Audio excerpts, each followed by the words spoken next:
Hello, everyone.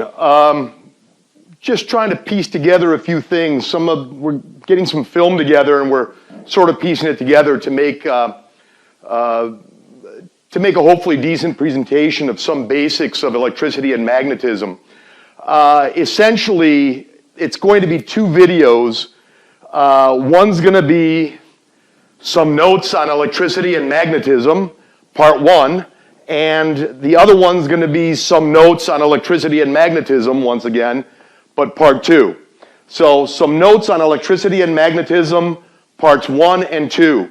For part 1, we're going to talk about drift speed, RC circuits, and in general, RC and RL circuits, magnetism, Biot-Savart law, Ampere's law, magnetic flux, phi sub B. So that's associated with the part 1 video. I'm trying to make the two videos somewhat more manageable to look at by breaking them up a little bit. So this is what you're going to see regarding part 1 type material. So you can go here. That'll be associated with the part 1 video regarding the whole matter. So got this, and when we get to part 2 will be associated with the remainder of what's up here. So what we have here, and this will be part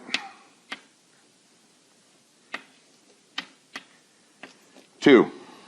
Can use Roman numerals or not, and this will be part 2. So let me leave this up here. I'll be making the introduction based on the stuff that's up here.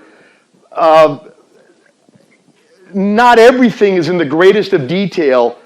If we want more detail, and we do have more detail, it's scattered throughout the course in terms of problems that are already solved by myself and or by people that wrote books that we're using. If you're in the calc-based treatment of the class, as I'm currently talking about it, Dr. Deborah Katz and her great book pertaining to the calculus version of mechanics and pertaining to the calculus version of electricity and magnetism.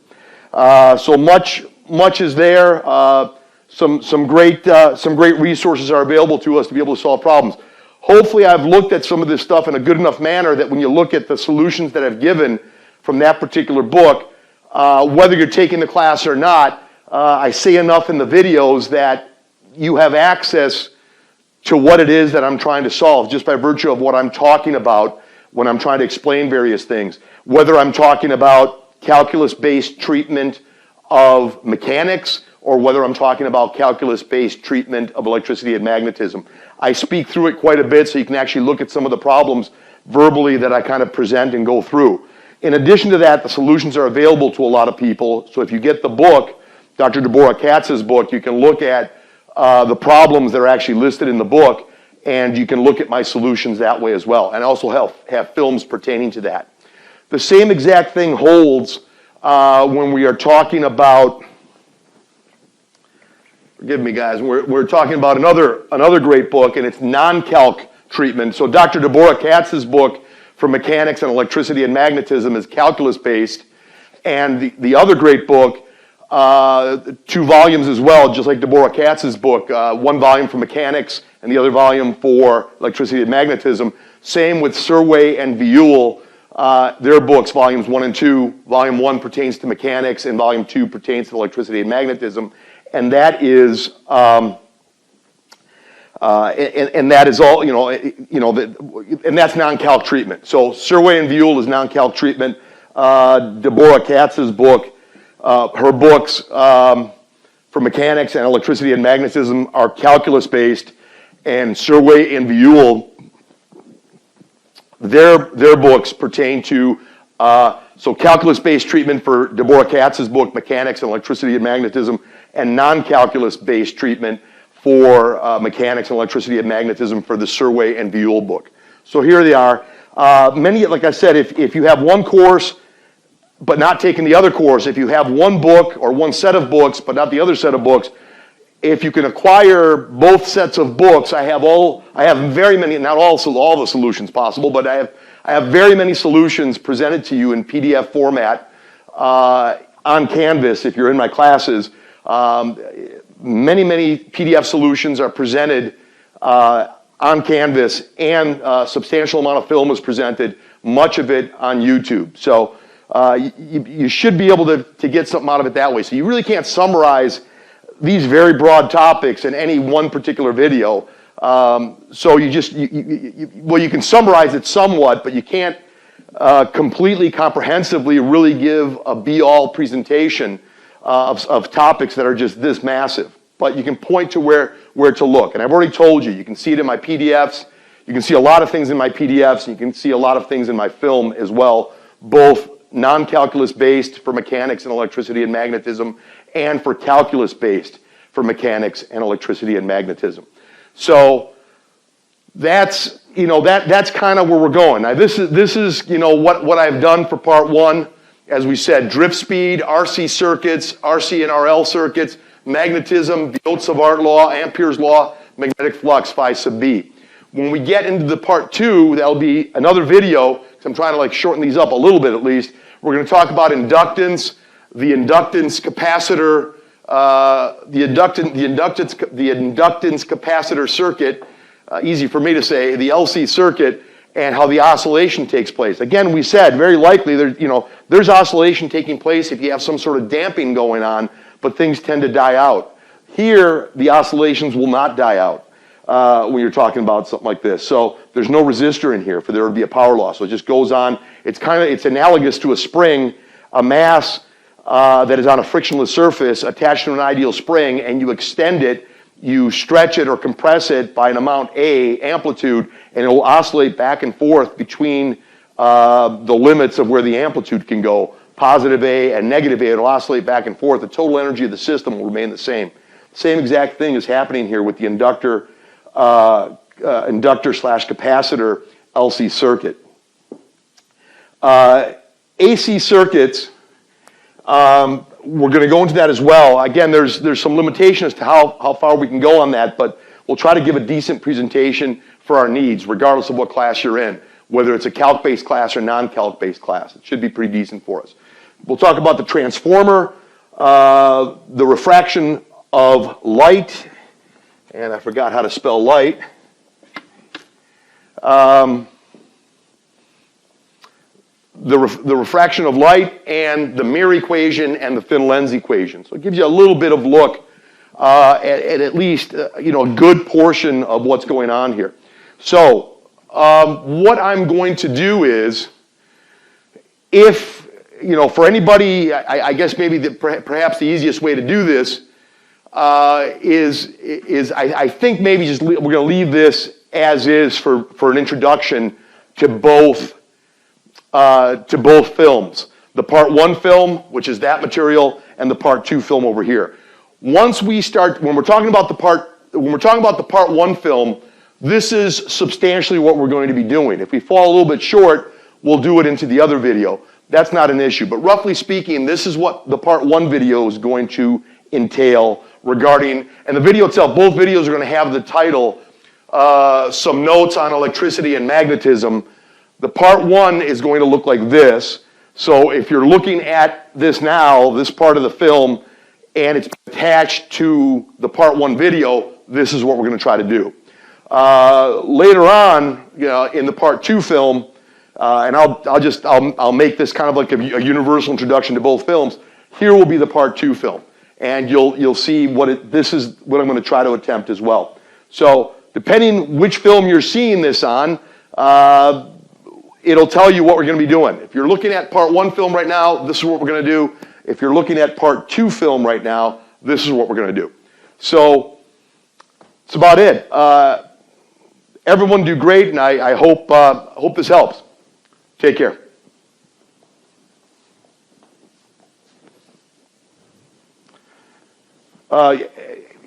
Forgive me, one last thing to say regarding that. Again, so here we go. You're gonna be seeing it. So right after I'm talking right here, this will be the introduction to both some notes on electricity and magnetism part 1, and it'll also be the introduction for the other film, some notes on electricity and magnetism part 2. Good luck to you guys.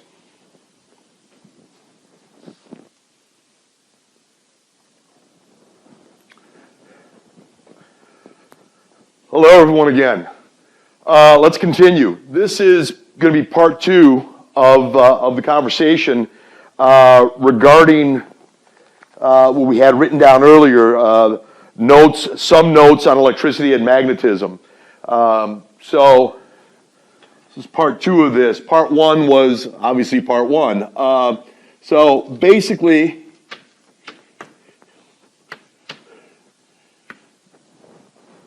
part 2.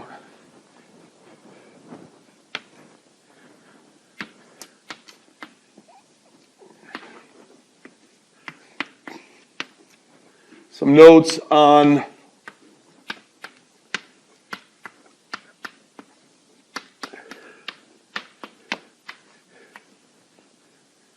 electricity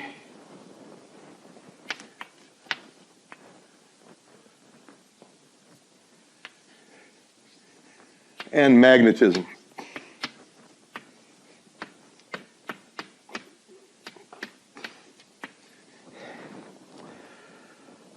So, there's part 2.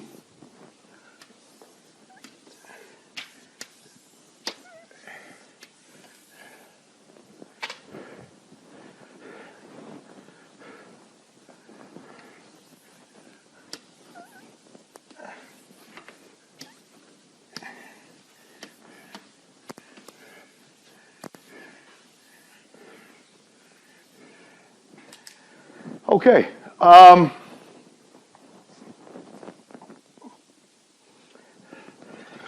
Guys, forgive some of the repetition on some of these videos you're going to see. You might have seen much of the content, some of the problems in other places as well.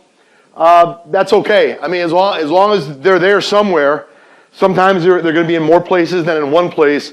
And when I first introduced this stuff regarding part 1 and part 2 of some notes on electricity and magnetism, when I first introduced it, at least of the table of contents, I went pretty heavy, very much emphasizing some very key equations. I guess I'd rather overdo it than underdo it sometimes, but some of those key equations seem to have application in so many places. And I really emphasized that quite a bit. So hopefully that point is made, and I guess we have some appreciation for just some of the beautiful mathematics that is associated with some of the amazing physics. I mean, there's beautiful physics out there and beautiful mathematics, and some of these equations have application in places where you think there would not be application. And sometimes it just doesn't get emphasized, in my opinion, perhaps as much as it should. But on the other side of that, if they were to write everything that there is to be said about even the most basic matters, the books would not be this thick, they'd be that thick. So, you have to pick and choose, and that's everybody. That's what I'm trying to do as well. I have to pick and choose on some of this stuff. So here we go. I mean, we're looking at this. There was, when you talk about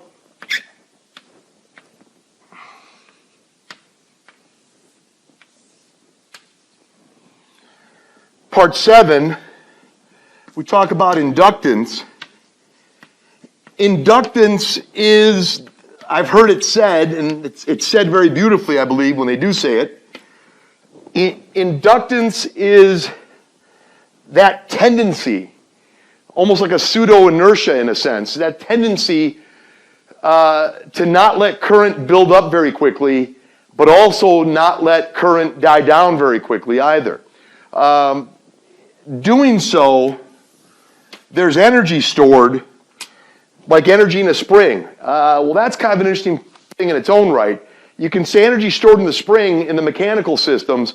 If we're talking about a capacitor, you can kind of look at something of that nature and how the oscillations take place when there's a capacitor, and how does, what does take place? Well, there can be oscillation regarding a capacitor in numerous ways. Now, there's a lot of subtlety to this, but for our purposes, I guess we could say there could be oscillation back and forth if a capacitor is charging, recharging, discharging again, then recharging. So it looks a lot like a spring. Now in the right circumstances, I don't want to go too deeply into that, but let's just say that. Well, a capacitor stores electrical energy, and kind of like a spring stores mechanical energy. And also, we can talk about an inductor. An inductor also stores energy, but it's not electrical energy per se. It is magnetic energy. So the capacitor stores electrical energy, the inductor stores magnetic energy, and they both behave like a spring in oscillation in the right circumstances, and we'll see that. Well, inductance tends to kind of oppose what's happening. There is a potential difference associated with an inductor that's opposing the rate of change of current. If there is a tremendous rate of change of current, if delta I is really big, and that happens over a very small period of time, delta T is very small, then delta I divided by delta, huge divided by small is massive. For a given L, depending upon the geometry of the system, for a given L, L is a constant. For this constant, don't worry about the negative, look at this. If there's a huge delta I over a small period of time, delta T, huge divided by small is massive, there is going to be a big change in potential difference in the system involved. If that same change happened of delta I, but it occurred over a very small, it occurred over a very, very large period of time, there's not much of a fight of delta V going against what you're trying to do. This delta V is really not going to oppose what you're doing. So, or at least not that much. So they write it like this, and we remember a few things. I mean, there's a lot of things here. The way you want to look at this. We remember when we were talking about Lenz's law, and we were talking about the change in flux, the rate of change in flux, and the number of coils, number of turns, and the rate of change in flux. And we went into, again, not to belabor the point, I literally brought it up like 10 times, guys. Hopefully at least I've made the point really clear. You could talk about F vector equals QV vector cross B vector. F equals QV cross B. They don't put vector notation there sometimes. It's understood that they're vectors. If you're talking about that, you can derive a lot of this stuff, get a real good visualization for what's happening. Again, that is, I've emphasized that and even overemphasized that, but just be cognizant of that. It's pretty fascinating reality, I guess you could say. Let's say this. I mean, we came to the conclusion with Lenz's law, and again, having used this, and a lot of times it won't say the vector notation, but it's understood to be we're talking about vectors.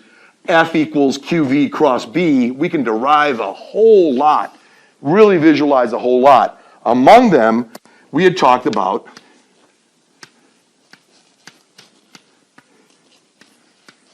and that's been talked about in other instances, and we just talked about this situation right here, how an inductor behaves. Well, look at the two of them and see that these two are equal to each other. If they're equal to each other, set them equal to each other, and then multiply by -1 on each side. And what you end up getting is, I mean, there's two negative signs in front of them. There's a lot of ways to go here. If you're in a calc-based version of this class, you can still visualize it like this. The non-calc-based version of the class, you essentially do have to visualize it like this, but we do mention calculus a lot of times when we do this stuff. Looking at this right here, again, you're just setting these two equal to one another, guys. At the end of the day,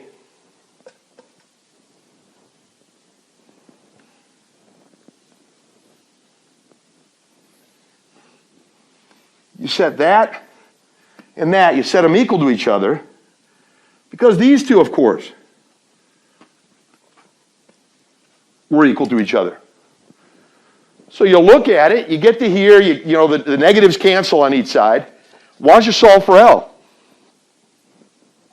And L becomes multiply by delta T over delta I on each side.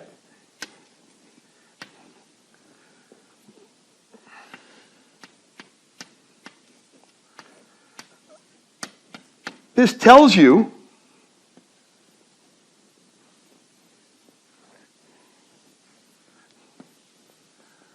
what the inductor is.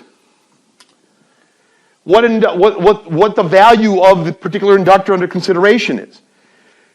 You know that if there's a lot of turns and there's a great amount of flux, change in flux per turn, if there's a great amount of change in flux per turn, and there's a lot of turns, you can almost not have the n there, but the n comes inside of here, and that's the total flux, counting all the turns that are in there. It's already understood in that sense. You could have it be delta phi sub b over delta I. Yeah, if the n was in there, and this is the delta phi sub b would be understood that it's the number of turns in totality. What's the total flux in regard to all the turns together? This is the total flux change in regard to every single turn. And there's n of those every single turns, so you do this, and you get that. If n times delta phi is a tremendous change in flux, and you didn't even change the current very much, and you still got a tremendous change in flux, very big divided by very small is huge. The inductor's got a huge inductance associated with it. It's a constant for a particular situation, okay? So it can be written a lot of ways. I wrote it this way. See what else I can say, guys. We said, so essentially you could, if we're going to go into the calculus realm, we're going here.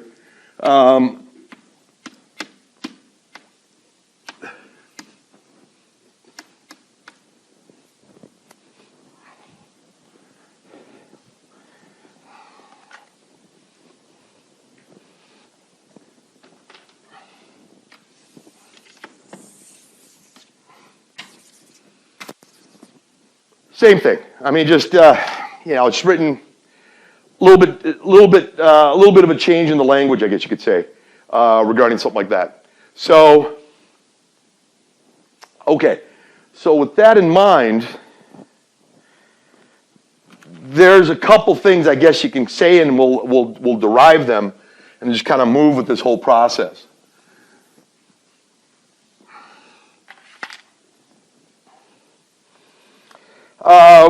When we talked about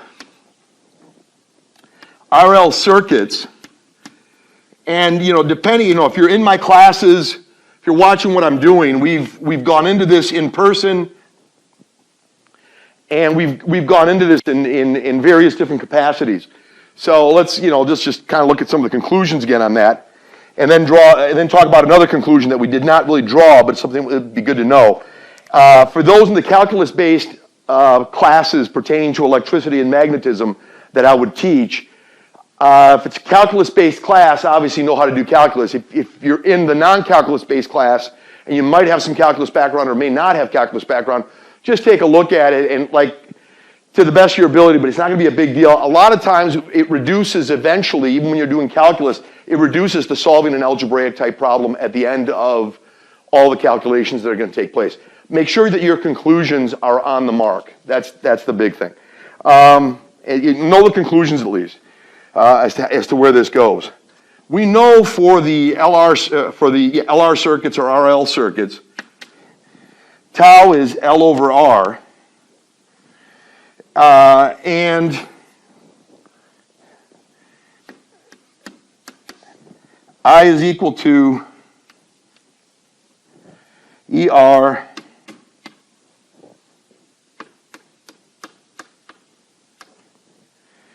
you got this, and yeah, let's go up here, guys. I just run out of room somehow. The amount of potential energy that is associated with an inductor is 1/2 Li squared. That looks a whole lot like 1 over Q squared over C. It looks a lot like 1/2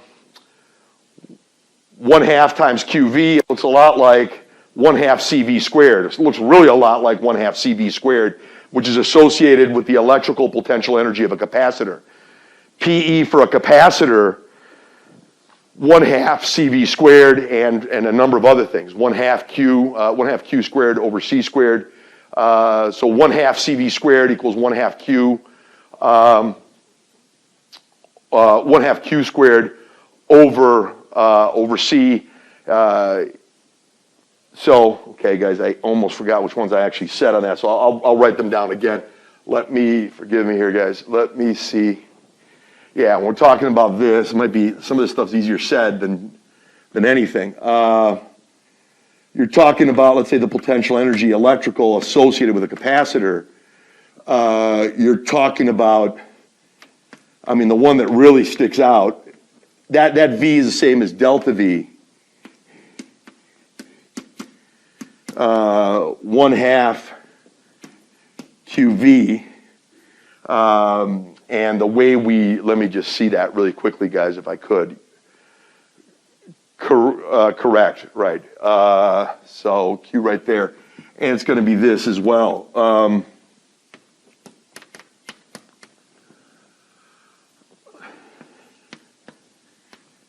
Well, there's a number of ways to write it. So you got this. So if you're talking about a capacitor, you're talking about this.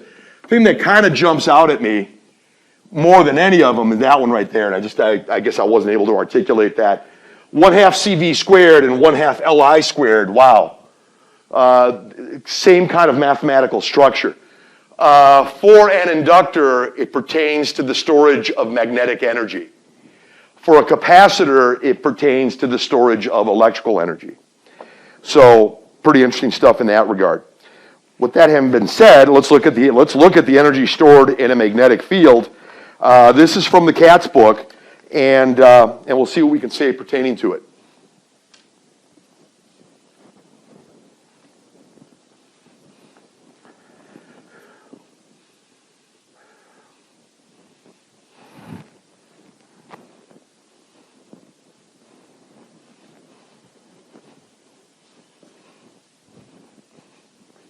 All right, guys. Be nice if I could find my erasers, right? All right, let's see what we got here.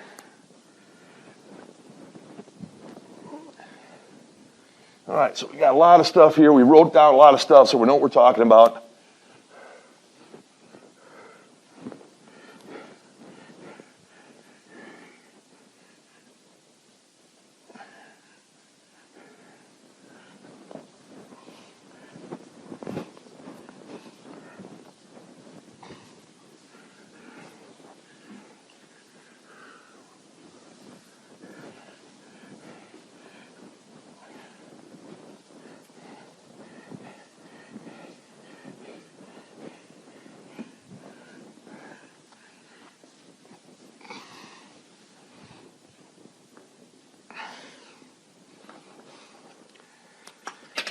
Okay, guys.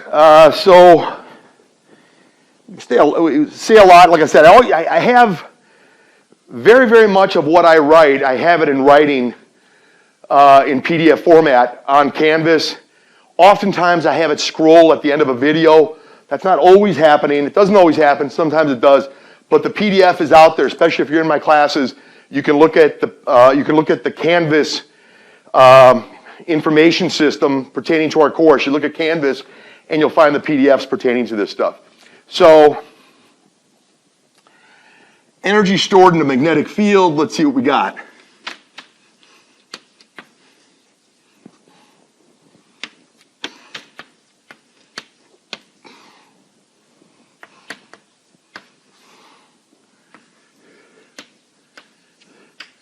And this pertains to inductance, of course, as well.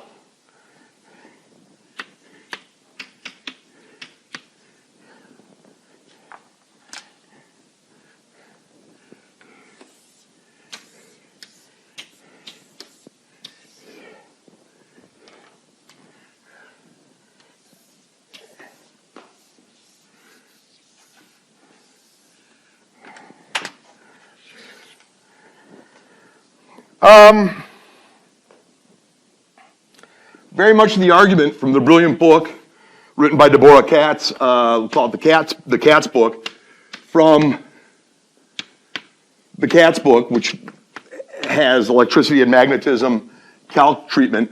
So some brilliant work there, guys, some brilliant derivation and discussion there, of course. So let's see what we have.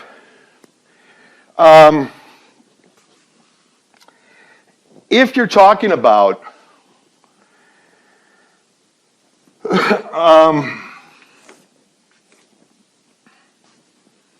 see what we can do here.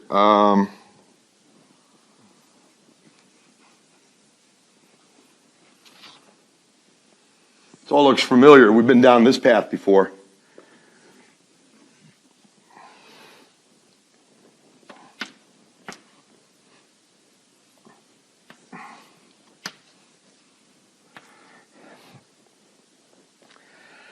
You do Kirchhoff's rules. The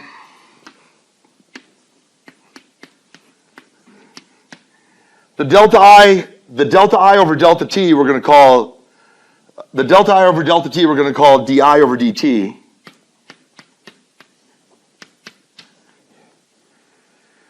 Let's solve for E, add positive L di dt and positive IR on each side.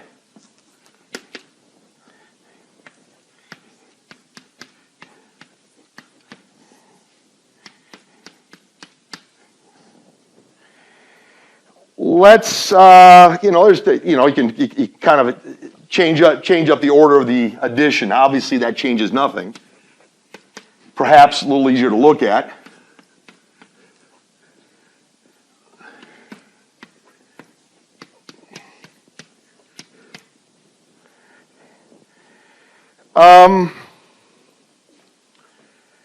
Tell you what I'm going to do. Let's multiply potential difference times I. Well, I times potential difference is power.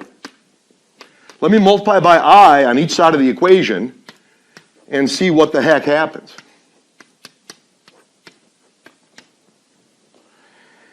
The entire power of the battery is going to manifest itself in heat energy being dissipated through the resistor. That's right here. That's this part. And it's going to manifest itself in not the dissipation of anything if it's an ideal inductor, but it's going to find itself as you've got to continually store magnetic. You got to build up the magnetic energy. So how does that all, how does all that play out at a given period of time? How are you building up the magnetic energy as this thing's proceeding? So you're looking at two situations like that are pretty fascinating. So what we're saying is,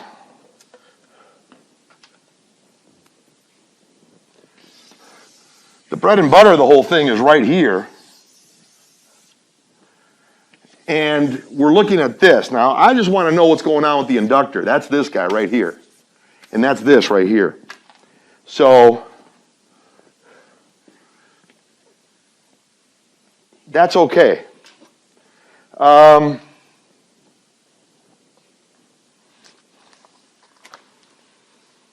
Let's just talk about P sub L then. I mean, there's a lot more that goes into this, guys. Again, at some point, I got to give you at least the basics and kind of stop there. How much time do any of us have to take this? I mean, I always tell my students, rather than have you for a semester, it'd be good to have you for an entire year. And even there, we're kind of just stretching. Even then, compared to what there is to know about physics and mathematics, we're always just scratching the surface. But if you have more time, you can do a lot more. We don't have a tremendous amount of time, but we got enough time to do something. I'm just going to say this. U sub B is the potential energy associated with the magnetic field, and the rate of change of that potential energy as you are loading up the magnetic field around the inductor, it's going to be this. Remember, power is energy per unit time, and that's kind of where they're coming from when you look at something like this. And this is the one that I'm concerned with, or at least I want to deal with. So what is happening here? So when we look at this, it's pretty fast derivation regarding this stuff compared to other things, I guess, that you could see.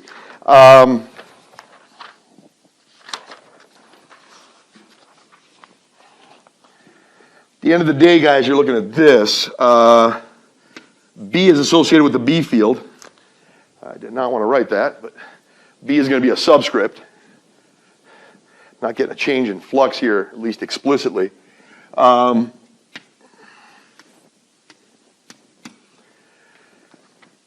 dt equals Li dUB dt equals Li di dt. Sounds good to me. Multiply by dt on each side.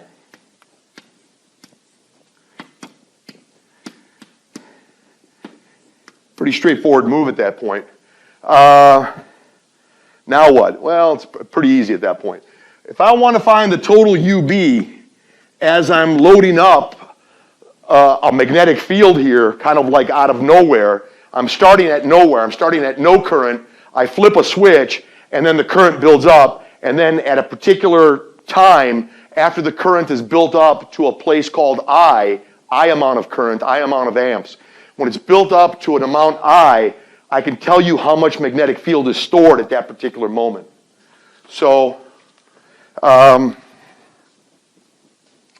let's go. I mean, let's kind of go in that direction. So the way that would kind of be looked at is, you say, well, initially there's no potential energy in the magnetic field because there's no current going through it. There is no magnetic field.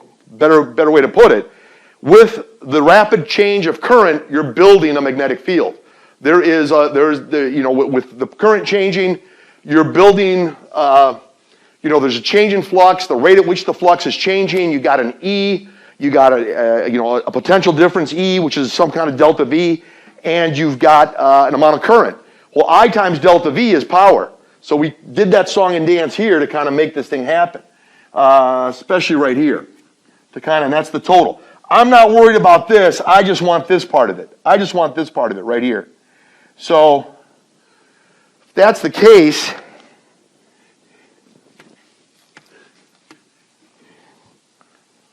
equals, that right there equals the integral from, you start at no current, you get up to I current, and let's just see what needs to be said pertaining to that.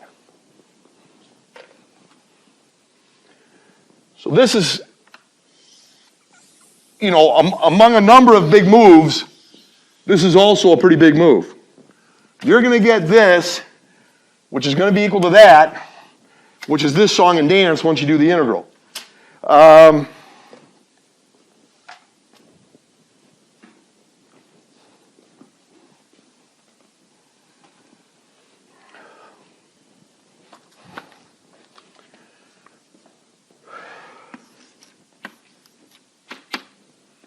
Here goes. L's a constant. L is a constant, I is a variable, and di, you're integrating I with respect to I. The integral I di is 1/2 I squared. L is a constant.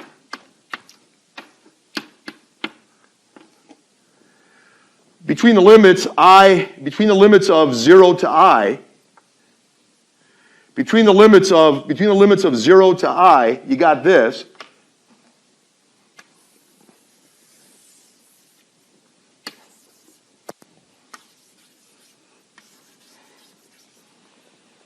Absolutely. So this is some of what we said earlier. And again, we said, well, I ended up erasing it again, but I mean that really does look a lot like what would be going on among the number of ways to look at it. U sub V of a capacitor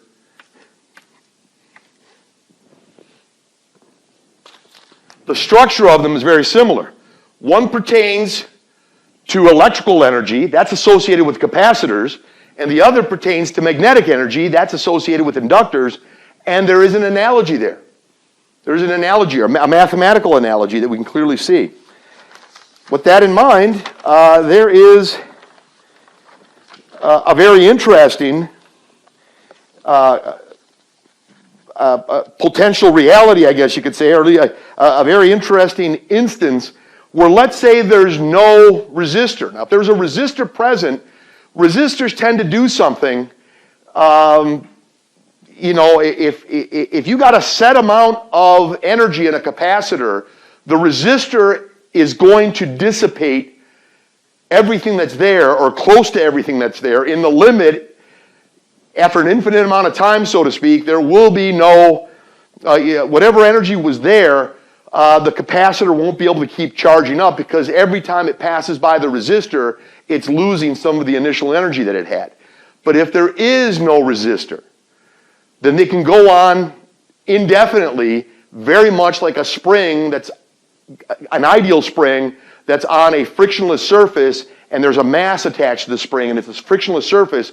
Ideally, mathematically speaking, almost hypothetically speaking, I guess you could say, I mean, if you could somehow mimic it, or close to mimic it, if it was a frictionless surface, the mass would oscillate back and forth with a total energy E. A total energy E, and that total energy E is equal to the maximum potential energy possible. That is when the spring is fully stretched or fully compressed, or the maximum kinetic energy, which would be right through the middle, right through the equilibrium position, where there's no stretch or compression of the spring. And there's no potential energy of the spring associated with the maximum kinetic energy, because there's no stretch, there's no pull or push, no stretch or compression of the spring at that point. So the maximum amount of kinetic energy, when there's no spring involved, so to speak, in that oscillating system, in the spring mass system on a frictionless surface, the maximum kinetic energy is all kinetic energy, no potential energy. The maximum potential energy is all potential energy and no kinetic energy. The maximum kinetic energy is equal to the maximum potential energy. And they're both equal to the sum of some arbitrary kinetic energy plus some associated arbitrary potential energy. So it's pretty neat in that regard.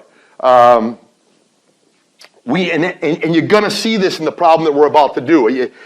So many of you who have had me before have seen this. If you had other people before, I'm sure you've seen this or looked at the book or looked at some of the notes pertaining to this stuff. But it's going to look a lot like this. You're saying, well, E is 1/2 mass times velocity squared plus 1/2 kx squared. That E is V max squared plus 0 potential energy. There's no potential energy there because you're going right through the middle. That E is also equal to, when there's 0 kinetic energy and it's all, X max or A for amplitude, something like that. So one or the other, these are both equal to each other. The maximum kinetic energy has no potential energy. The maximum kinetic energy has no potential energy, and the maximum potential energy has no kinetic energy. And the max potential energy and the max potential energy and the max kinetic energy are equal to one another, and they're equal to this, where this could be something arbitrary. Either one of these is at an extreme point necessarily, and they still add up to something like that. This mechanical reality has its analogy here. Has its analogy, I'm sure, in a number of places. Now, if there were friction present, there'd still be oscillation, but it would dissipate. Well, see what I did here. Forgive me, not here actually. It'd be if you had this, and if you, I'm sorry guys, this should have been L, and this should have been the resistor. I was talking so much about capacitors, forgive me, that should be the resistor. That should be the inductor, this is the resistor. Okay. We're gonna go down the road. We're gonna go here. Eventually. This is C, capacitor, this is L, inductor, and we're going to charge up the inductor to a certain place and then leave it disconnected. And then later throw a switch. And when we throw a switch, there's going to be oscillation just like what I explained over here. So let me, I'm saying all this stuff up front, so let's just keep going. Let's look at it.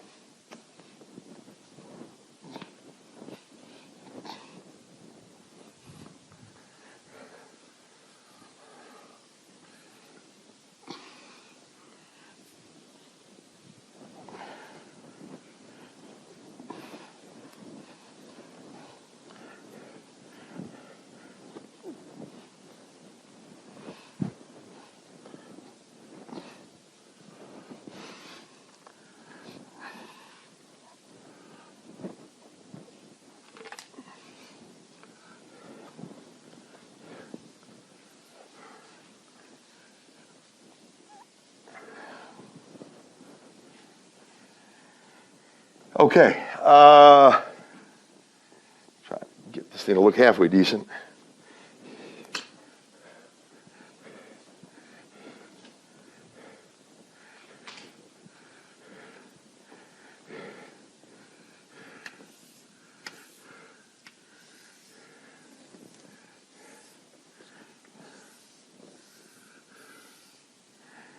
Okay, guys, so you threw the switch and this is going on. If there would have been a resistor here, and you loaded this thing up with charge, and you threw the switch and let this thing discharge, it's going to go through the inductor. The inductor is going to fire at some point in some way. The inductor is going to fire all the current back. It's going to let it come right. It's going to bring it back. So this guy continuously is getting discharged, and then also after a period of time, it's getting recharged, and it's going back the other direction. It just oscillates back and forth, getting fully charged, fully discharged, fully charged again, fully discharged, fully charged again, et cetera, et cetera. And it's not going to be an issue if there's no resistance. If there's resistance, something like this that I just said is going to happen, but it's going to peter out. If you were like graphing this oscillation, the oscillation's amplitude gets smaller and smaller and smaller and goes towards zero. And that's what I was trying to say some time ago. I don't know how effectively that actually went, to be honest with you. But at least I tried to point to that reality. Hopefully it made some sense. But how would that other equation be, the mechanical one? That'd be equivalent to friction being on there. There'd still be oscillation in the mechanical system of the mass going back and forth. But if there was friction, friction would eventually dissipate the oscillations, and the amplitude of how far that thing goes out is going to fall off. The maximum speed is going to fall off. All of that's going to fall off with the passage of time. Same thing would happen here. This would fall off with the passage of time if you loaded this up and went going. But let's say ideally, just like we did ideally in the mechanical sense, there was no friction in the mechanical sense. It would go on forever. The energy that you put into that system would remain stored in all of those oscillations. That energy, it would not increase nor decrease. The same thing is going on here if you're looking at this sort of a problem. So I drew it a little differently in my notes, but that should not be an issue, you guys. So for this one,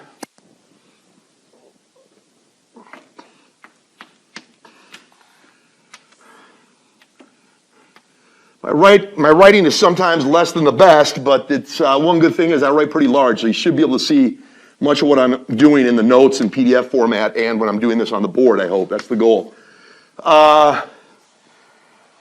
Number 8, topic 8, discussion 8, heading number 8, inductor dash capacitor.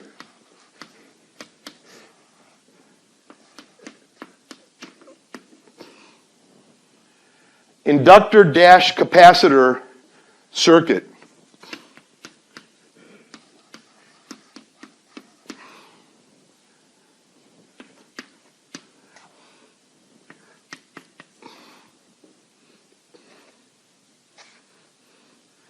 All right, guys, I think in my notes I may have spelled it wrong, but that's all right. There it is. LC circuit. Once again, from the Katz book. Much of this is from the Katz book. Obviously, I can't, you consult some brilliant people to make some of this make some sense. When I'm doing other problems, you guys, I'll explicitly say, if it's from the Katz book, and or if it's from the Serway book, Serway and Vuille book. It's good to look at some of what they have, I guess you could say, to help us do certain things.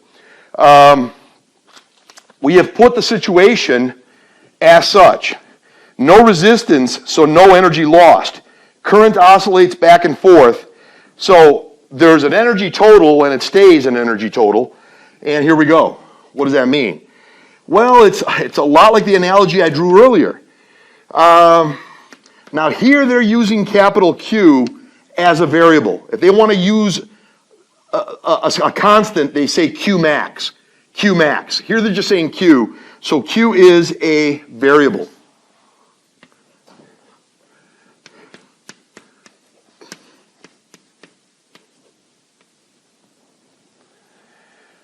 That's this. What does that mean? Well, it means like what I was talking about. It means on one extreme, there could be a Q max. This is a constant. This is the biggest charging that could take place in the capacitor. If it reaches this maximum charging, there is no current flow. If there's no current flow, 1/2 Li squared is 0. It doesn't come into it. It's a lot like the 1/2 M V max squared. There's no potential energy there. There's no potential energy associated with the spring. It's 1/2 M V max squared. That equals E. Or if there's no kinetic energy, it's 1/2 K X max squared, and then there's no kinetic energy, as we said, but it's all, so you saw me just now just do that. So this is kind of analogous to this. This is kind of like, oh, this is the spring, or it's the kinetic energy, whatever you want to call it. Let's call this one the spring. Doesn't really matter. One's the spring, one's the kinetic energy, and if you got a max on either one of them, then the other one is 0. And that's what the max, so at the max, this is all you got, and it's energy total. And the other one, and like I said, I wrote this in different ways, not necessarily ideally, but I hope it's pretty decent for you guys when we do look at it. Here we go. Let me write it again.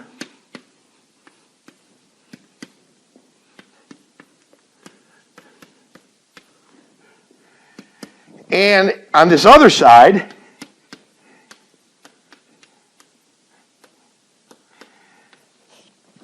when that's at the max, the thing ain't charged. There's no charge on this thing. When it gets to that point, at its max, there is no charge. It's gonna there's no the capacitor plates are uncharged, and now they're going to recharge again from the other direction, but they're going to recharge, and then the whole process starts over again. Well, the way I kind of wrote it, that E total is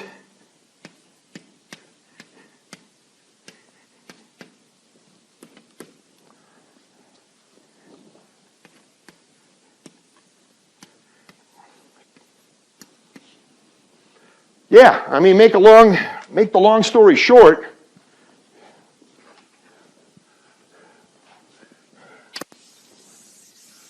that right there is the energy total. Just like 1/2 Vmax squared is the energy total. This right here is also the energy total. Just like 1/2 Kx max squared is the energy total. These maxes are equal to each other, and they're equal to E total. So this is a lot of the argument that is taking place. Not easy to visualize this in other regards. I wish I had a little more time. We could look at, Dr. Katz gives a really brilliant presentation, a really nice graphic. You want to look at it in the book pertaining to this subject matter if you ever get a chance. Obviously, if you're in my class where I've taught this with this particular book and you have the book, please look at it. If you get a chance to look at the book and look at some of the argument of how visually this is all these oscillations back and forth are taking place, they're really, really beautiful presentation on Dr. Katz's part in regard to that. Anyway, for right now, let's keep at it with what is being said here. So what we have here, let me just draw the general conclusion, and then we'll come back to it, I guess you could say. So once again, this is from, I'm about to write here is also from the Katz book, and the entire argument of what I do is brilliantly discussed by Dr. Katz. So also from the Katz book on this. And here they kind of, let's see what we got here. You know, they talk about Q, which is a variable. I mean, we're used to using small q, at least in my notation, but let's try to be consistent with what Dr. Katz is saying and with what other people have said as well. Q and I for the LC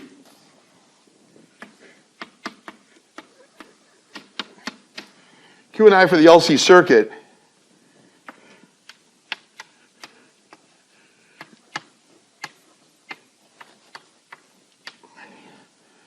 from Katz book. So we are going to reach some conclusions. I'll write this down so you know them. So look, if at the end of all this, just know what I said right here. I've not done a single calculus problem right now related directly to this right now. To other stuff, of course, I've done calculus for you. But, and we're going to do some calculus here as well. But I tell you what, at least right now, look at the logic of what we say here, look at the conclusion, and be able to apply the conclusions that we have drawn. All right, so Q of t is Q as a function of t. Sometimes they just don't put a t there, but you know it's a function of t. Q max is a constant. It's the maximum amount of charge you can have on the capacitor. Cosine omega t, they sometimes just throw a phi in there.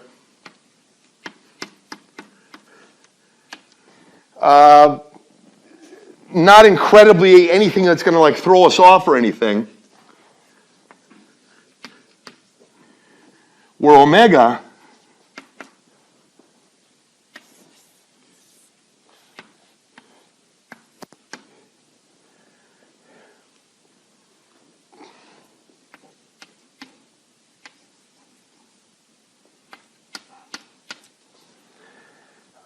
IT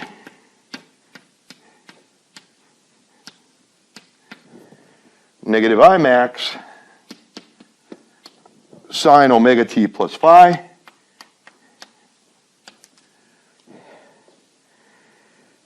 where we get I max. Just remember this. I mean, you'll have this in my notes in a PDF format, and we're going to have deriving this. But if you have problems with any calculus that I'm doing, then that's okay. Let it go. At least come with me until I reach a conclusion where I can do some algebra to finish the problem off. It's a good thing to know, and then know where the conclusions are. Know where everything concludes. So you've got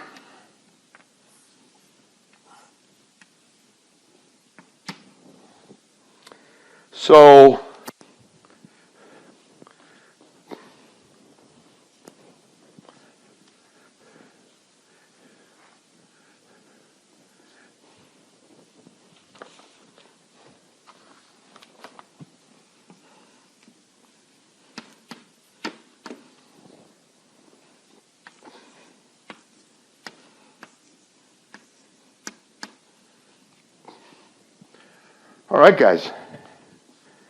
So that's where we are. Have this, have in the back of your mind pretty well. And like I said, the equations are accessible to you in one form or another, depending upon how I'm going to be doing the exam, any particular exam.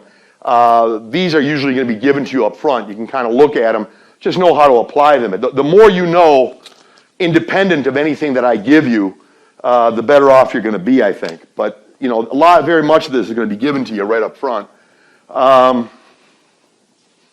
So just look at this, and we'll see that it's the same conclusion. So maybe I don't have to write it again when we actually solve it, or at least it'll come close to it. So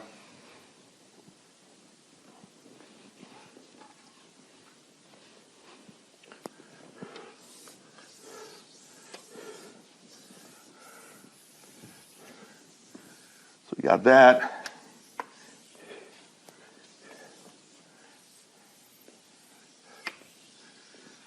Okay, so some of the ways that plays out, where this The I max is this. This is the omega. This is the Q of T. And again, you can always, you always got the reverse feature on the film to look right back at that as well. And I'll have this stuff posted, probably scrolling right at the end of the video as well. So, so some measure of a PDF format will be there. They prove what we just wrote, you guys, essentially like this. Let's take a look at it. There's some pretty interesting mathematics here. You got to be a little on the careful side because there's potentially an issue of concern, because somebody might say, well, are you dividing by zero? You're not allowed to divide by zero. Well, I mean, there are some exceptional circumstances where where I equals zero, but that's not the case throughout an infinite number of other circumstances in the circuit. You'll see what I'm talking about in a little bit. All right, we got all this. Let me see what I'm going to do with this. I may erase that, I may not. We'll see. Let's just see how this goes. At least you have it up there, at least you can go back. Okay, let's keep going. Let's prove all this. Let me erase this so I have some room.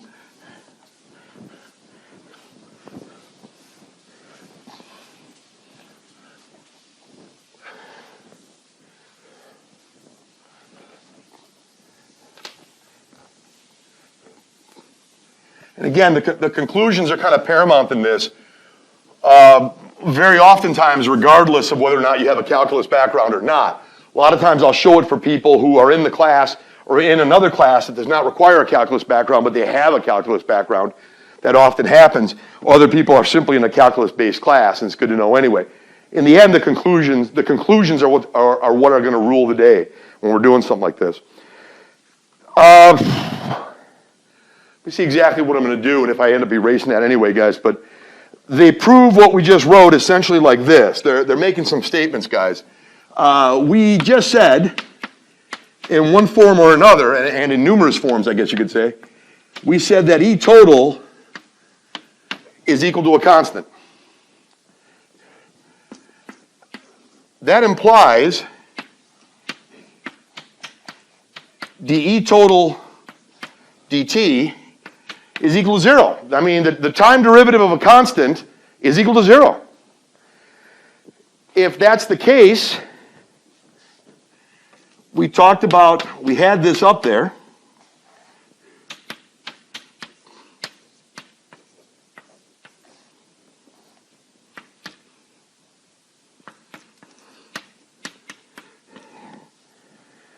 You got this.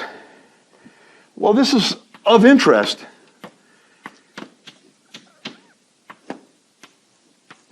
Isn't energy divided by time power?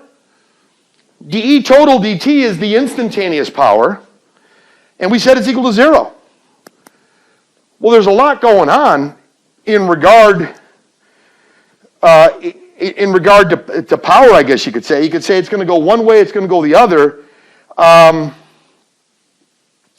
We're not there, there's really no change. If there's no change in the energy of the system, there's no change in the power of the system either. So, and we're saying that in total, the way this oscillates back and forth, you can't say that this is generating power. Whatever was initially stored in the capacitor, that is going to be manifest at all times as the oscillation of current takes place back and forth forever, hypothetically, right? Well, if that's the case, no power is being done other than what you initially have present. There's no change in the energy. So in that regard, it's going to stay zero. We said that stays zero. And so what does that mean? Well, you're going to do this. You're going to go d dt. You're going to do the time derivative of this. Again, these are functions right here. I know the way we've written capital Q when people have seen me in person doing some of this stuff. That's equal to zero. That's a big move. I mean, the amount of energy you put in there doesn't change. So you're not really generating power from something that has a constant amount of energy. throughout the system. You're not bringing more energy into the system. The energy that's in the system gets neither smaller nor bigger. dE dt is not going to be negative because it's not losing energy, and it's not going to be positive because it's not gaining energy. The system's not losing or gaining energy. That's where it's coming out zero. That's a little bit of a tough sell sometimes. But you look at it, you get this for an answer. Well, if you're setting it equal to zero, when you actually do the derivative, and I don't know to what level we're going to take this, guys. I'll walk you through a little bit what's going on here. L is a constant, C is a constant, Q is a function of time, and I is a function of time. So let's just be careful. When you do this, you are going to do, I guess, a number of things. Let me do a number of things. I show it a little differently in my notes. Let me go in a little bit different direction, not much of a different direction. We actually do this. That's a constant, do the derivative here. Time derivative, that's going to be 2q dq dt. The 2q dq dt, the 2 and the half cancel, so you got q dq dt times 1 over c. Q times 1 over c is that. This is 2q dq dt. The half and the 2 cancel. We'll come back to that. We'll visit that in a bit. The derivative here is going to be, the 1/2 is here. It's going to be 1/2 times 2L I di dt. 1/2 times 2L I di dt. 2 times a half is out of there, and it's going to be L I di dt. And again, Dr. Katz did it slightly differently, but that's not really an issue, guys. It should come out right around there. Okay, let's take a look at this thing. So, okay, so we said that. Now what do you want to say? Well, there is a lot to say, I guess you could say. We know, kind of in the back of our mind here, guys, I is delta Q over delta T, or dq dt. I is dq dt. Let's take a walk.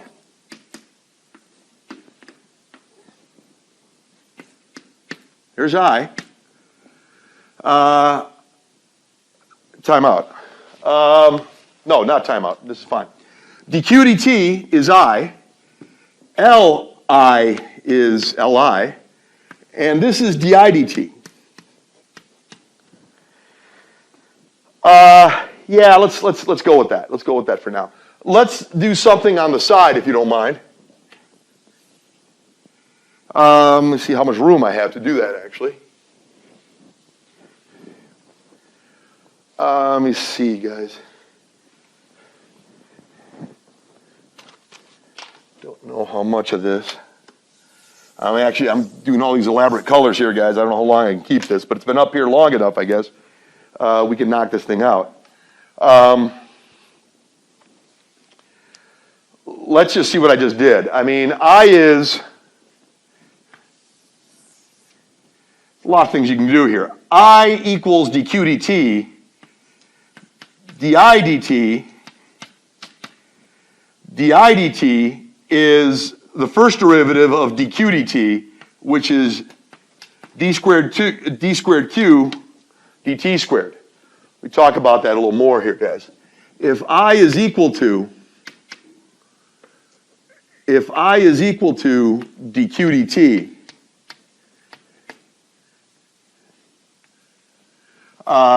then di dt is d of dq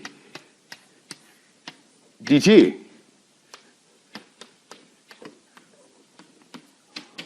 which is d squared q dt squared.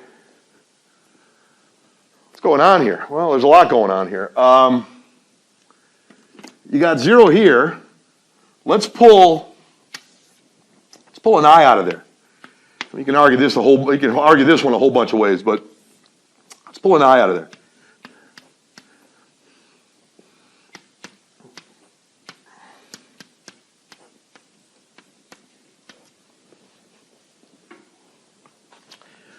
We already said that the IDT is going to be d squared q dt squared.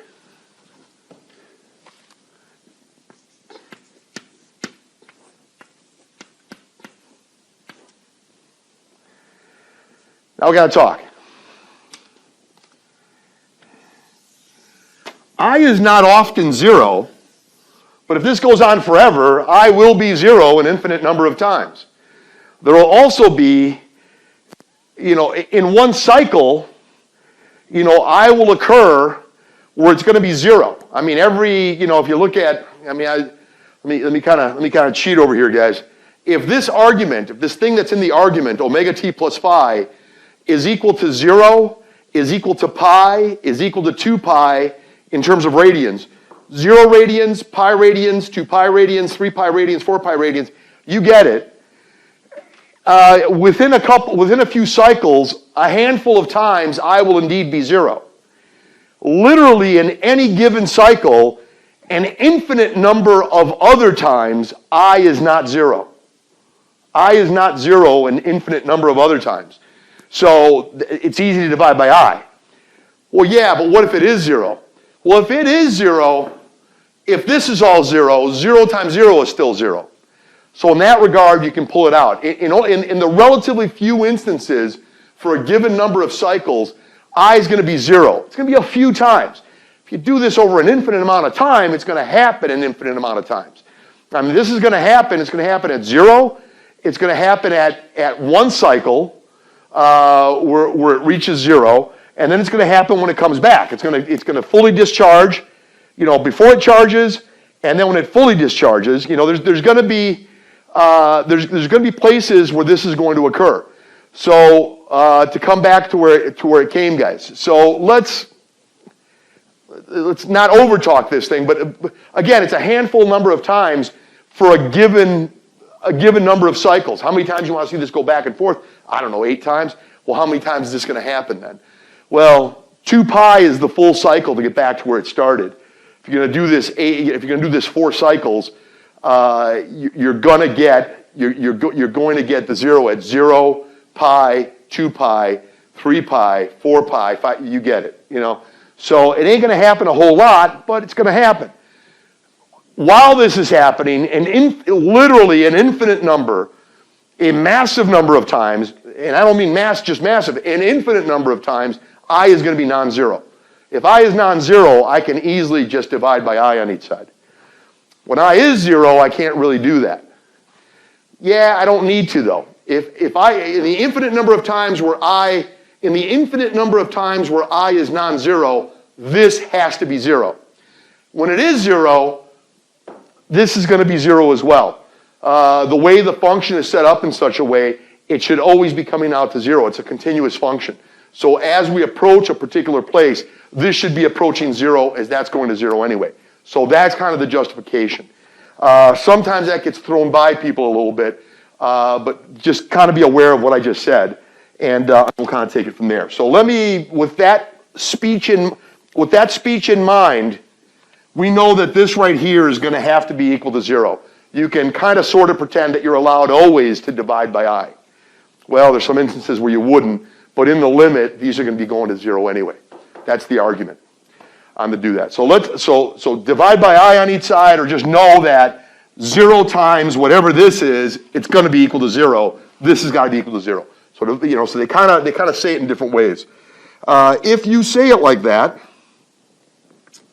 you are here. You got 0 Q over C plus L d squared Q dt squared. Okay, pretty important stuff. That's some of the argument I was given to try to knock this thing out for you guys. As we're doing this, I'm a little bit just debating with myself when I'm going to start erasing all that over there or leave it there. I don't know. Let me opt to leave it there, I guess, and we'll take it from there. All right. So you saw what I wrote, guys. It can be written a whole bunch of ways. Let me keep writing a few things. If we got to make more if we got to erase more, we erase more. We'll figure it out. So you look at this here. You can write this. Just write it set. Just kind of for the aesthetics, and you'll see why I'm doing this in a second. L d squared q dt squared plus q over c.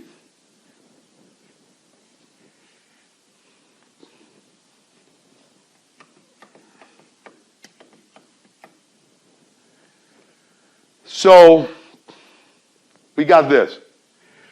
I just wrote it. I just reversed, or at least interchanged how the addition is taking place. Not a big deal. At that point, you guys, why don't you divide by L on each side? And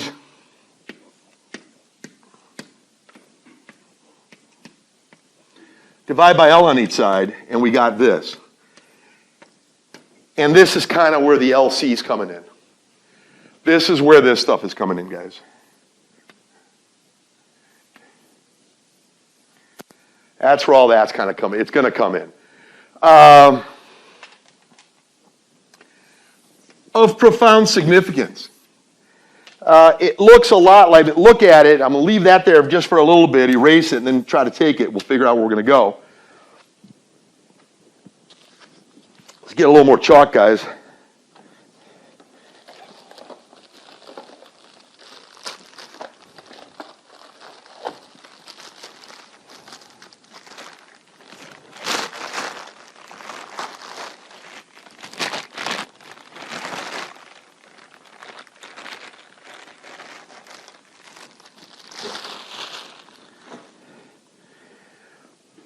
All right, let me see what I can do.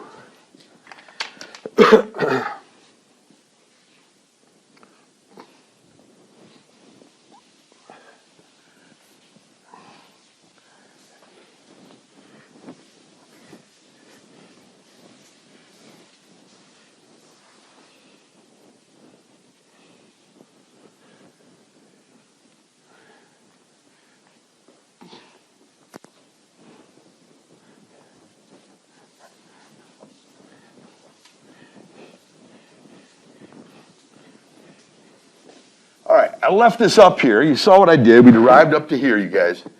What is going on? What does that look like? Do you guys kind of remember we talked about an energy being constant when we talked about 1/2 mv squared plus 1/2 kx squared?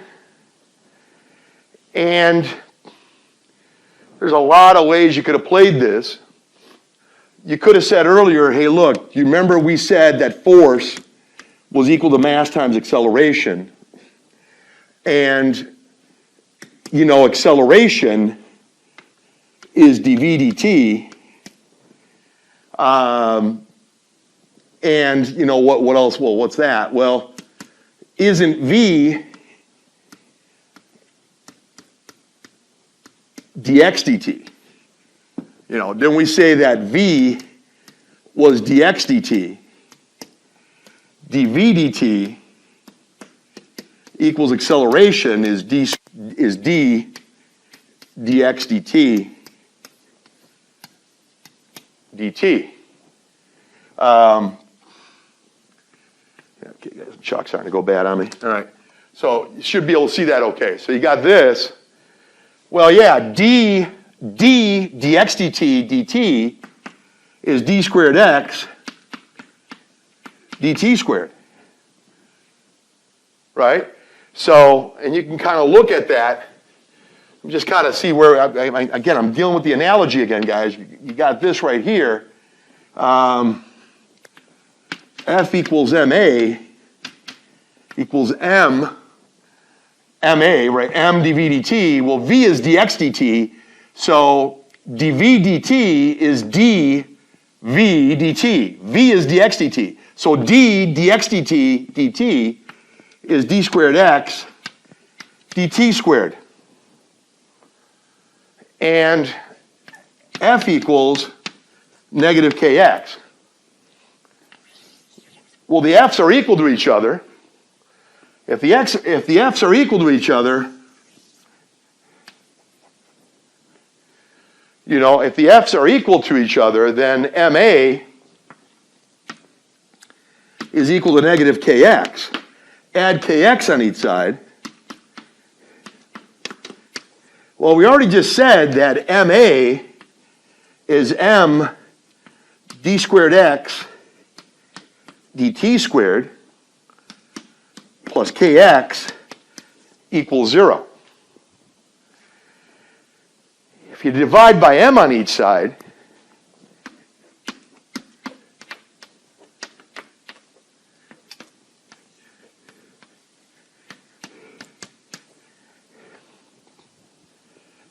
you got this. Well, there's a song and dance that goes on with this thing, and like I said, I'm just questioning how far I want to go. Again, those with the calc background viewing this, great. Again, in the end, the conclusion is what's going to rule the day anyway. For anybody, calc background or non-calc background. I'll try to get you some algebra here, obviously at the end for those that don't have the calc background, if you're in one of my classes that doesn't have a calc background. So it depends what you're doing here, guys. I've made the video for some of the films. They can go for both types of classes, calculus-based background and non-calculus-based background. So let's look at this and let's talk some stuff.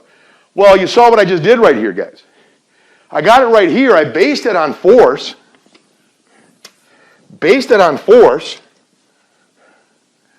And where do you want to go? I mean, when we actually base it on force, we're saying that this, and we set the forces equal to each other, and I think we're good.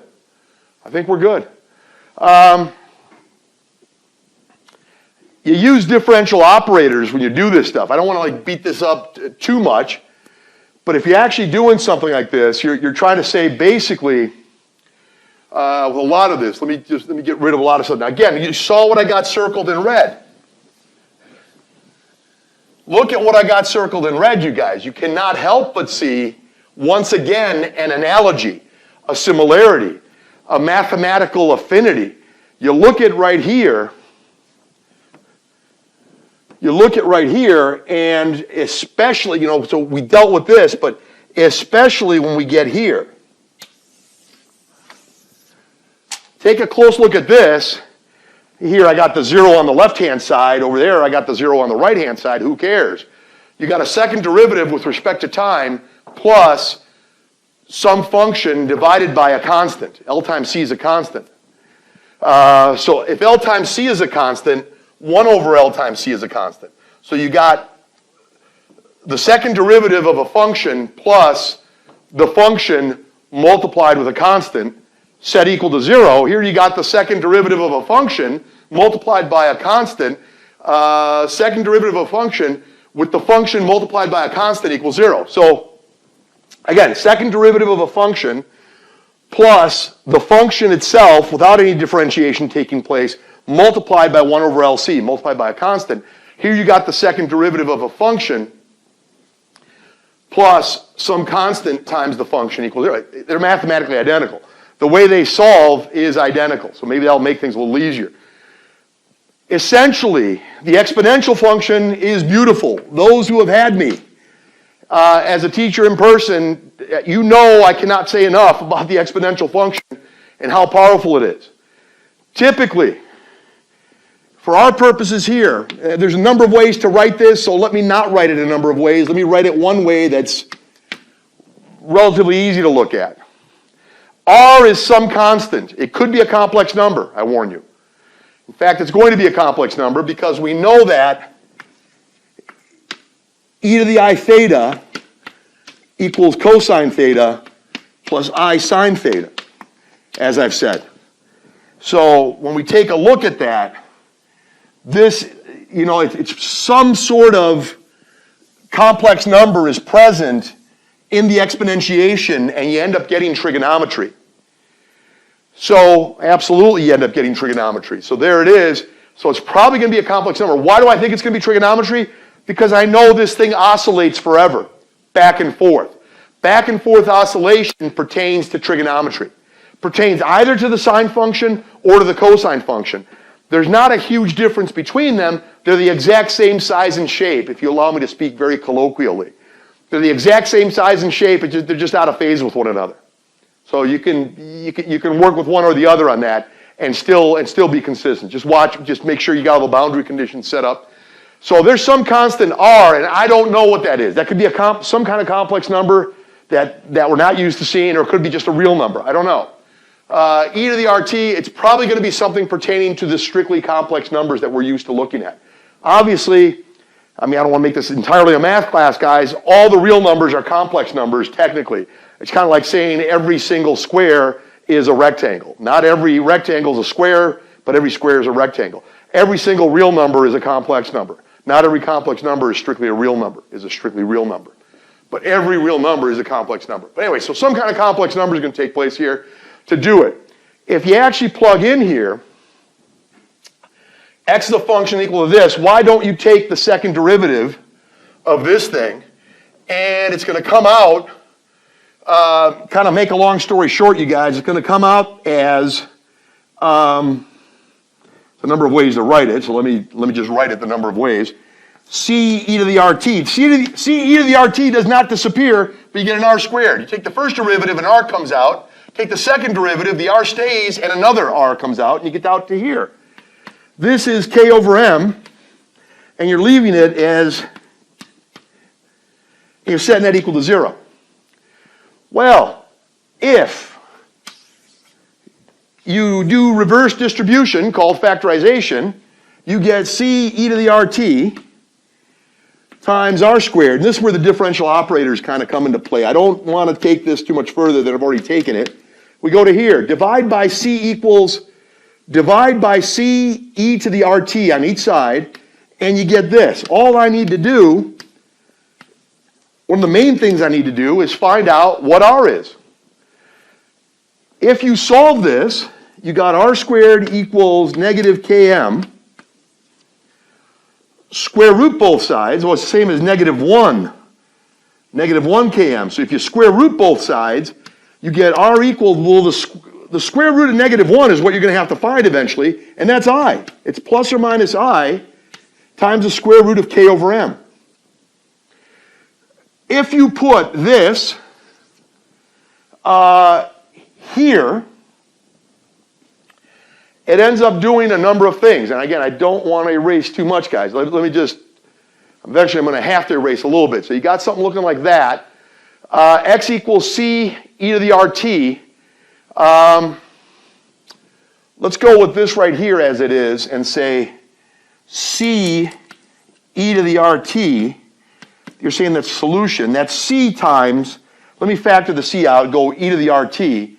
R is I, so e to the I times the square root of this constant, square root of that ratio, period. I mean, that's one way it would work. And that's going to be C. And I'll tell you what, at this point they call this omega. They say, I'll tell you what, this is a constant. It's K divided by M. It's going to have some, I guess we'll see in a second here. You look at this, it becomes cosine the square root of K over M times T. Let me try to give myself a little more room, you guys. I really don't want to erase this, but I'm kind of going in the direction I might have to. You already know where this stuff is, guys. I think it's probably time for this to go, I think. Not sure if that's the most advantageous solution, but you've got this stuff. You can always go back, but at least you got the film. So let me kind of tinker with this a little bit. You're going to see it again, obviously, and you got it on paper as well in the PDFs. So let's see what we do have. But it's the same exact argument that's going to take place, you guys. So maybe I'm saving time. Maybe this is helping out a little bit. I don't know if it's saving time essentially, but we're at least knowing how to do something here. So you go, if you're going to do this, you're going to say this, okay, forgive me, this is also a T. That's equal, and that's what X is going to be. So you found out Yeah, I mean, if you square root both sides, if you square root both sides, you got this. And I'm saying take omega to be this. Well, let's before we go down that path. So this right here, let me kind of go somewhere else, guys. It just seems like we could probably do a little bit better. So omega, you're going to call this guy. But let me kind of not do anything too crazy just yet.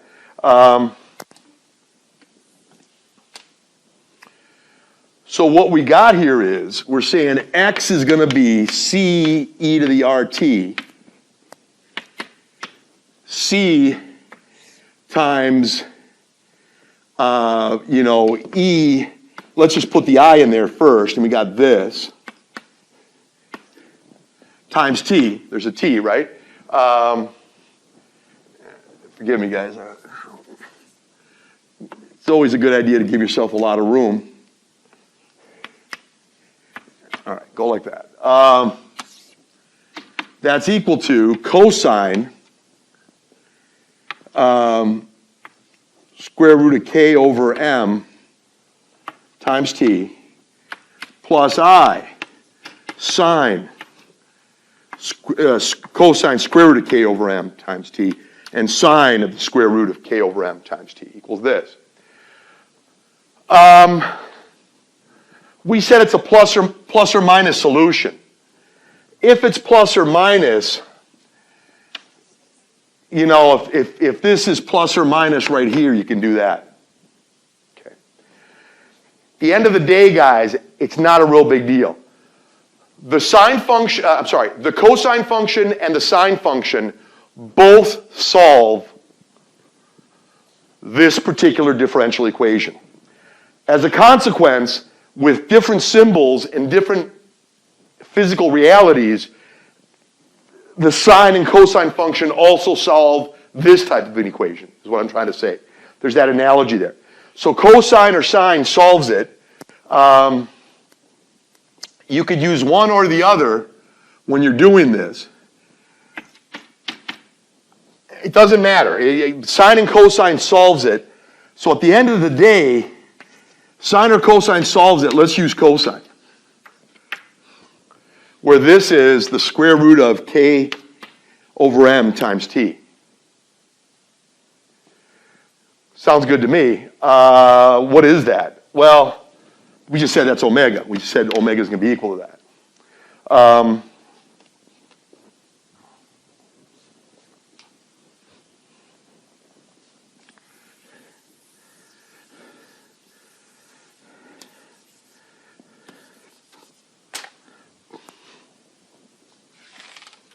We got this right here, you guys. The C with the boundary conditions is going to be X max. And X max is the same as the amplitude. Use one, it's a horse apiece, guys. Cosine omega t. Sometimes they throw a phi in there just to say, okay, what are the initial conditions? Usually I just don't put the phi in there. I pretend phi is equal to 0. Somehow it's done in such a way. But it depends where this whole process is looked at while the process is going on, where we're actually looking at this thing to kind of get a look at it. But that's essentially what's happening. Well, guys, if you look at the solutions I gave you and had on the board for a long time, and I'll put them back up there, the Q right here, what was it initially? I mean, the Q right there, let's see where I got here, guys. We started, the Q right here was Q max cosine omega t plus 5. Q max equals cosine omega t plus phi. Forgive me, I'm saying it wrong. When we actually looked at what I showed you, the Q of t, Q equals Q max times cosine of the quantity omega t plus phi. It's the same mathematics. Yeah, this differential equation and that differential equation are identical. It's a different reality different physical reality being discussed, but the mathematics to solve both realities is identical. So you're getting an answer like this. Is that true? Yeah, if you put this in here, and you take the second derivative of that x function, and if you put x right here and get its second derivative with respect to time, and add it with km, and add it with k over m times the original function, no derivatives with respect to time, but k over m, well, what's k over m? We just said that omega was the square root of k over m. So omega squared would be equal to k over m. So d squared x dt squared plus omega squared times x equals 0. Yeah, you do the whole song and dance. You're going to get a sine function or a cosine function, and I just told you there's not a big difference between the two. There's not a big difference between the two. I mean, there's a difference. Obviously, there's a difference. But in terms of the behavior, the size and shape over a particular interval of consideration, over 2 pi radians, depending where you want to start, I can basically find one function and I can find the other. I can somehow, the values that I want to get hit, they all hit identical values. If you look at it carefully, they're just out of phase with one another. So using the sine or the cosine function to get this under control is not a big deal. One or the other is fine. Well, that's important. That's the argument of what's going on with a lot of this stuff. Now, just, not to completely beat this up, but if you want to look at this differential equation, and then kind of just of interest, I guess you could say, on this, and I'm sure there's yet another analogy that can be found, I'm sure, regarding the Q and the Q and the I associated with the LC circuit, and there's probably analogies all over the place on this thing. But let's take a look, you guys, a little bit. Let me erase a few things.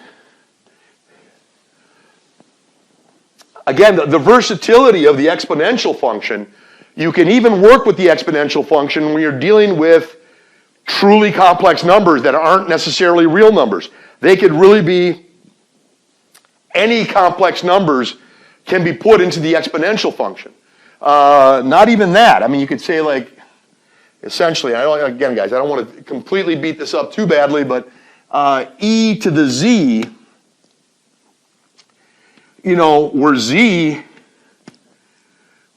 where z could be a is a real number, b is a real number, I is the square root of -1.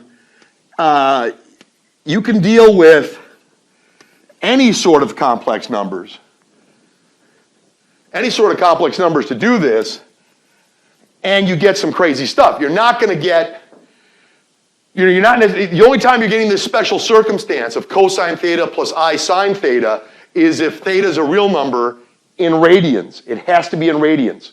And I is a strictly imaginary number. Then e to the I theta, then e to the I theta can be proven in a very beautiful manner to be equal to cosine theta plus I sine theta. E to the I theta equals cosine theta plus I sine theta, and there's some just beautiful mathematics that proves that that's mathematically consistent and viable, and it works. Looking at the behavior of the number e, and looking at what happens when you exponentiate the number e, and just look at various Taylor, and look at the Taylor series expansion. Looking at the Taylor series expansion for the cosine function and for the sine function, you just see a lot of things that are very fascinating.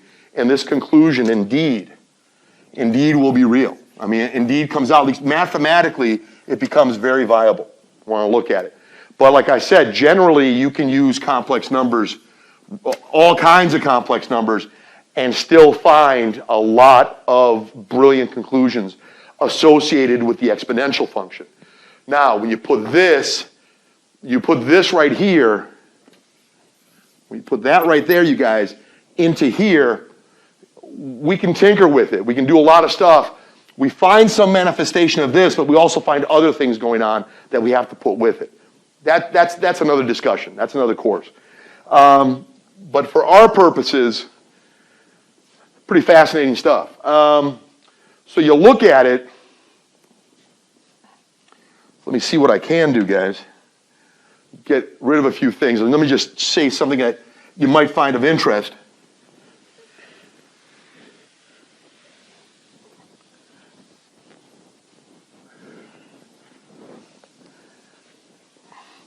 But remember what we're doing here. We're essentially doing it again in the other circumstance. It should be okay. Okay, there's always that debate. When do you start erasing and where do you start erasing, right? So we got this.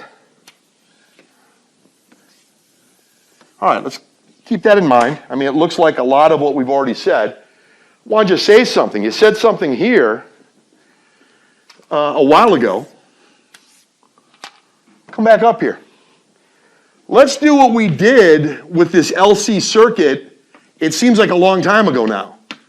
Let me take the time derivative of E. We said E is a constant.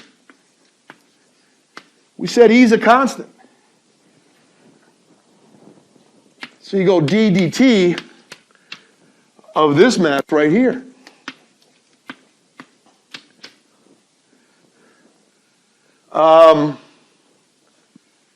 Okay, I could have sworn, I don't know what I just did here. 1/2 kx, okay.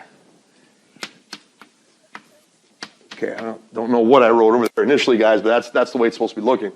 All right, go for it. We did say that if E is a constant, E is continually stored in that system. E is continually stored in that system. That is 0. Derivative here, the 2 comes here, the 2 comes out, you got mv dv dt. The 2 comes out, cancels that, you got kx dx dt.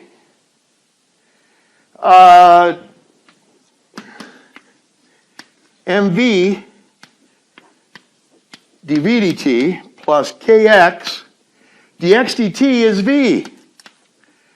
Wait a minute. Now it's really starting to look kind of familiar.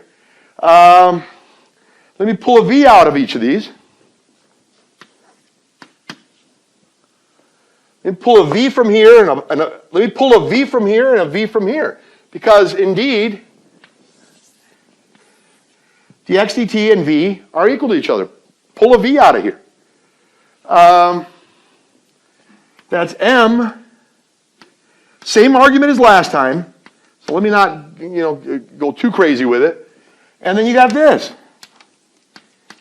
All right, that's pretty interesting. Yeah, and I think you know where this is going. We said v was dx dt. dv dt is equal to acceleration. It's equal to the d of the v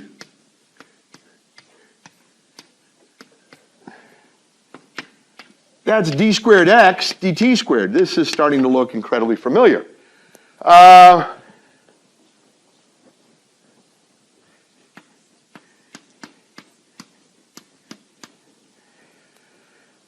Divide, put the 0 on this, put the 0, set it equal to 0 over here, doesn't really matter. Divide by m on each side. You get d squared x dt squared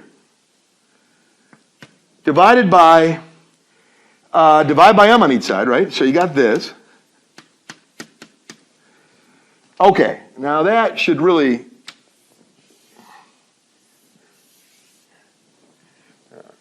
try to get this out of here.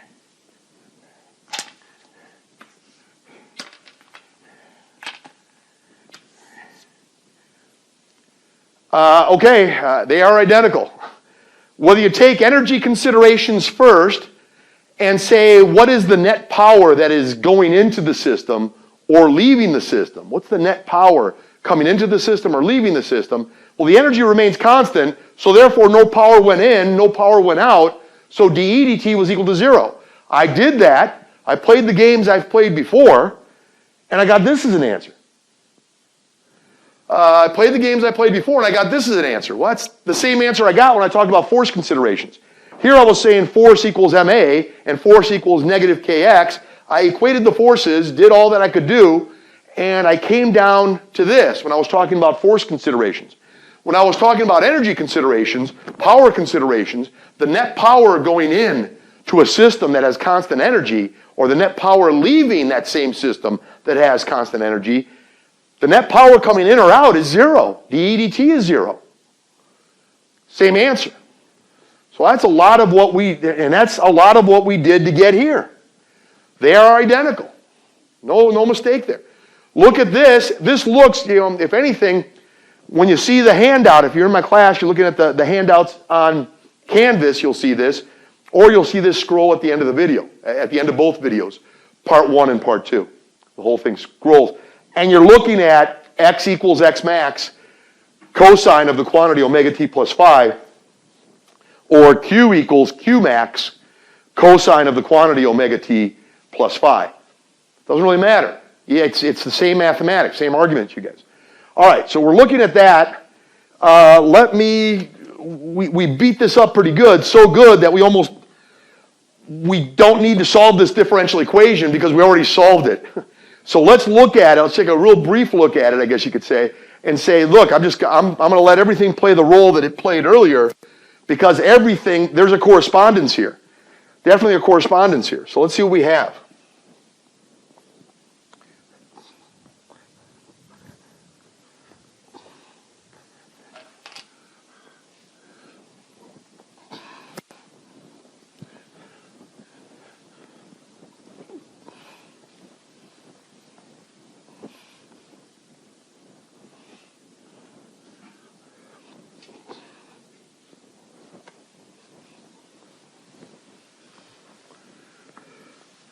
I did not want to erase that, and I just did.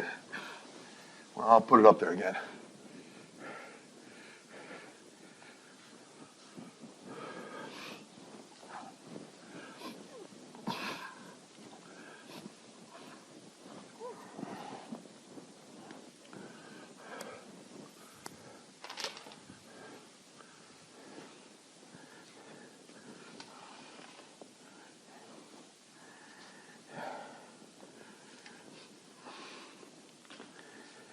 All right, guys. Let's go. Let's go. I should go pretty quick at this point, given everything we've done. We've worked it pretty hard to get to here. And we looked at an example of a mathematical reality that's identical to this mathematical reality. Let's write it like this. Let's put it over to the side a little bit. And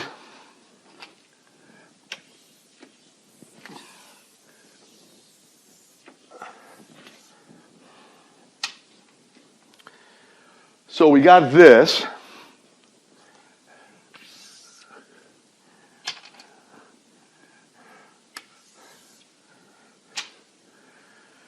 Let's talk.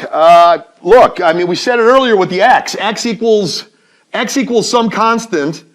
X equals some constant times e to the RT. Well, q of t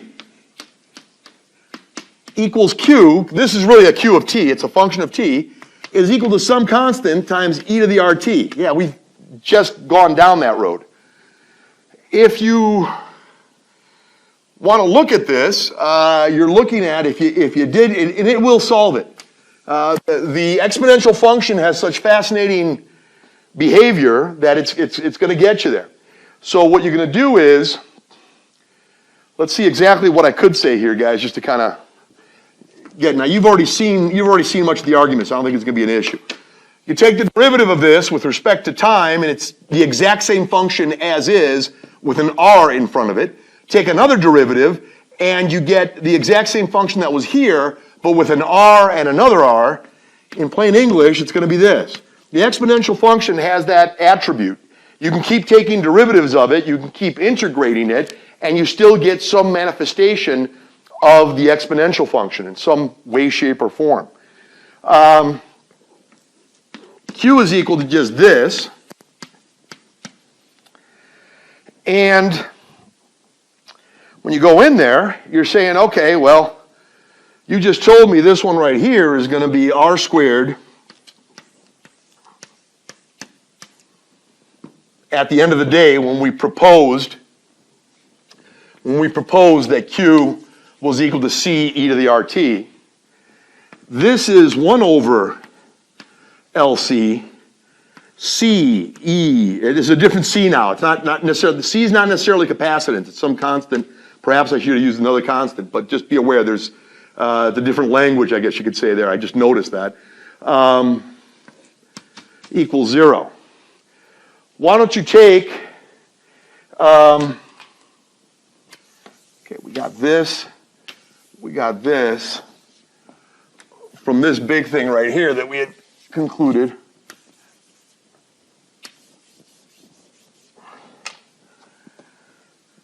And take C e to the RT out of both sides. Take C, factor of C e to the RT.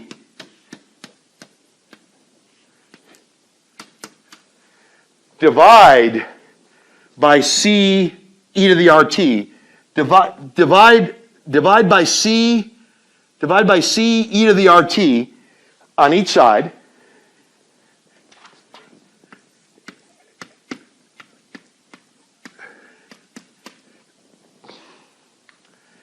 Well, here goes. R squared equals -1 times 1 over, no, let me not make that move just yet, to here. Square root both sides.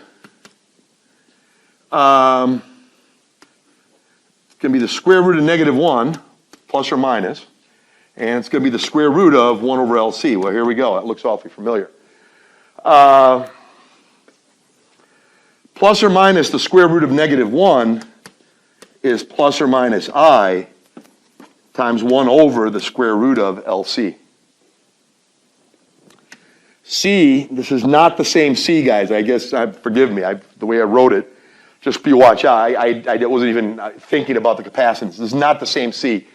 Pretend it's a much larger C, so it symbolizes something different, or put a hash mark on the top or something like that. But it is going to be something different. C e to the RT equals Q. So we got this, making that claim.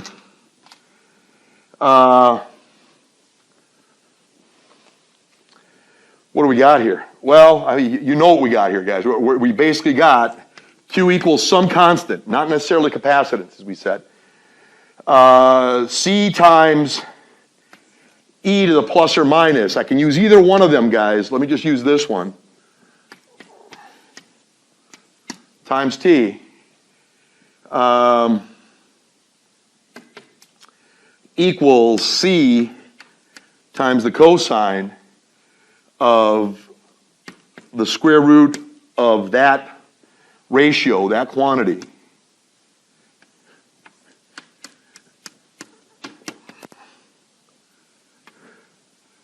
Again.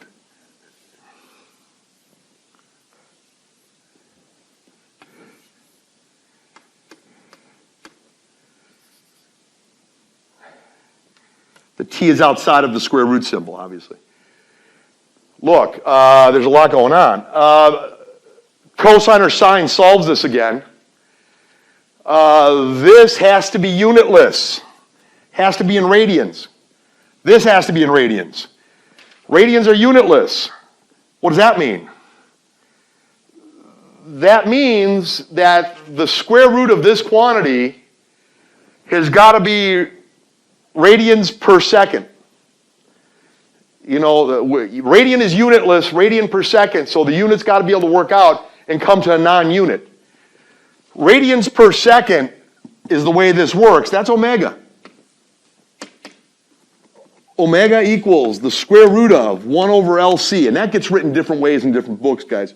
They sometimes just put the 1 on top by itself and then get the square. You know, you see it like this sometimes. at least I'm going on memory here, it doesn't matter, guys. I mean, mathematically, that's identical to this.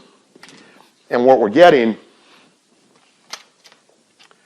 is what we got here. I mean, so either one's fine on that. So you're getting this, you're getting that. And there you go. Well, great. I mean, we've said this, we've beaten this thing up pretty good. Let's keep beating it up a little bit more. And I go into it. I mean, I go into it, just watch out for the C there. The C I do make a little bit darker, so I don't know, I don't know. It's not the greatest argument in the world, but I show different ways you can look at something. At the end of all that, the phi does not mess up your differentiation or anything of that nature. Let me, you got to work with the boundary conditions. At the end of the day, you guys, when you're talking about different boundaries here,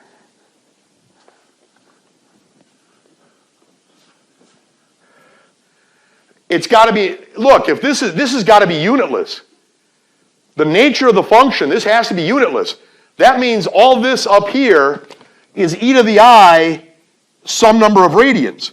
Well, radians, if you got seconds here, this is going to have to be radians per second, which is the inverse unit of seconds in a sense. Radians are unitless.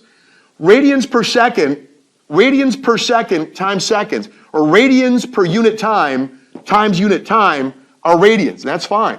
This has got to match up and be in terms of Q, and the boundary conditions make the C, to make the C work, it's got to be a Q max.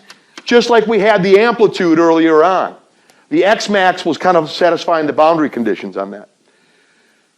So that's a lot. I mean, there's a good amount of what's going on here, and at the end of the day, I mean, the way it's going to play out, it's going to be something of this nature, you know, with the boundary conditions to make it work. Either the complex or real parts do solve the differential equation. The complex parts are kind of a, you know, I don't want to get too philosophical about it, but either complex or real parts will mathematically take care of things. Q max is going to be that boundary, though. So in all this that went on. So we started, you know, we said the cosine is going to solve it. At the end of it, either one of these is going to work. Well, wait, Q max times cosine of something, that was the same as x equals x max times the cosine of something. It's the same kind of argument taking place, you guys. So at the end of all this,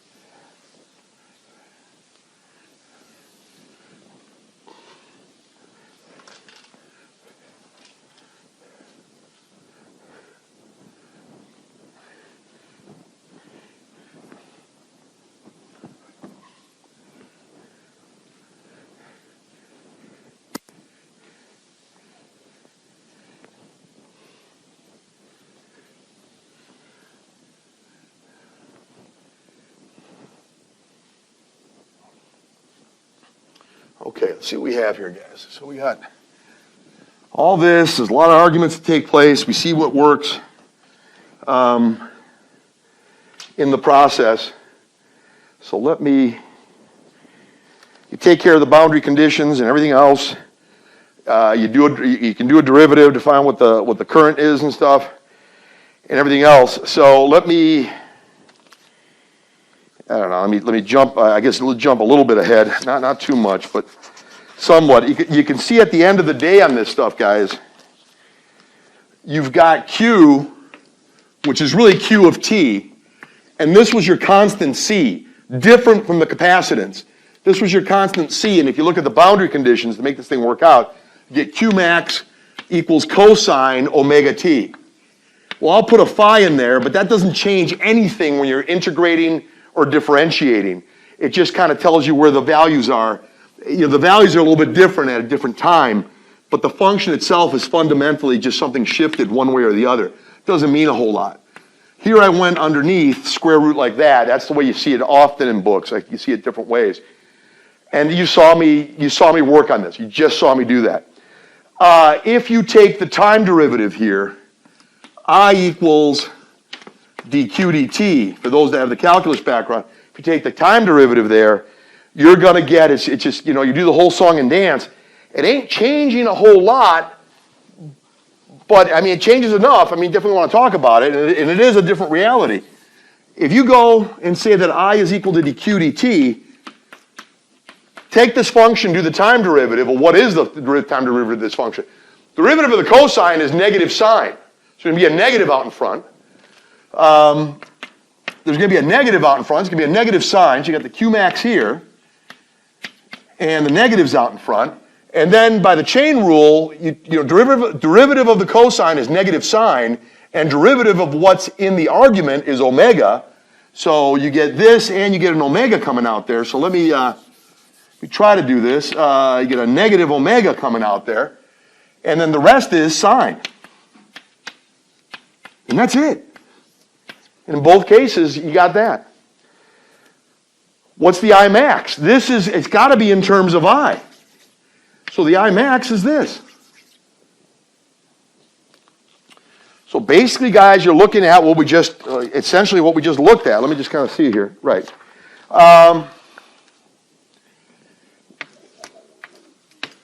We're saying Q is Q max cosine omega t plus phi, and I said phi is not the biggest deal in the world.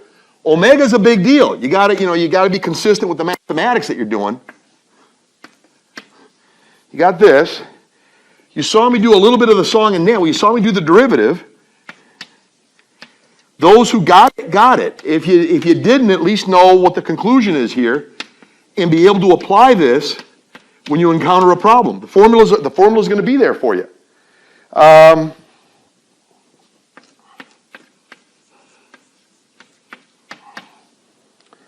max equals sine omega t plus phi.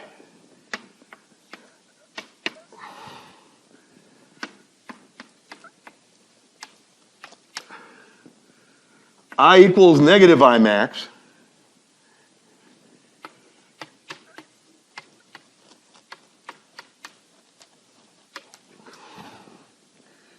and there it is. I mean, obviously you've seen this. Pretty fascinating stuff. Like I said, those who have me in person are going to see this in person. You're going to see the TAs do this in person as well. I'll try to give some kind of, there's different coverage of this in different books. From the Halliday and Resnick book for calculus-based electricity and magnetism, that Halliday and Resnick has great coverage of calculus-based electricity and magnetism. So does Dr. Katz for calculus-based electricity and magnetism. And Serway and Vuille do a great non-calculus discussion of it. And there are other books as well that, I think Moscow and Tipler did great coverage of calculus-based, and the Kutnell book did good coverage of non-calculus-based. So calculus-based, Tipler and Moscow as well, calculus-based, and then non-calculus-based, Kutnell does great work too. There's a lot of great books out there, guys. Some that I haven't even mentioned all of them. That I haven't seen all of them, or other ones I've seen, just can't remember. You're going to find some great coverage. Some books do better than others in just certain aspects, but maybe they exceed what other books do in other aspects. So it's all there. I'll try to have decent coverage for you when we do this, in person especially, but you're looking at this, and there's interpretations of this all over the place. Dr. Katz does a great job talking about this, about what's actually happening when this is taking place. So you can look that up when they talk about the LC circuit. You can look that up, and if you get access to that book or other books, talk about it as well, I'm sure, just fine. But you can find a lot of great books out there that are going to discuss it. So you can kind of look at it on your own on that. It's a little tough of a journey to take, given some time constraints sometimes to always bring that forward, you guys. So you can look at that on your own and see how that's behaving in the Katz book and in other books. But anyway, this is of interest. we see what happened here. There are some other things, and let me just see how I'm going to do it. You can't always, I mean, I try to give you some of the highlights of some things that happen here, guys. And there's different books that, when they do talk about AC circuits, some of the, as I said, you can use sine or cosine, and it shouldn't, it's not really a big deal. A lot of times when I'm dealing with phasors, when I'm dealing with the AC circuits, I prefer having all the values project onto the horizontal axis, and that's using the cosine function. Some books prefer the sine function, so it can get a little messy that way, but let me just say, since we're doing a rudimentary basis on some of this stuff, let me at least say a few things here, guys. And it's going to be, there's a good amount of material here, but I'll try to, I may have to go a little bit faster than I would normally do to at least give you the summary of what's happening here, guys. So I'm see how we're doing here on time as well. So let me just see something very quickly. Okay, so, all right, looking pretty good, you guys. So some things I'm just going to write out and be a little more brief on this, so I can kind of bring all of this to a close. But you can look at the notes that will be scrolling at the end for a more comprehensive explanation. The notes at the end should give you a more comprehensive explanation, and the book does a good job as well. So it's a little more on a rudimentary basis when I talk about the AC circuits. It's going to be a little more rudimentary and a little faster here, guys. But like I said, you can look at the notes on that and my solutions from the Katz book and from the Halliday and Resnick book and from the Serway and Vuille book. You'll have access, you do have access to all of those, to all three of those books. You have access to the electricity and magnetism treatment from all of those books.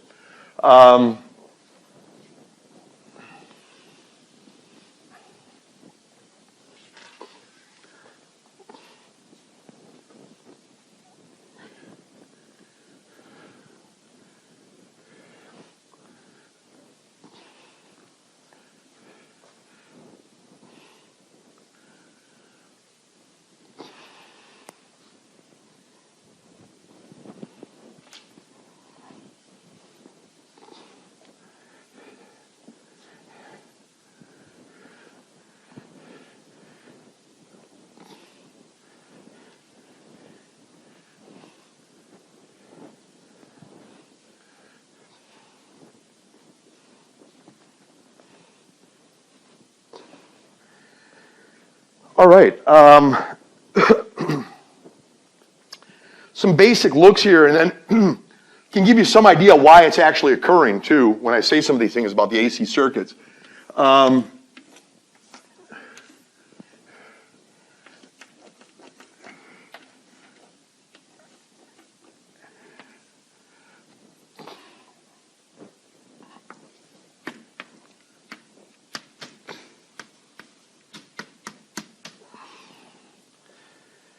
So, I mean, there's a change in voltage across any resistor if these are hooked up with each other. If resistors, capacitors, and inductors are put in series with one another, and we're stay there right now. I mean, perhaps down the road, it's for people's personal enrichment, we can look at various scenarios in various ways. Right now, that's not going to be the case. We don't need to go there right now. I want to give you some of the basics, and we'll kind of take it from there. Delta VR, RMS, the root mean squared is if they were to say to you, I guess there's a lot that can be said. I didn't really go into this too much. But let's say you started here and you talk about a particular cycle. Here's the sine function. Here's the sine function. Well, the average value of the sine function, assuming I knew how to draw, and I don't, but this goes down to a distance every bit as far down as this is up, no more, no less. If you were to average all the values over that period of time, a full period for there to go one whole oscillation, let me just draw this a little bit bigger.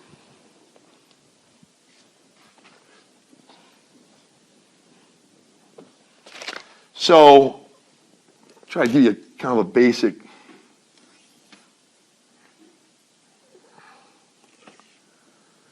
Something like that, and I'm sure that's off too, guys. But if you were to average, let's say the sine function, you say y was equal to the sine of theta. If you average this, the values, they average to 0 because there's very many positive values and very many negative values, and any values you want to compare, any value that's positive, I can find its negative counterpart here. So when I add them together, they cancel out and it's 0. True. If you square it, however, it's a different dynamic.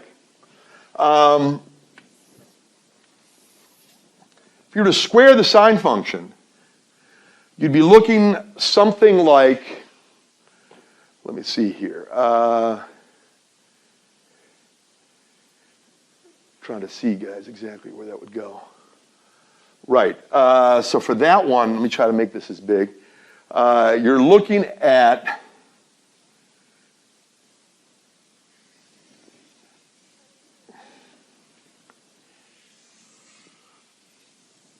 and that goes to the same, and that's as far out, you know, this is two, you know, this is a period of, you know, it starts at t equals 0 and goes to capital T. You know, you start at t equals 0, you know, small t equals 0, and you go to, let the oscillations take place a full period here. Theta is equal to some kind of omega times t. It's the same exact reality here, guys. Here, the average is a little different dynamic.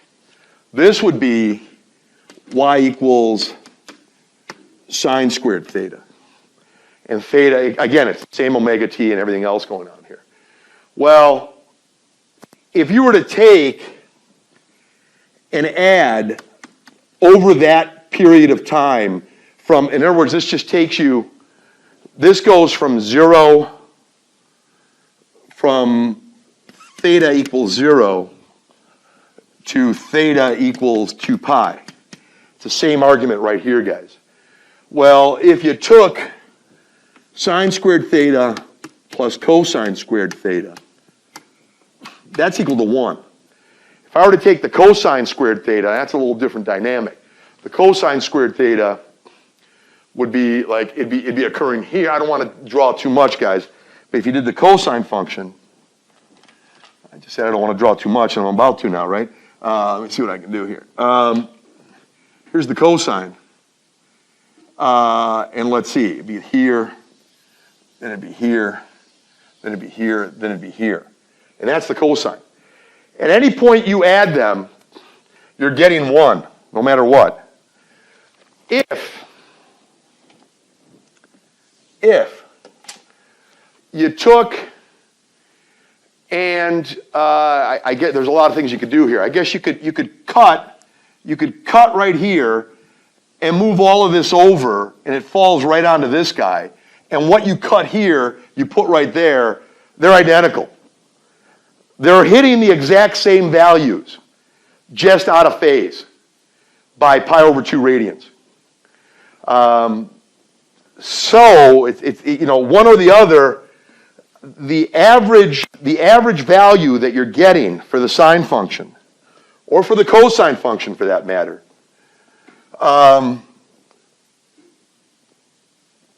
if you were to sum all the sines, I mean, I don't want to, this is its own calculus problem, I guess you could say. If you were to sum all the sines, the average, you know, sine squared theta, average, sine squared theta average is 1/2. The square root of the average of the squares is the root mean squared. So the sine theta RMS, root mean squared, is the square root of the average of the squares and the square root of that. So get the square root of this, you get 1 over the square root of 2. So root mean squared, if you got a maximum, in this case the maximum would have been 1. The maximum value the sine function can have is 1. Its average, it goes from 0 to 1. The average is a half. The square root of the average is 1 over the square root of 2. So the root mean squared. So when you're talking about, delta V, delta V RMS,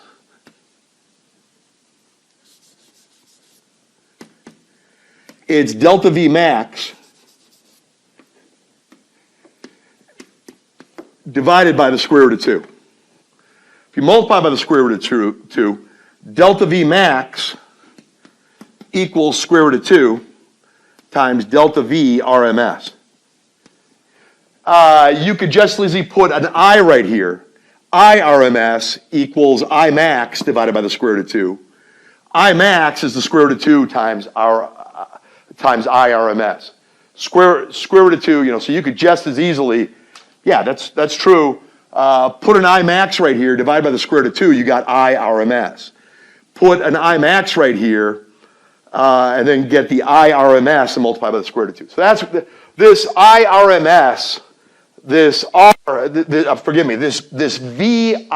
this delta V, change in potential, V RMS, and V max, and I RMS and I max relate with each other in regard to the square root of 2. If you divide the max current or the max, if you divide the max current by the square root of 2, you get I RMS, the average root mean squared of the current. If you divide the maximum voltage by the square root of 2, you get delta V RMS, the root mean squared of that type of an average, that special kind of average called a root mean squared. So, okay, this has been seen in other places, depending where you've seen it, from what teacher you've seen it, what book you've looked at. We've also seen this in discussions pertaining to mechanics. It does have, you can talk about thermodynamics and things of that nature regarding something like this. Okay, guys. So we're looking at something like this. Let me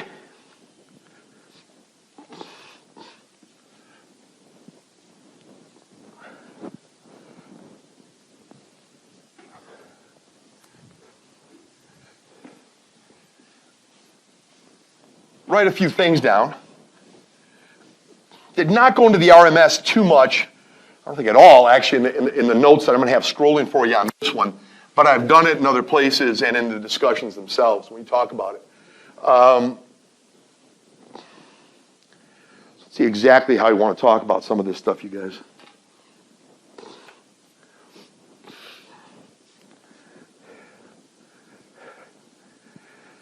Get more chalk here.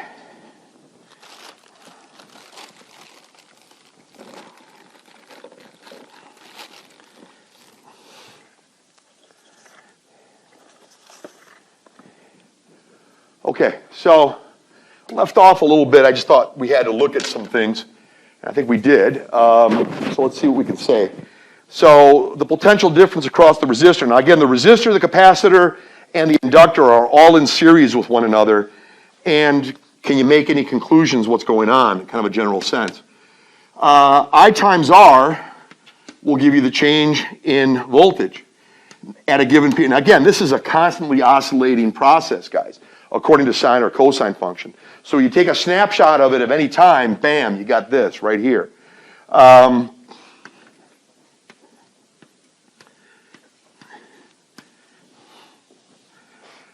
Equals I RMS XC. Now XC is going to be of interest. Now this is rather, we'll see. We'll cross all these bridges as we have to cross them, I guess you could say. We've got D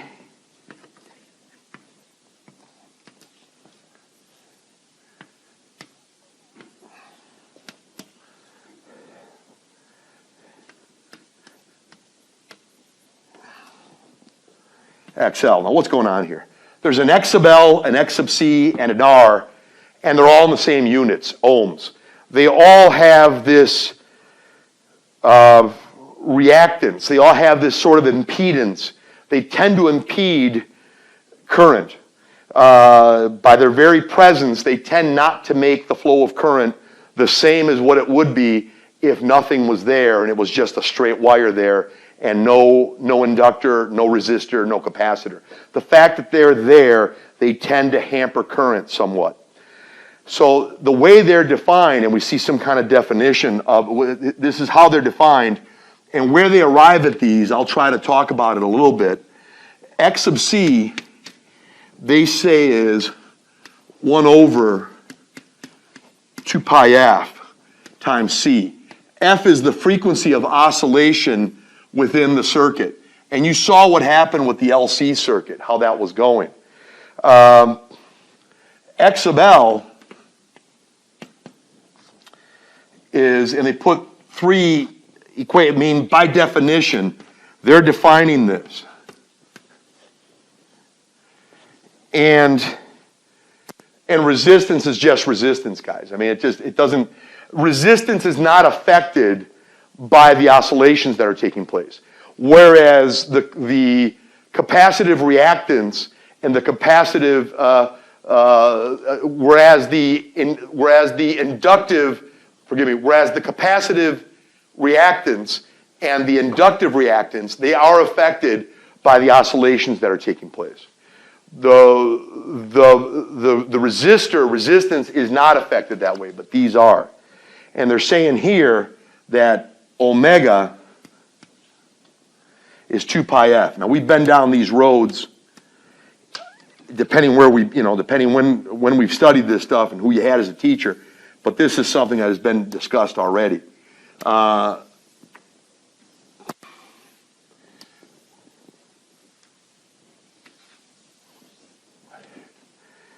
that's pretty interesting how that plays out, you guys, how they're going to say some of that stuff.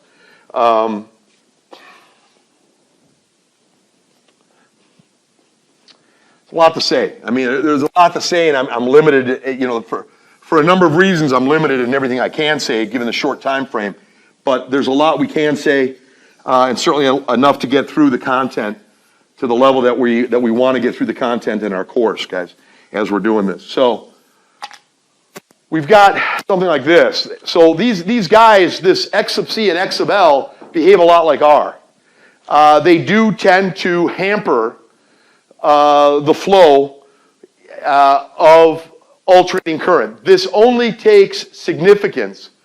This only becomes very significant, you guys, if there is, well, I mean, there's a lot you can say, actually, regarding something like this, guys, especially with the capacitor and everything else, but it takes on huge significance when there's an alternating current, and it's really accentuated in that regard. So we've got this right here. So a way it gets looked at sometimes is, and they're out of, let me see where they went here. I'm putting the carriage a little bit in front of the horse here, guys, but I'll get to some of this other stuff. Let me just say some of the stuff I got written on there. So we're saying that, a resistor is obviously a resistor. Resistance equals resistance. And if I don't want to use and let's not worry about whether we're talking about, now we do have, this is a constantly varying situation. You saw when I just drew the sine function and the cosine function. Whether we're squaring them or not squaring them, there is a lot of variance going on in a very periodic fashion. So the maximum, sines matter, there's maximums, there's minimums, there's a lot of things you can define when you're talking about something like this. I'll use the VR as the delta VR. Remember we said sometimes we can write those one way or the other. We can argue that, I guess. We said that the X sub C is going to be, well, didn't we say that omega is 2 pi f? So the X sub C, X sub C is omega C, and VC IXC. And again, I got this in the notes, you guys. Some of this stuff, I may have to speed this up a little bit. but we got this right here. That's omega L. And you just saw, based on stuff I've said earlier, way there to the further left right here, guys.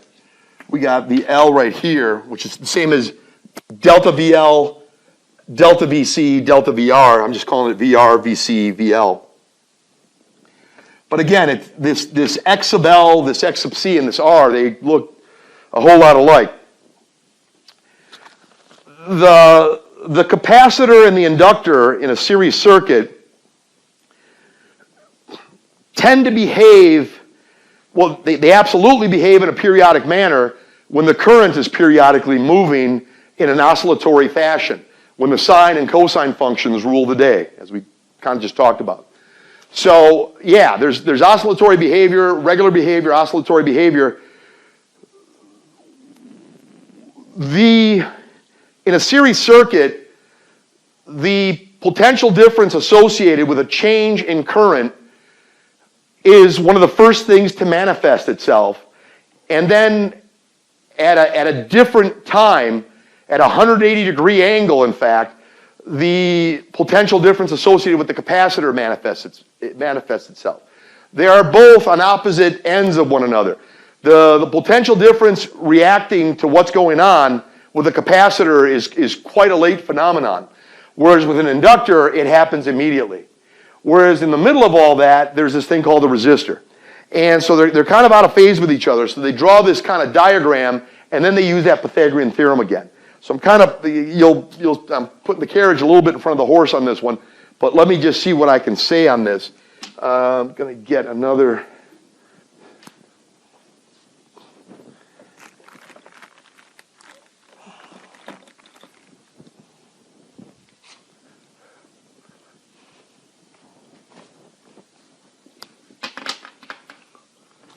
Okay, guys, so we said a bunch of things.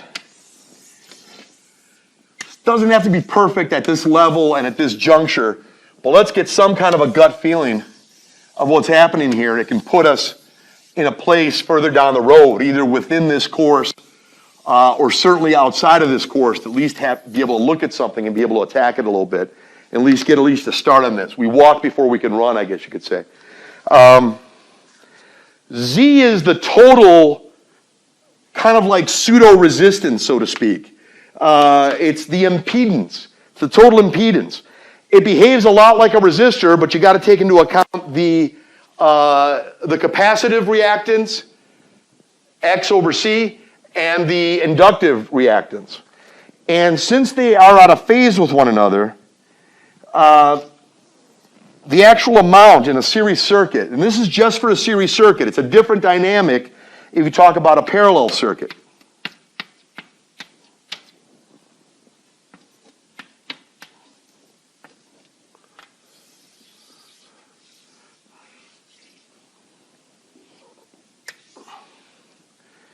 So you got this right here, guys, and how would you write this? Well, there's a lot of ways to write it. I mean, you could say, well, we know omega is 2 pi f. F is the frequency.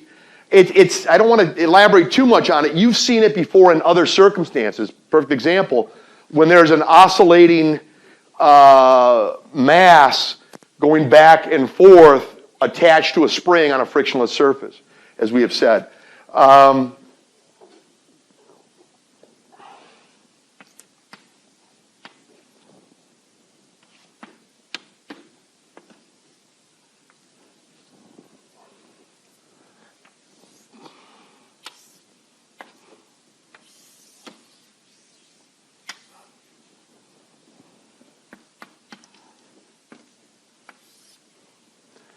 So we got this. Guys, I've not done anything different here. You may not be comfortable with what's happening here. You're going to be more comfortable with it. Again, I'm putting a little bit of the carriage in front of the horse on just about every one of these, actually. All of this is going to make a lot more sense, hopefully complete sense, when we actually look at the figure that's under consideration. It is essentially, see exactly where you want to go with this, guys, when we're doing some of this stuff. We know that X sub L is omega times L. X sub L is omega times L. X sub C is 1 over omega C. They are diametrically opposed to one another as far as like what's going on with the tendency for the potential for something to occur to make the flow of the current better. Better or worse for that matter. They both tend to kind of fight one another as far as the potential for how the current's going to flow.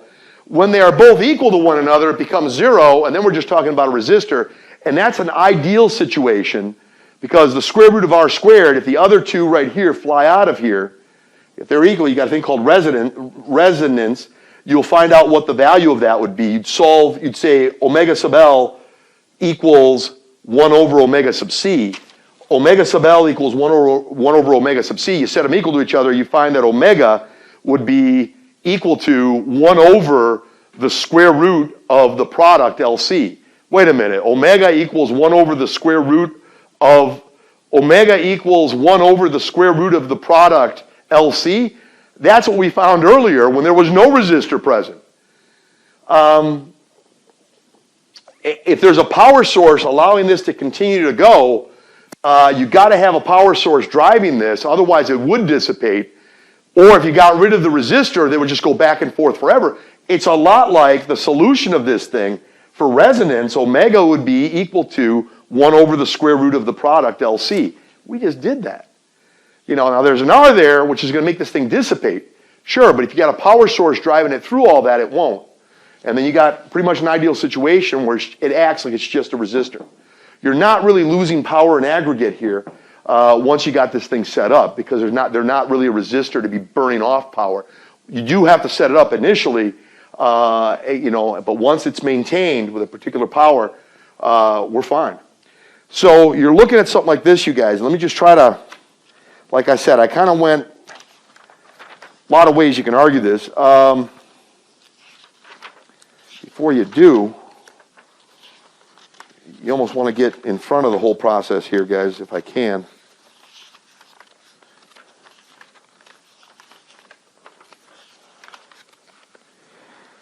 Yeah, I mean, it's, I'm really putting the carriage in front of the horse, guys. So I'm looking at something like this. Basically, for the RLC series circuit, and I won't print all of this out right now. You can look at it as it scrolls across. But there is a really important thing you do want to know. Maybe perhaps 15 minutes ago you should have known it, but I'm going to let you know now. Let's say you got initially, okay, so this is DVL, and this is DVC, or delta VL, delta VC. Yeah, I'm trying to make one bigger than the other. Now, if they're in resonance, these would be equal. Then they got this thing called the resistor, associated with the resistor, delta VR.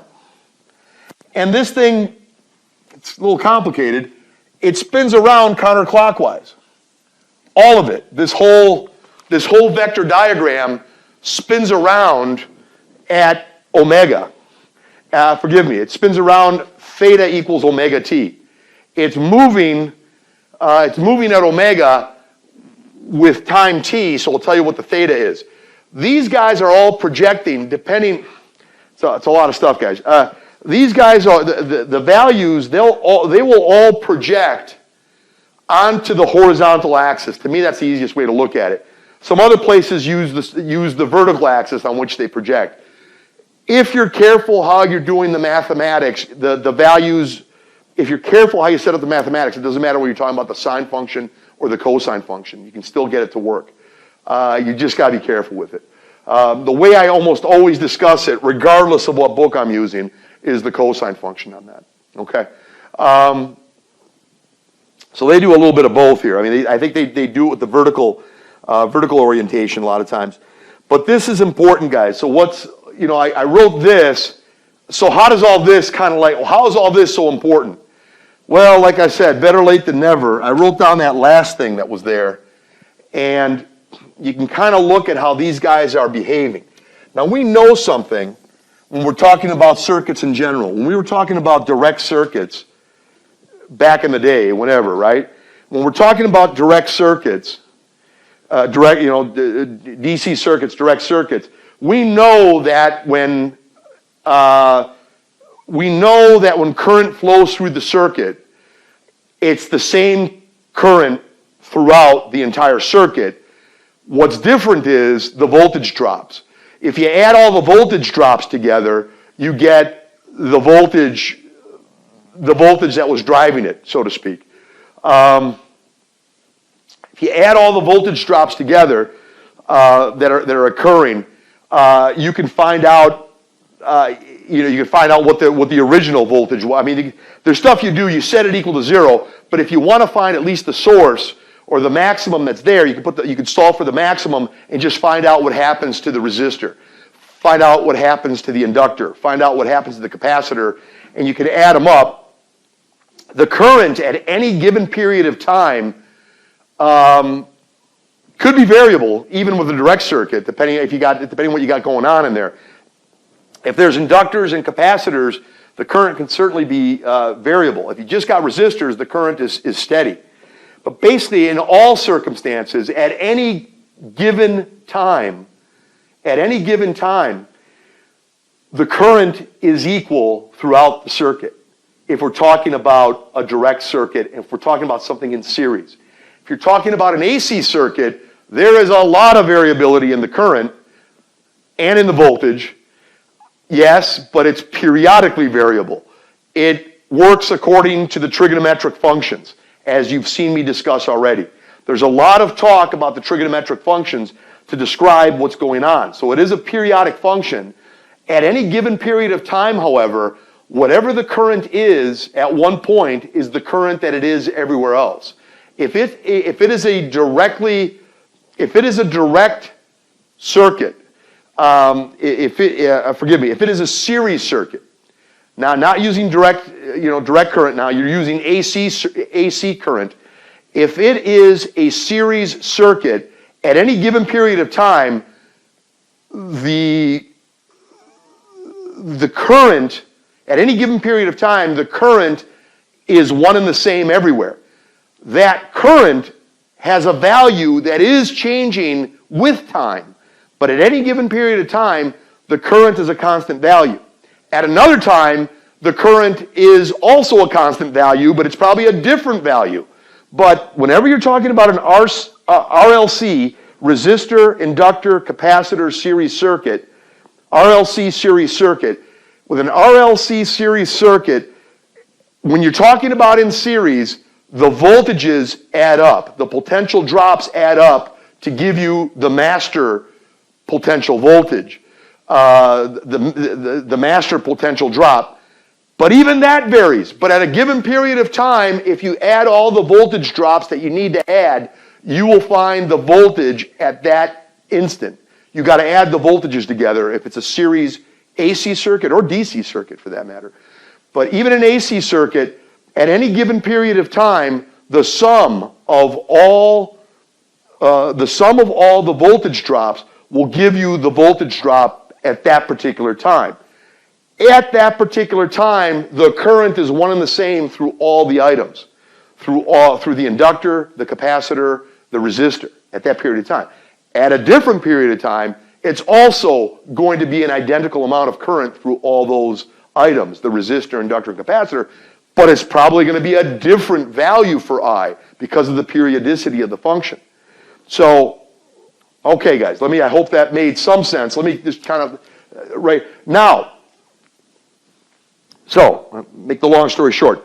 If it's a series circuit, AC circuit, alternating current circuit, series circuit, they call it the RLC series circuit, resistor, inductor, capacitor. At any given period of time, the voltages add up. The current is identical.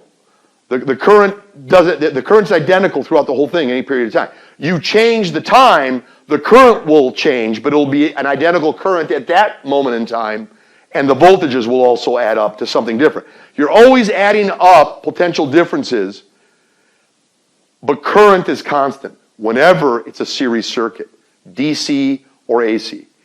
When it's a parallel circuit, you'll add the voltages together, Forgive me, the voltages are constant. The voltages are constant for a parallel circuit, but the currents add together. So currents add together for the parallel, whereas voltage is constant in that instance, but the currents add together for the parallel. For the series, the current is constant, but the voltages add together. So let's just talk about the series right now and see what we can say about it. So I said what I said there, so let me kind of look at it. There's a lot to be said, and like I said, some of this I'm going to have to defer to you and say, well, okay, we've got all this. I don't want to erase any of it, but okay, let me start erasing some.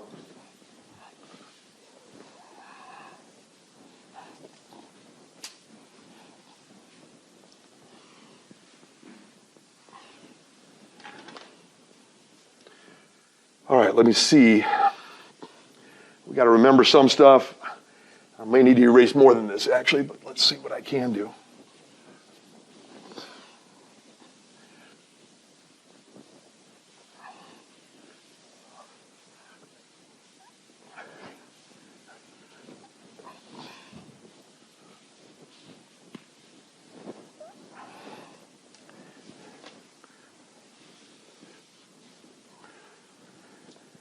Okay. The arguments they make on this stuff. How you gonna do something? Well, I try to kind of say it. You gotta add, if they're looking like this, you gotta add these like they're vectors, and this thing can spin around and still have this exact same configuration. They call that phasors. It's basically consistent with the periodicity of the function. It's consistent with the solution of differential equations, so they make the solution of the differential equations somewhat easier by drawing this vector diagram, and then they spin this thing around at omega. So theta, the theta that it takes going this way is going to be omega t. Okay, there's a lot there, guys. Let me just see, you're looking at this, where did they get this, given the stuff that we've already talked about? Well, if you were going to,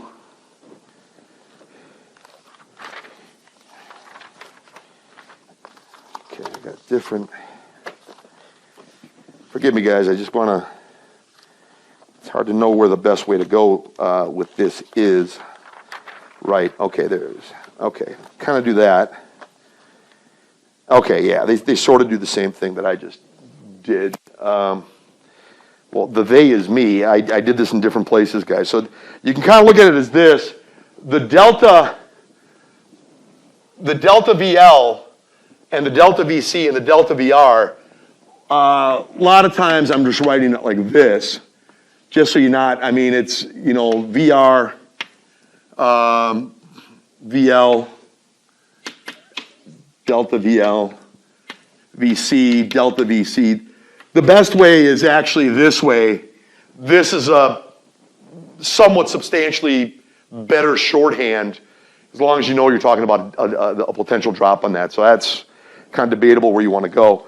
So just kind of be aware of that. Now, the way we actually got to it, right, okay, I'd seen that. For some reason, I'd actually passed over on this thing.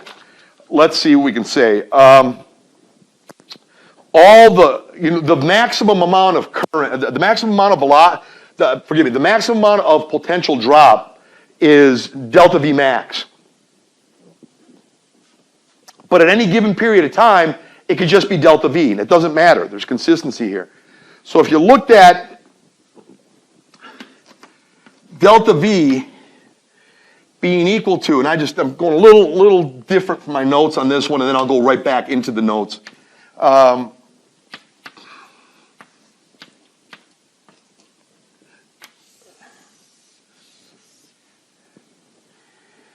Let's see what we got here. We got this. Okay, this is the standard, I guess, the best way to write it. More of a shorthand is you can just equivalently write it. You see it in books this way, though that does get slammed by some people who do write books on the matter. And those people who slam it are, I can grudgingly say they're right, but it's a little shorter. It's a little shorter. The shorthand's a little bit better. Basically, what you're doing is, if you want to find V for voltage or potential difference looking like this. You can't just add them together. You got to add them like they're vectors. Well, if you take this big one minus the small one, you draw a resultant vector here, and you can move that resultant vector right here, and you've got the legs of a right triangle. And if you use the Pythagorean theorem, you end up getting how big the total impedance is. In other words, it's not just the resistor fighting this thing, it is the resistor and whatever is going on in the capacitor and whatever is going on in the inductor. So you get like a bigger, this is where you get the Z. This is called the impedance. So if you play this thing right here, you got that. Now you could say, well look, this may be the case. This total impedance behaves a lot like a resistor, a real big resistor, so I times something looking like a resistor is the total current. It's a series circuit, so at any period of time, the I is identical through all the elements because it's a series circuit.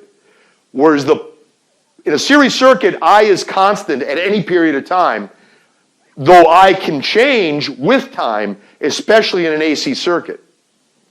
But at any given instant, I is identical throughout the circuit. I is identical throughout the circuit at any period of time.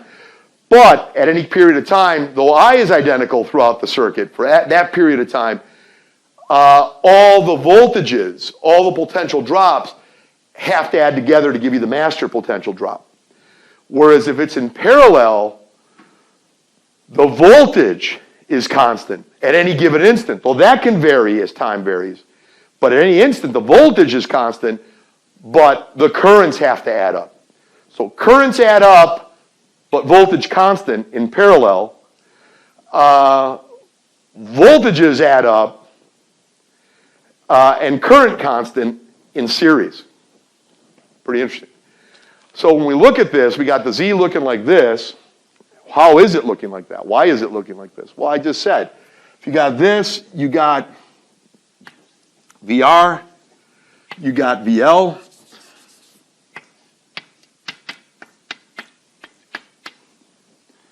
you got VC. Wow, they're all behaving like resistors. All together, they got to sum like this. Well, yeah, but look how they sum. They add like vectors. They add like triangles. Those of you who ever had me in any other class, vectors add like triangles. They don't add like money. So this is going to add like a triangle, and this is the leg of one right triangle. This is the leg of one right triangle. The difference here is the leg of one right triangle being squared. This is the leg of the other right triangle. This is the leg of a right triangle being squared, and this is the other leg of the same right triangle being squared. Add them together, square root it, you'll get the hypotenuse. The hypotenuse is Z. And that's kind of where they're getting this stuff, guys. Well, look at it carefully. Didn't we just say, though, that V is IZ, so that V way over there, lower left-hand side, IZ equals, here we go. We got IXL minus I, the same I, XC, plus IR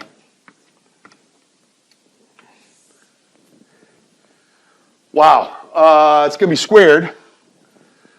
Pull an I squared out of here, pull an I squared out of there, pull the square root of I squared out of here, and you just got an I right here.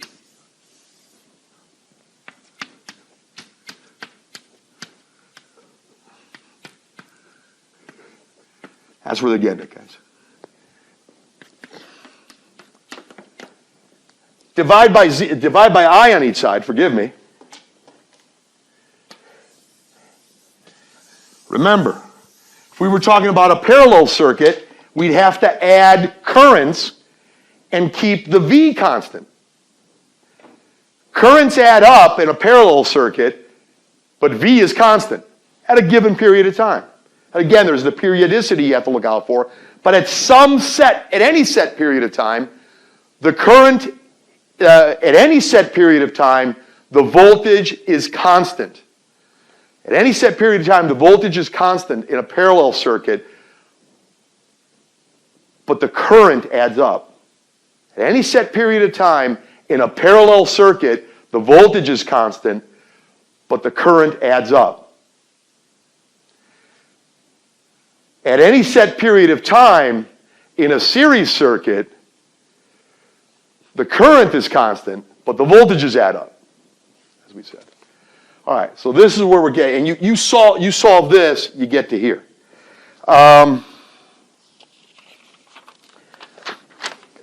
Some texts, when using phasors, make projections onto horizontal axis using cosine function. Other texts make projections onto vertical axis using the sine function. It does not matter, the same exact physics is described, and the mathematics is essentially argued the same exact way with either description. I kind of told you guys, I just mentioned that a little bit earlier. Observe using vertical projections pertaining to AC circuits, what's going on. So they're using a vertical projection. I've never been a great fan of that, but the big thing here is, can we see where this is actually coming forth to get, let me just see exactly where I want to go with this, guys. Right.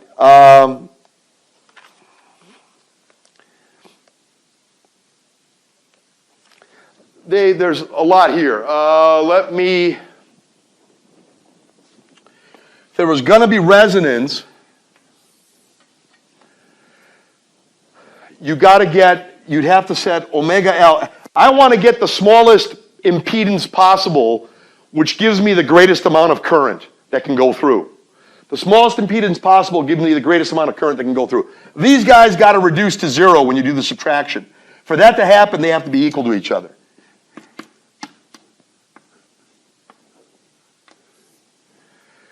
Multiply by omega on each side and divide by L. Omega squared equals 1 over LC. That looks so familiar, it's not even funny. You square root both sides.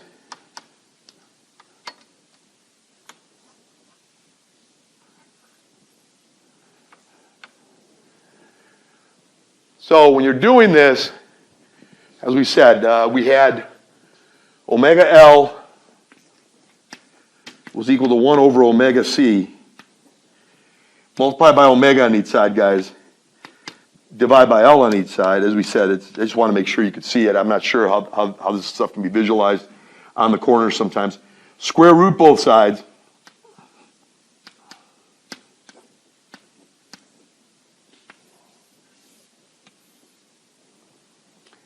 Again, that's just, that is strikingly familiar for reasons. The other one didn't need a power source, but since you got a resistor, you're going to need a power source to be able to keep moving this thing, even if you got resonance. Even if you got something like this going on, it can't just keep flowing without a power source because there is a resistor there. Take the resistor out, there you go. You got what we solved earlier with the LC circuit. So that's pretty fascinating stuff, how that works out. They say a bunch of stuff here, guys. I'm trying to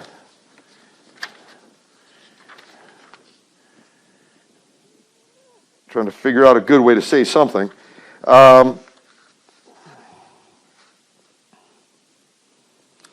So what they're trying to say here, guys, is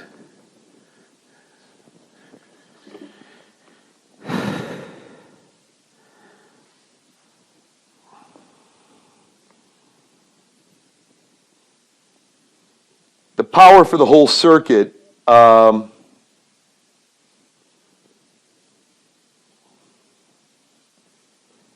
try to say something here, guys. We are on this.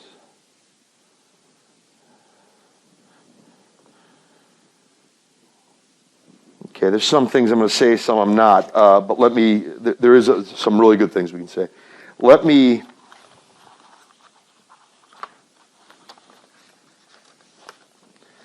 try to think, guys. All right, let's go with they're having the projections happen along, they're using the sine function. They're using the sine function rather than the cosine function, and that would pertain to vertical projections. Again, I'm not the greatest fan of that, but I'm sure a fan of the sine function, and I'm sure a fan of the cosine function, because they're basically identical. They're just out of phase with each other. So that's not going to be a big deal. So a lot of the conclusions that you draw won't be substantially different. How could they be? The functions are essentially the same. They're just located in different places when it's going on. So let me look at a couple things here, guys, that go on with this. And the way some of this gets described is a little bit of a challenge sometimes. So let's look at this. You've got a lot of features here. You obviously have the feature that you can back up and take a look at some of what I've written. Let's proceed further. Okay, so we'll stay with this. We're in the AC circuit still, but let's erase a good amount. Let's see what I can get out of here.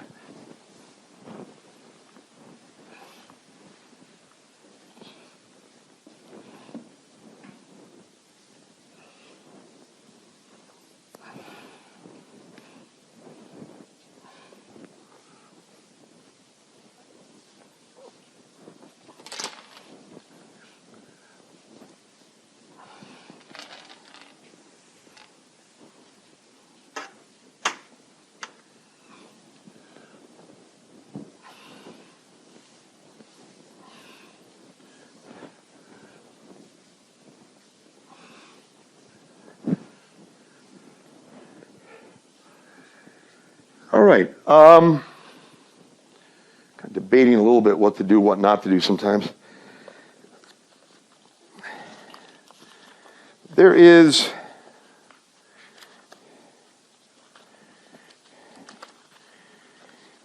arguing a couple things with myself, guys, on this one. Let me just kind of going back and forth on this thing, how to do something here.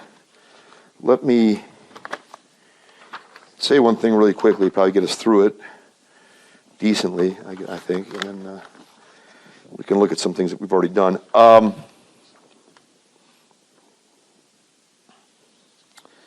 So there's a lot we can say.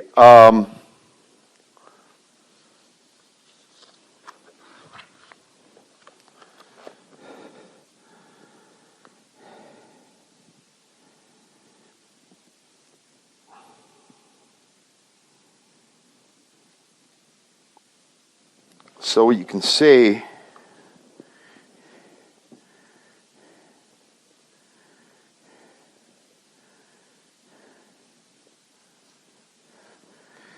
okay, if you were to look at like some of the stuff we've just said here, guys, you can kind of get an idea what the phase angle is under consideration.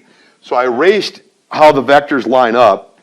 You can essentially say if you're talking about delta V max, though it doesn't really matter actually which delta you're talking about. The angles are going to work out no matter where it is, to be honest with you. You know how this actually works. I mean, these would all have to sort of be at a max as well for this to be happening. But let us see here. I's, right, IZ, the whole thing. The I would be at a max for this to happen as well. At the end of that. So let's just see what we do have. You could write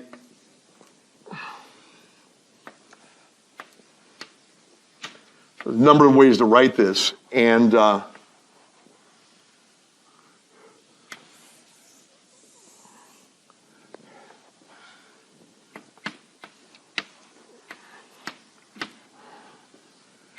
okay, I mean, like I said, I've put these in different locations here. But, the mathematics is what it is. The angle, the rise over the run, the tangent, is basically delta VL minus delta VC. And it doesn't matter which one you're talking about. This should be, they're going to be different values of, different values of I, which means there's going to be different values of potential. I mean, it's basically you can take, let me kind of see here. You could take I and go X of L. I times X of L is delta, whatever the I may happen to be. It doesn't have to be the max. I put the max here, but these would also have to be maxes as well. So it's probably not a great idea to even put the max there, but that's consistent with my notes. watch out. I mean, you're looking at a better situation here, because there is a variability of what goes on, actually. So let's put the I out of here, put I here, I times XL, I times XC over I R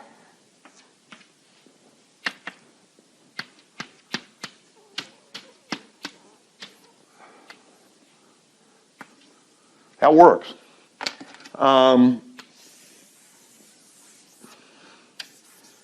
We got that because it came from this.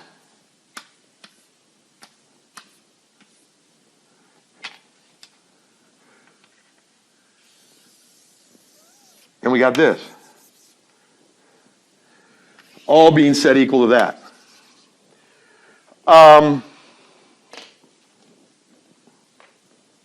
True. I mean, simple as that. And so what you can see here, I mean, that's pretty big, pretty important, pretty interesting how things are constant in that regard. If you took the average power, that's RMS. I mean, there's so many ways you can write this, right? There's IRMS. Now, here's an average, but I can find the power at some other instant, you guys, without using an RMS. I can find the maximum power if I use Imax and delta V max, etc. So there's a lot can be said, guys, when you're doing this. But the big thing is you got delta V RMS, and they depends on this. If phi is equal to 0, you got the maximum power that's being dissipated by the resistor. How on earth is this? Well, power average equals IRMS, which is, the IRMS is delta RMS going through the circuit. That's I. This is I. That's the I. This guy, this right here. Don't want to draw too much, but I max would be dV max over Z. IRMS is dV RMS over Z. You got this. Delta V RMS is, delta V RMS. So we could say here on this one, let me just try to say where that's going to be. So the IRMS is this. Let me just exactly say this, because this can be, it's a little on the confusing side when the stuff gets written down. You look at it,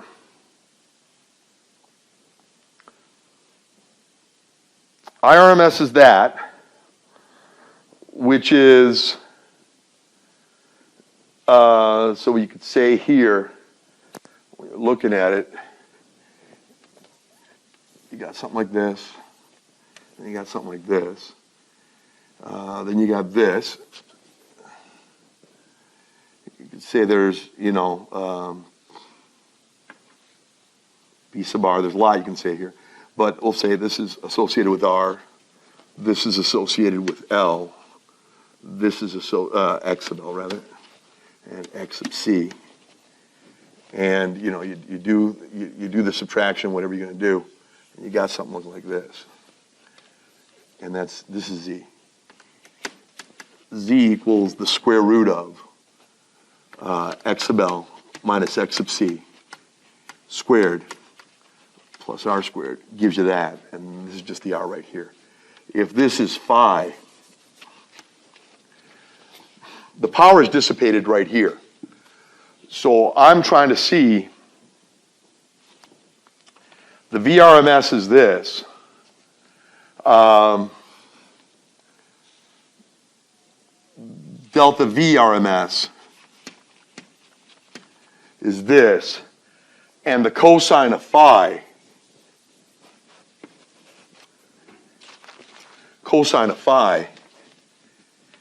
is R, cosine phi is R over Z.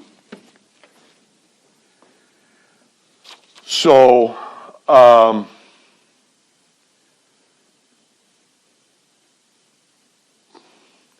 when you're trying to actually find this thing, the IRMS, IRV, this is I squared, this will give you the I squared R. This will give you the I squared R power loss is what you're going to have happen here. What happens here is you got this divided by this, that's the IRMS.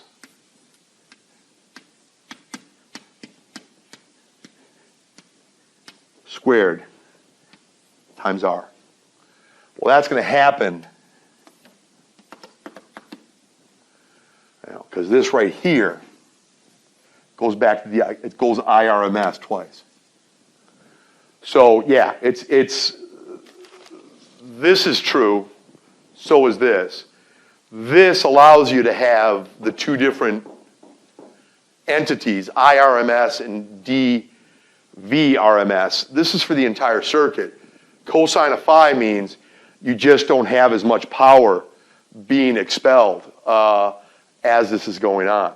So you can, there's a lot that can happen here, guys. Obviously, if R goes down to 0, there's no power being dissipated in this whole process. So that's some of what they were doing there. All right, that's. I figured I'd jump ahead to some of the stuff I was going to say earlier, so now I don't have to say it again. The omega being equal to 1 over the square root of LC, that's pretty crazy. And let me see, I got a couple more things to say, guys, and we could probably just call it a day on that. Let me try to think here. There's a really good, I think what's really important is, again, and we're going to use with the sine function, doesn't matter if we're using the sine or the cosine function, the periodicity is identical if you do the mathematical setup correctly. I'm not trying to say there isn't a difference. There is obviously a difference, but they're simply the same exact function out of phase one with the other. They're talking about 90 degree angle, pi over 2 radians, 90-degree angle of things being out of phase, essentially, for a lot of what's going on there. So there's a lot of conclusions you can draw. Don't worry about sine or cosine. We're talking about the same values. They're just located, they're just happening, they're just being located at different times, but the same function is in play, whether it's the sine or the cosine function. Again, they're just out of phase. There is, I know I said some stuff earlier, I've erased it, but this whole idea of like where are they getting these conclusions where they're giving this, they're saying, yeah, okay, the resistance, let me see here exactly where did I put that. The resistance is equal to the resistance. The resistance is equal to the resistance. The capacitive reactance is equal to, when you actually do this, well, let's get to that in a second, guys. We actually said, let me actually just write them down again a little bit and just say, okay, well, where was I getting some of this stuff? Let me erase some of this stuff, guys, and let's talk a little bit.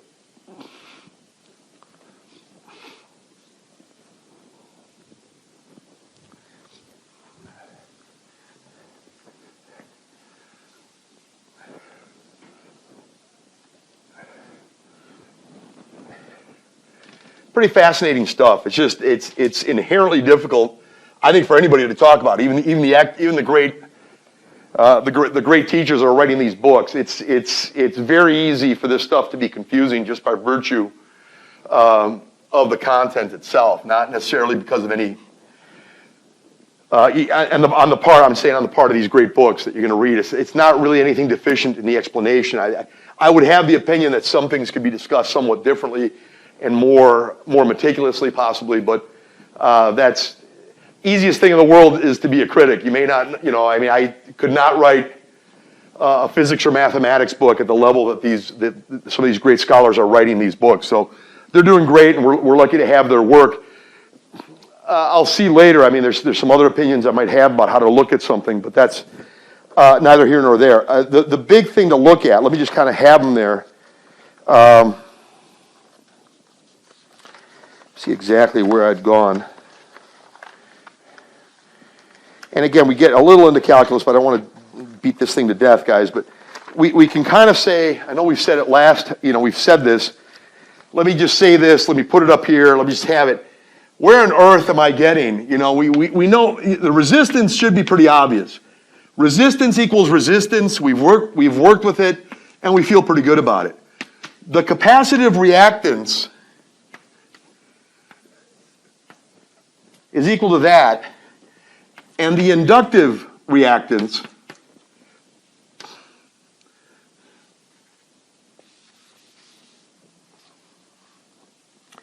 is equal to this. And they're out of phase. These guys are out of phase with each other. These guys are, each of these separately is 90 degrees away from him in opposite directions, and they're opposite each other.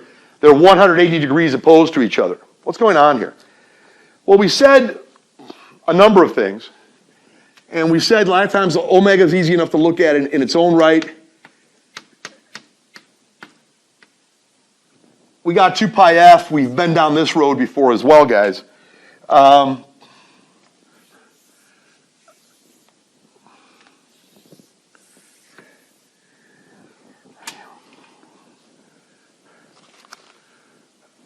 Okay, well, what does it mean?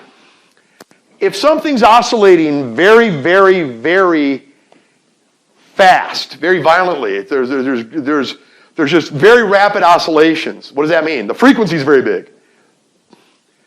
If the frequency is big, omega is big. If omega is big, the frequency is big. If omega is small, frequency is small. Frequency is small, omega is small. You get the picture. Omega equals 2 pi f. If f is really big, omega is really big. If f is really small, omega is really small. If this thing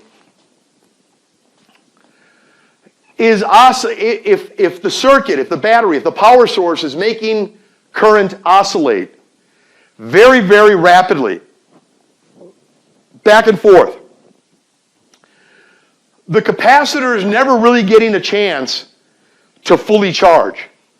In this case, it's not charged at all, and it's not getting a chance to fully charge. So it's very easy to get charge onto the plates, and very easy to take charge off the plates. If it's very, very, if the omega is very, very strong. Well, if omega is a very, very big number, very, very big times a capacitance, very, very big times a particular capacitance is still a very, very big answer. 1 over a very, very big answer is an x sub c that's very small. This thing does not hamper the flow of current if the current is oscillating very, very strongly with a very big omega, with a very big f. Omega equals 2 pi f. So if this is huge, then 1 over huge is a very small, answer for x sub c.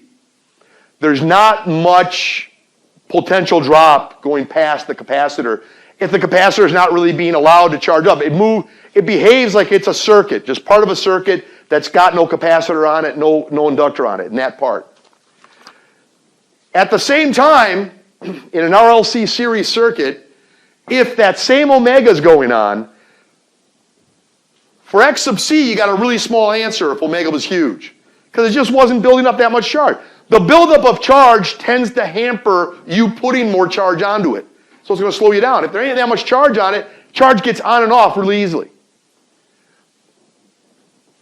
For this one, the same omega for an inductor is a different dynamic. If you're oscillating back and forth, if this power source is oscillating current back and forth very strongly through an inductor hates any quick buildup or any quick drop off. Either one, the inductor is really going to oppose that. Remember, Lenz's law tells us there's the tendency to oppose when it comes to that. If omega is really, really big, it's fighting you every part of the way to get there. If omega is really big, x sub L gets huge. If omega is really big here, x sub c gets small. On the other side, if omega is not very big at all, it's almost like it's a direct circuit. This capacitor is charging up, and you're going to have a hard time making charge flow onto it, making current flow to it and make the current do something. So if this thing is small, this times this is also small. 1 over small is huge. So it's going to be more like a direct circuit when it's doing something like that. If this guy, so it's going to be hard. If it's small, it's going to be hard to build up. XC is going to be big. If omega C is small, it's not violently going back and forth. So there's not much inductance messing with you. So if it's small, omega times L is small. Okay, that's all well and good. Where did they get it, though? You know, we got this. Okay, whatever. We know. We looked at it. I know I put the carriage in front of the horse about a half hour to an hour ago. Luckily, you got the reverse feature on it, and you got this, so we're okay. What do we got? Well, we said what we said. Let me go back. It's a little. It's really hard to organize. You really don't know the order to take the notes sometimes, guys. There's so much to talk about. Any order that you take, there's still so much to be said, I guess. Well, I'll tell you what. I say in the notes, and you're going to have all these notes in front of you. They'll scroll for you at the end in both videos. Part 1 for some notes on electricity and magnetism, and for Part 2, some notes on electricity and magnetism. This is Part 2, obviously. We're in the middle of it. Let's talk. Observe using vertical projections pertaining to AC circuits. Let's take a look here, guys. They say some stuff. I'll say some stuff. I don't know when exactly I'm going to erase. I don't know if I keep all this stuff up here. AC circuit with resistance. Let's just talk about an AC circuit with just a resistor on there, guys, and see if we can kind of draw some sort of conclusion, get some kind of insight. AC circuit with resistance.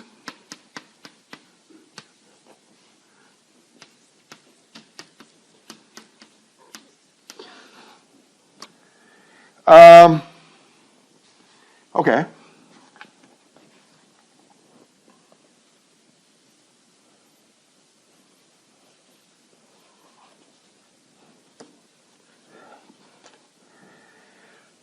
And let's see exactly how I want to do this.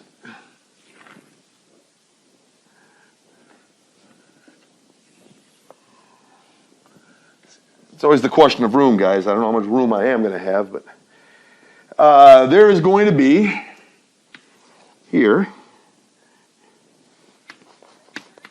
AC circuit.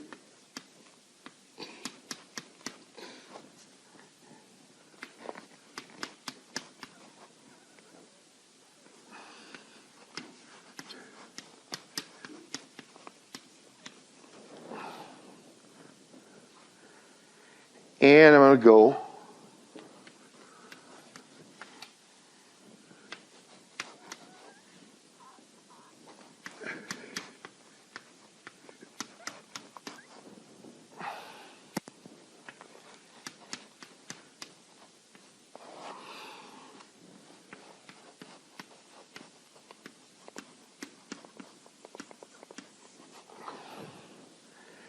see circuit with inductance.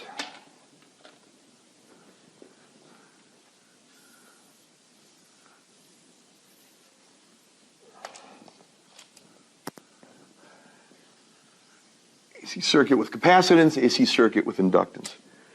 Okay. 1, 2, 3 on this thing. They put a sine wave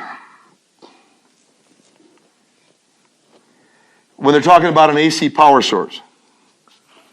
Only thing happening here is a resistor.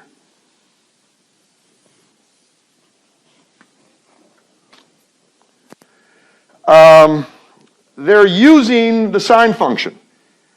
That's fine. Every cosine function I can write as a sine function. It's not a problem. Every cosine function I can write as a sine function. Every sine function I can write as a cosine function. No big deal. So don't let it, let's not let it bother us. We got E sub t here equals E max, which is the max you can get, sine omega t. Don't like the way I wrote that. I will write it here. E of t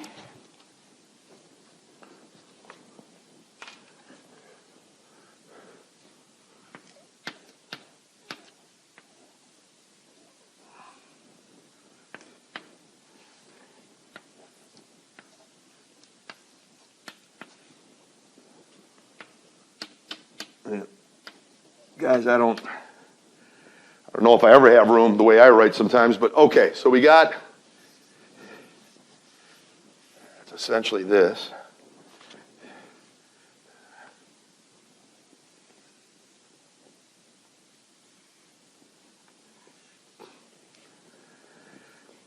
So E of t equals E max sine omega t.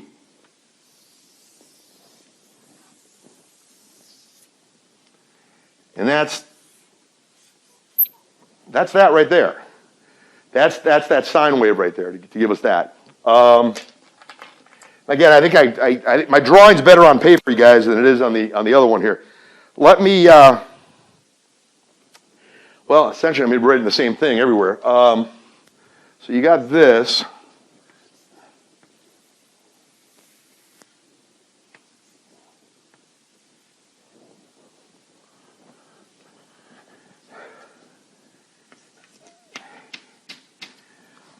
E of t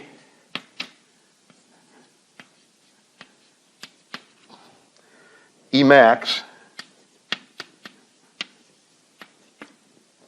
sine omega. It's the same answer, guys. It's the same thing here. Let me write this. Just write it here while I still got room, I guess. In all circumstances, the power source is going to be acting the exact same way for our for our discussion. So, got this. You got this. You got this guy looking just like this, as we said, going right there. Let's see here. Let's just, now that's the drawing, guys, of the resistor there. The other, there is, okay, here it is, here's your sine wave. And here's your capacitor.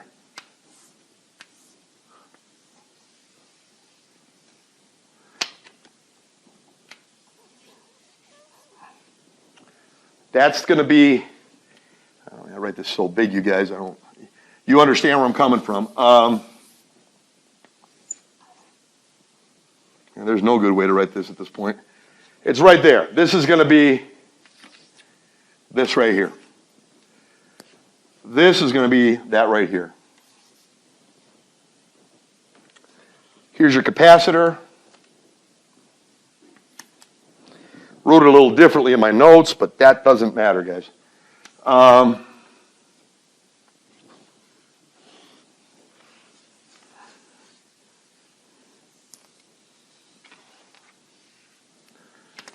That's an inductor. And I'm sure I'm going to make this like garbage again. Okay, this would have looked a lot nicer if I wrote it like that. Let me erase this one up, man.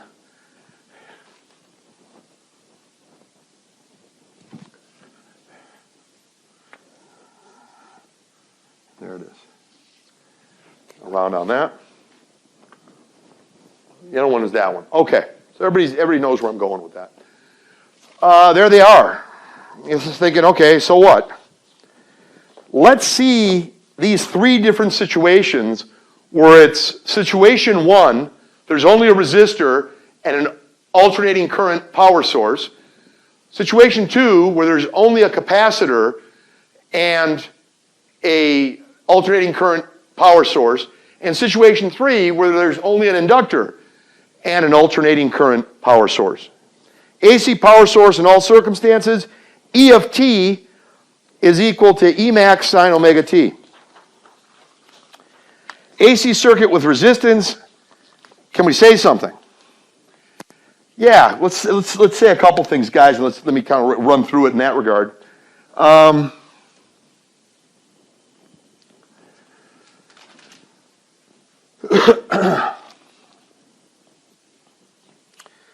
You're basically saying that the R of t is actually the whole thing. Is going to be, in just that one instance, is going to be, it's going to be E of t. Because there's nothing else there that has to be overcome.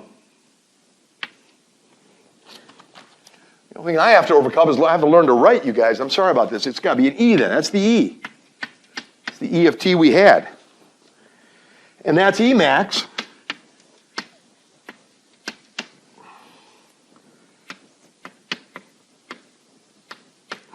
sine omega t. Well, you know, we've been down this road before, guys. E of t, we're gonna go around the loop and all the potential drops add up to 0. You know the deal. Do this whole song and dance and solve for I. You know, do this song and dance right here, guys, and solve for I. You got I of t is equal to E of t divided by R is equal to E max sine omega t, that's E of t. E max sine omega t, that's E of t, divided by R, that's equal to IT. There's a lot going on here. In other words, if you get rid of what's going on here, I mean, basically what it is I equals I max. What's I max? That right there.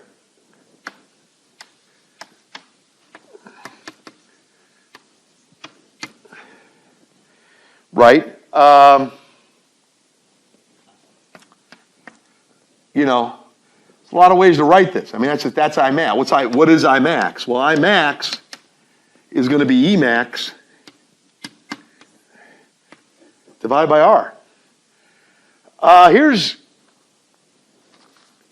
There's a lot here. I mean, actually, but let's just talk about the a lot here. I is a periodic function. I equals E max over R, which is I max. I equals I max sine omega t. E or E of t equals E max sine omega t. Wait a minute, they're completely in line with one another. The current and the battery, the current and the battery voltage, the current and the power, the current and the alternating power source are completely in line with one another. They are not in phase, they are not out of phase. They are completely in phase with one another. They are not in any way out of phase with one another. I max sine omega t is I, E max sine omega t is E. They are completely in phase with one another. And R kind of runs the show. What does that mean? That means if you divide by R, you get I. Put another way, if you take E, there's a lot going on here. I mean, if you solve for E, I times R. These are actually completely in phase with one another, but the E max, if you want to put it at the max and maybe just get out of maybe the subtlety of what might happen with phase differences and stuff, E max equals I max times R. So that I guess is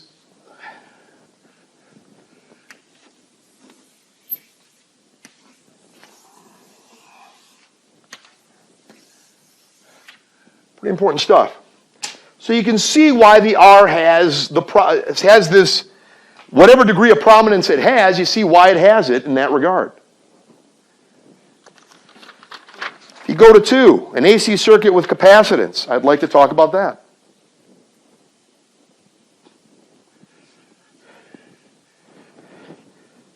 Then we'll see where, like I said, we'll go right back to where we started, and we were saying that. Well, here's this VC. We had the VR, now we go VC.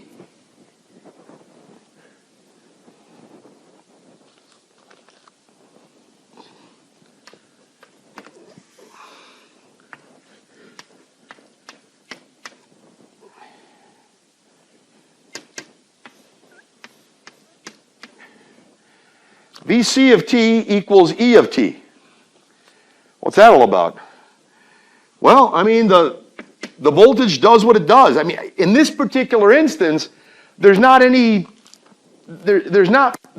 monkey business going on here with any of the 3 scenarios, but still there's something to learn.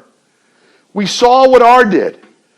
If you divided E by R, you got current. We can debate a lot of things pertaining to that.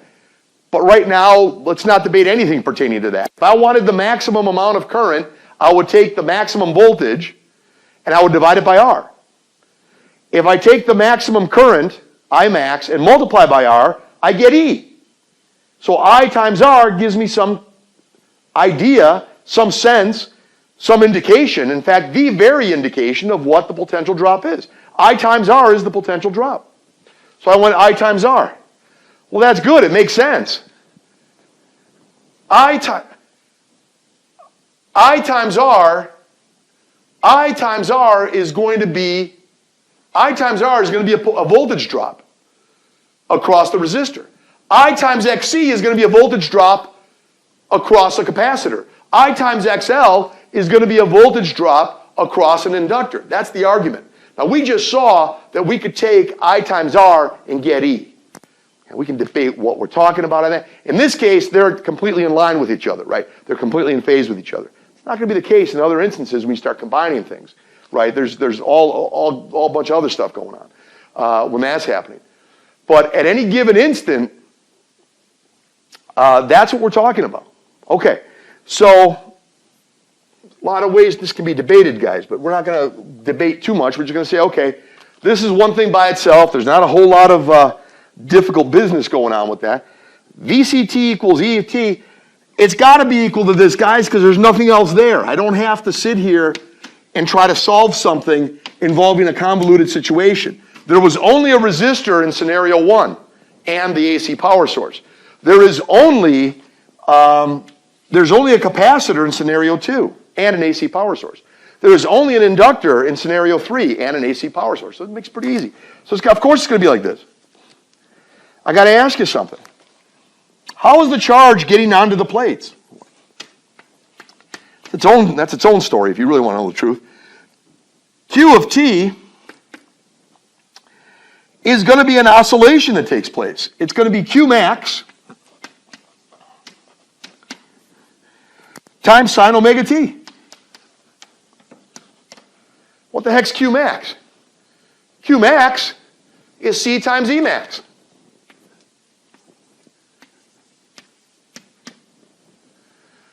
Everybody's in phase here because you didn't throw a whole bunch of, you didn't throw all three of these together in some combination. You got a resistor by itself in scenario 1, capacitor by itself in scenario 2, and inductor by itself in scenario 3. So it shouldn't be an issue. But look at this, look at the mathematics. Do you agree that I of t, you can call it I if you want, is dq of t dt? Again, we're getting to the calculus, guys. You don't have, if you're not in the calculus course, don't worry about that as much. If you are, kind of look at this a little bit. We'll do the song and dance here, guys. You do this whole thing. The derivative of the sine function is cosine. By the chain rule, you go omega times the derivative. Omega, you get the derivative of the sine function is cosine times the derivative of what's in the argument, which is omega. You basically got omega c, E max, sine omega t. Hold on. What's going on here?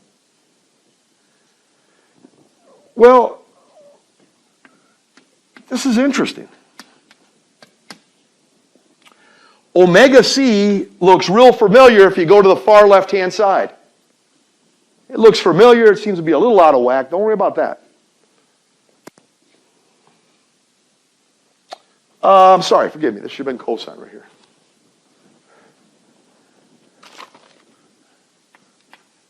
All right. So what? What's the big deal? Well, that's E max. It's a little different dynamic now, guys. A little different dynamic. They're out of phase. The I and the E are out of phase with each other a little bit.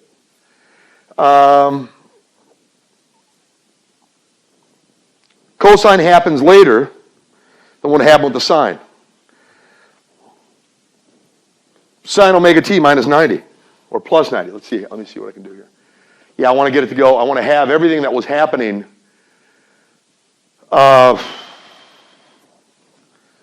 Right, so we got cosine omega t. Cosine omega t is having what was happening with the sine function later. So I want the sine function, whatever happening later, I want it to happen earlier. So I'm going to go plus. Yeah, so this becomes sine omega t plus pi over 2 radians, or 90 degrees. Just be careful. Just be careful. That's pretty fascinating stuff. all the way around. We did some stuff, we knew some stuff, the voltage is what it is.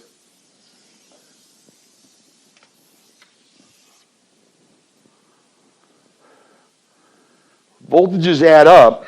Well, the voltage is what it is, in line here, because there's nothing else going on. And then you end up getting this.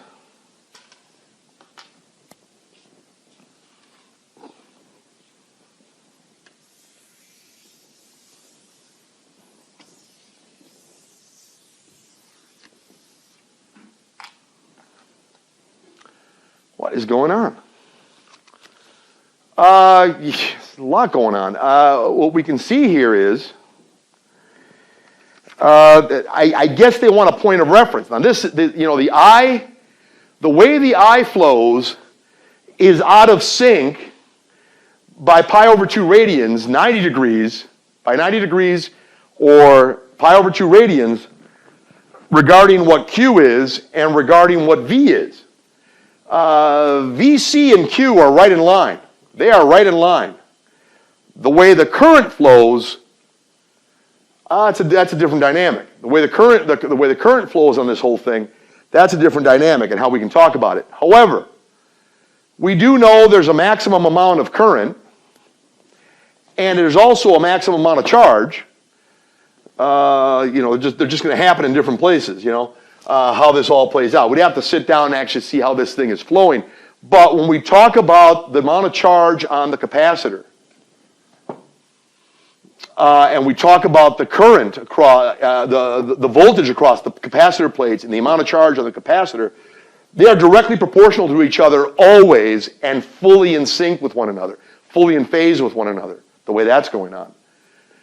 Here, however, they are out of phase by 90 degrees. I don't think that's really their problem. That's not really their argument.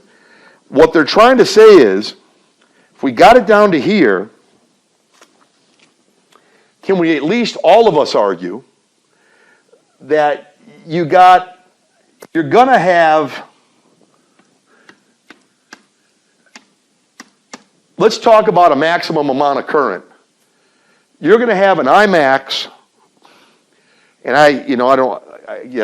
that's another dynamic in its own right. Okay, let's go here. What is Imax? All this. It varies here. Imax, how am I going to get Imax? Well, that's going to happen when this guy at t equals 0 or some manifestation of some manifestation of 2 pi of 0. This is going to be where omega would be. Let me see here, guys. Where the period would be that. Let me try to think here, guys. If the period was here, that was 2 pi. Every time you're doing a full period here, so you're looking at basically this guy being 0. Let me try to think exactly how you want to look at it. 0, and it happened again at 180. Multiples of 180. So where n is equal to 0, 1, 2, 3, and omega t can be some multiple of pi. So some sort of n pi to make that happen. At least is max. If you want, you can have a negative sign as well. I mean, the way I'm doing it, you're allowed to have a negative sign. If you don't want a negative sign, you're going to go every 2 pi. Okay, we don't need to go too crazy with that whole process right now. I mean, we just say, okay, this is omega c, this is E max.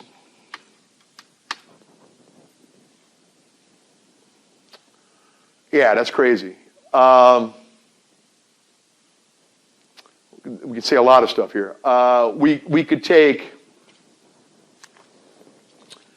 a whole bunch of stuff at this point. Tell you what I'm going to do. Let me divide by omega c on each side. Let me divide by omega c on each side. Let me divide by I max on each side. Guys, does this help at all? I hope it does. Isn't V divided by I equal to R if we just had a resistor? If you just have a resistor, we know a lot of, I mean, where do you want me to go with this, guys? I run out of room. V equals IR, R equals V over I. Some sort of impedance phenomenon occurs or is described by, if you have a tremendous amount of voltage and you can only get a small amount of current flow, you applied a tremendous amount of voltage, but the circuit won't let you have a lot of current flow. If V is very big and I is very small, the resistance would have to be huge. V over I is an indication of impedance to the flow of current. V over I is an indication of the impedance to the flow of current. And that's kind of where, and that's where they're going with that. They're saying, if I can look at Emax, if I can somehow have an Emax present and get this guy to be equal to 0, I'm going to get the maximum flow of current. Yeah, and the best way to get a maximum flow of current is for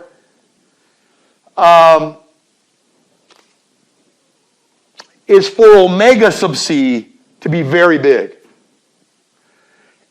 Yeah, well, yeah, so what?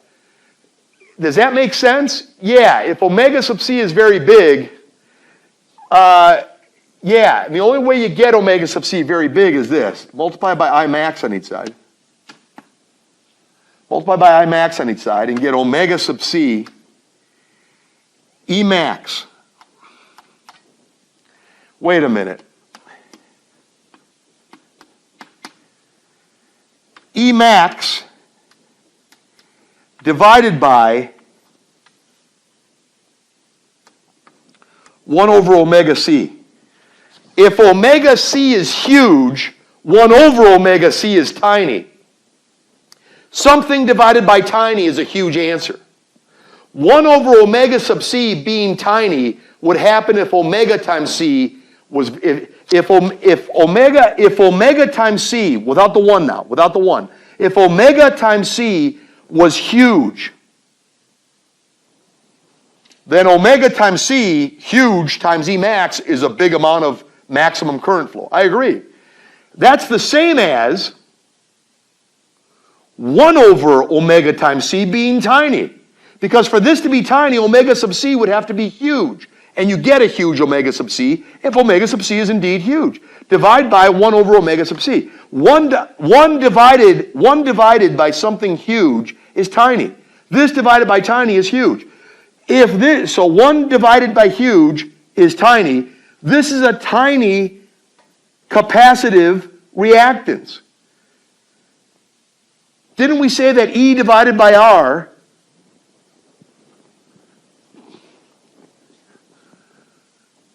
now divide by R on each side and multiply by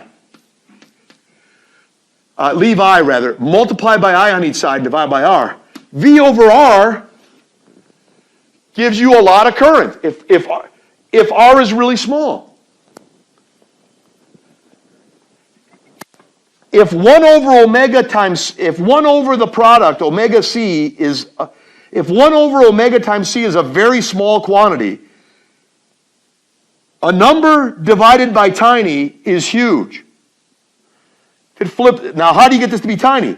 Omega c has to be huge. Well, if it flips around, huge times this is going to be huge. Makes sense. But if it's on tiny, this is V divided by R. It's not really V divided by R, but it behaves like V. It behaves like V divided by R. So what happens is,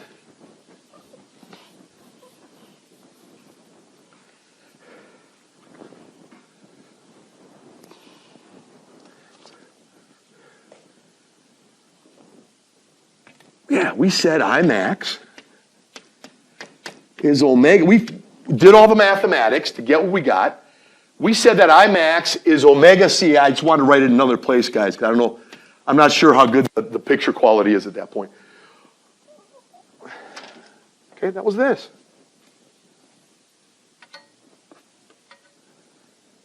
And then this is this.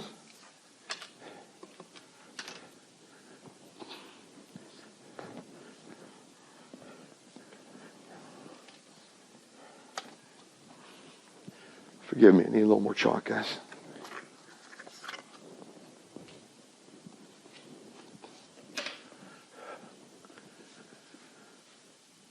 Imax is omega C, Emax. Wait a minute, that's a lot like I equals,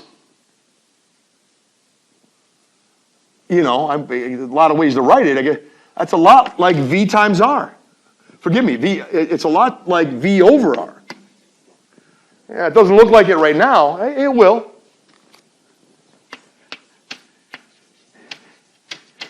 Imax is this. How do you get, for a given power source, with a maximum, for a given power source, with a potential difference maximum as it periodically oscillates between negative and positive values of, between negative, it oscillates between negative Emax and positive Emax. So the absolute value of E, the maximum absolute value of E is Emax. Emax, and that oscillates from negative Emax to positive Emax and back and forth, everything. For a given Emax times omega C, you're going to get the Imax. What does that mean?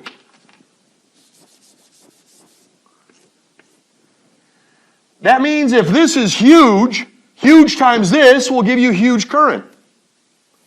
If this is huge, don't forget, this guy, omega C, if omega C is huge, that's identical to 1 over omega C. Really? Oh, sure. 1 over omega C in the bottom here, 1 over omega C is omega C. This is a huge quantity. How do you get a huge quantity here? Well, this 1 over omega C better be tiny. 1 divided by something very tiny is going to be the huge omega C. How can this thing be tiny? 1 divided by something huge is tiny. 1 divided by this whole tiny thing is going to be the huge thing. It's all long-winded, guys, forgive me. Just to make the long story short, we got Emax over what's identical to omega C, and we want omega C to be huge. We want this. That looks a lot. Let me put equal here and then not put equal. That looks a lot like V over R. That looks a lot like Emax divided by R. This R and this thing kind of sort of look alike. That R and the 1 over omega C kind of sort of look alike. What does that mean? Well, I just said the R and the 1 over omega C kind of sort of look alike, the way that R and XC look alike. R is a measure of the resistance. It's equal to R. X sub C is a measure of the capacitive reactance. It's a measure of the impedance caused by the capacitor. This is a lot of impedance. 1 over omega C is a huge answer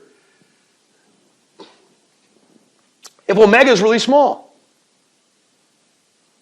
Forgive me. Right. If there's a lot of, I guess what you could say is, if 1 over omega C, if this whole thing's a tiny answer, if 1 over omega C is a tiny answer, when you put this tiny answer right here, this divided by tiny is huge. How do you get it to, how can, this is tiny. This right here divided by something tiny is huge. It is the same as this multiplied by the reciprocal of this on the bottom.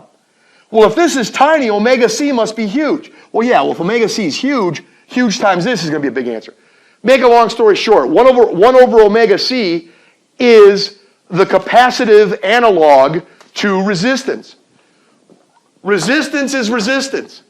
X sub c is a measure of the capacitive reactance in an AC circuit.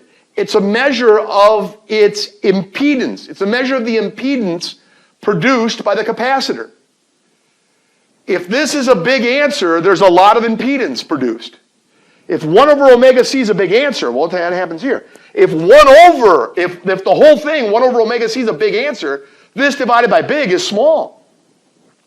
If 1 over omega c is a small answer, this divided by small is going to be huge, because for this to be small, omega c had to be huge, because 1 over huge is small. 1 over huge is small. This divided by small is a huge answer. 1 over huge, you flip it, you got huge times this, still get a huge answer.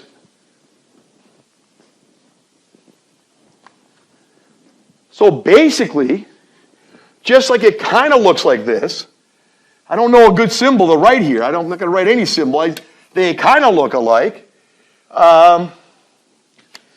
Where else? Let me see.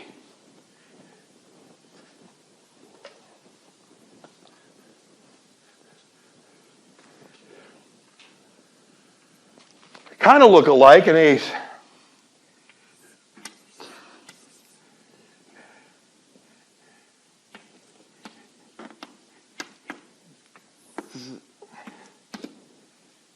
X sub c.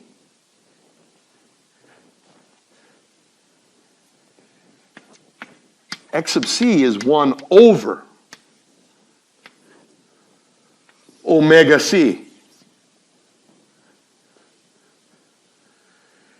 If this is look, it's like saying, don't want to do this, but maybe it makes some sense. V over R will give you current. If the V is a constant and the resistance is really big, V divided by something huge is a small amount of maximum current. V divided by something tiny will give you a great amount of current. Same thing here. V, or delta V, or E max, divided by something tiny is going to give you a huge amount of current. Well, how can that be tiny? Well, X sub c is 1 over omega c if this is tiny. If this is tiny, the bottom, omega c, is huge. 1 divided by huge is tiny. 1 divided by huge is tiny. This divided by tiny is a huge answer. Put another way, 1 divided by huge is tiny. This flips, and you got huge times this, and still get a huge answer. Just like 1 divided, this divided by tiny will do it. 1 divided by huge is tiny. So that's kind of where they're going there. And this is kind of the big one. I mean, this is really the place to go for the E max. I mean, this is here.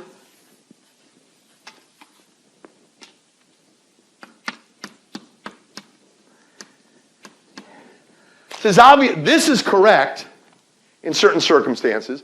This is correct. This is correct. I just, all right, but they're not identical.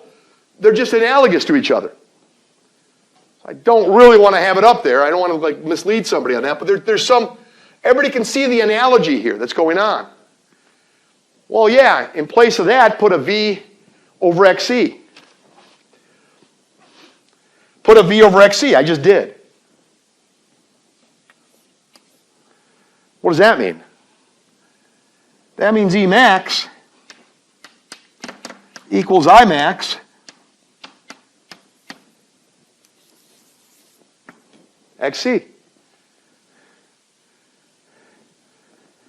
The real big move is here.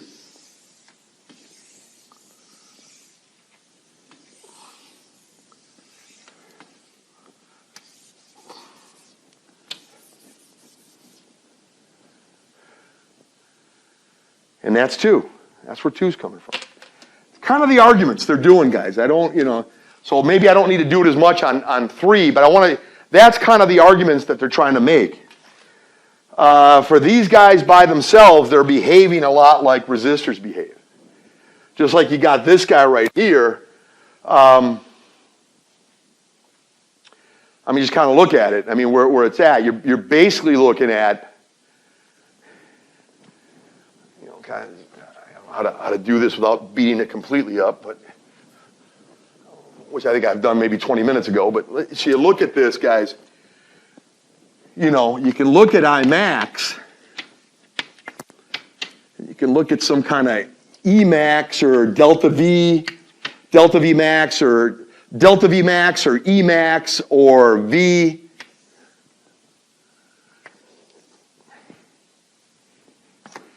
Depending on the again, in the right circumstances. These aren't equal to each other apart from, this is by itself somewhere, this is by itself somewhere else, and this one's by itself yet somewhere else. So don't go equating them, but look at the argument at least.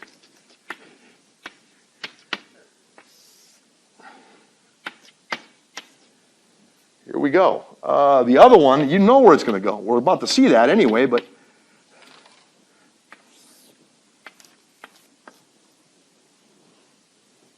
you're looking at it. Emax equals Imax R. IR, huh?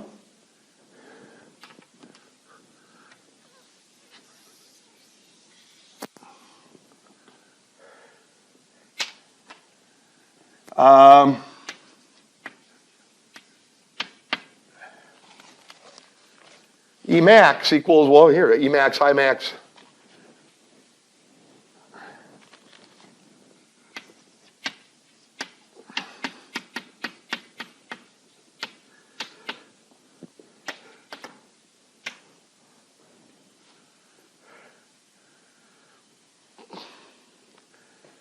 Times that, right?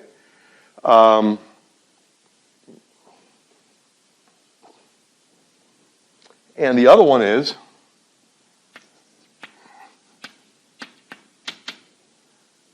Imax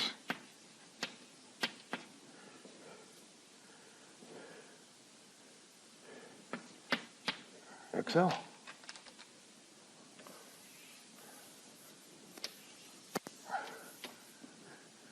V equals IR.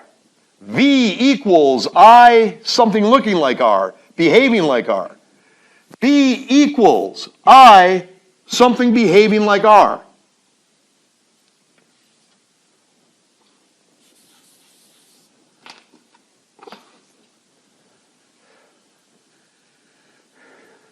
V equals IR.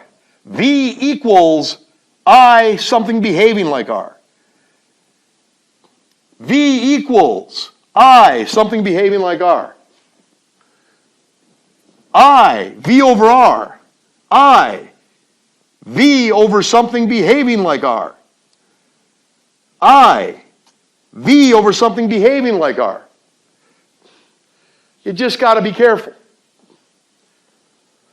This XC is 1 over omega C, so the 1 over omega C flips and you're getting, well, unfortunately I erased it, or didn't I erase it? No, you can get omega C here, right. It's 1 over omega C. Yeah, you got to watch it, but still, it's the dynamic, you guys. Look at what it looks like.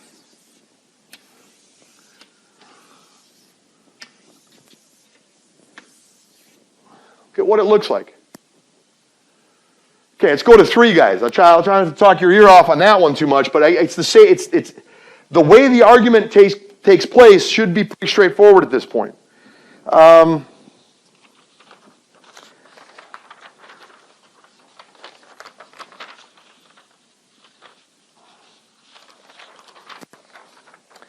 AC circuit with inductance. It's by itself again, so I guess it behaves. The V under consideration behaves essentially the same way, but you got to be careful because when they're just by themselves in that regard. You know, you hit the voltage, it goes, it does what it does. Let's see what we got here.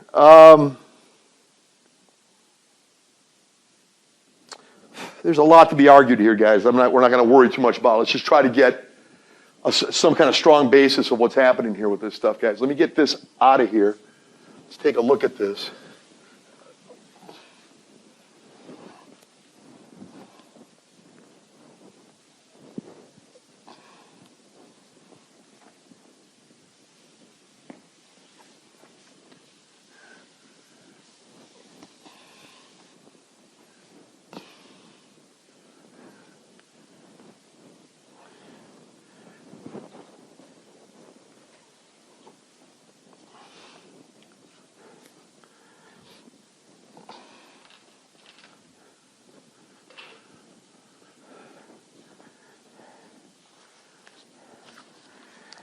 All right, guys, they're going to say this. I mean, there's a number of arguments here. I think they're looking, the big thing here is magnitude of what's going on. So, I mean, there's maybe some subtlety in the conversation that's being ignored.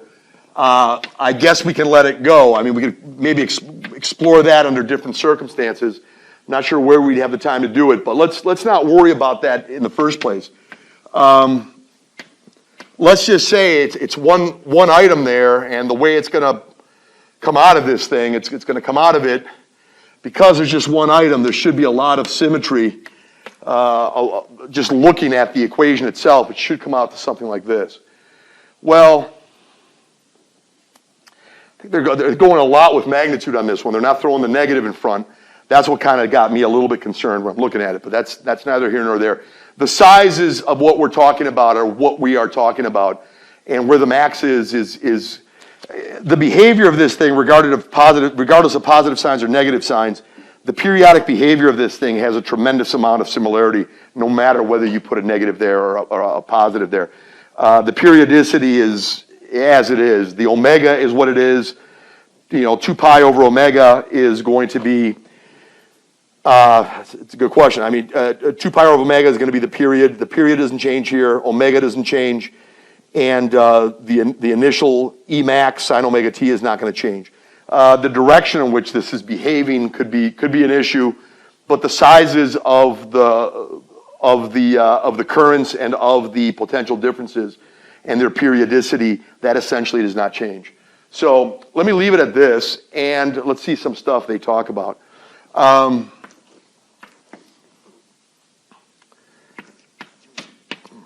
V sub L of t equals L di dt. Okay, whatever. Let's talk about the magnitude of something, guys, when we're talking about it, I guess you could say. Let's stay with the magnitude. Let's deal with it, as I was just saying. So go L di dt. The sign's sometimes an arbitrary phenomenon. Other times it has more significance than one might think. But in terms of magnitude, we're not talking about any substantial difference. So what we have here is this. Right. I mean, they told, we just said that VLT, what did we say? We said VL of t equals E of t equals Emax sine omega t. VL of t equals E of t. So here's your VL of t in terms of magnitude at the very least. Here's your VL of t, and so VL of t is this, and E of t is this. So you just set them both equal to each other. I'm not crazy how they do this. Your VL of t in terms of magnitude is this. Your E of t is this. Let me divide by L on each side and multiply by dt. And what we have here, let me divide by L on each side and multiply by dt. So we got di equals Emax over L sine omega t.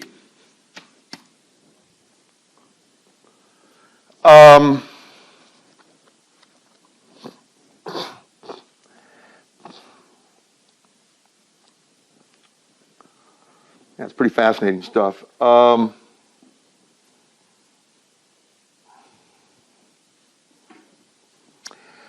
right. I mean, it behaves much the way a resistor would as well when you're saying something like this. So, as we said, so we got something like this. Got the dt there. I'm sorry, I didn't put the dt there.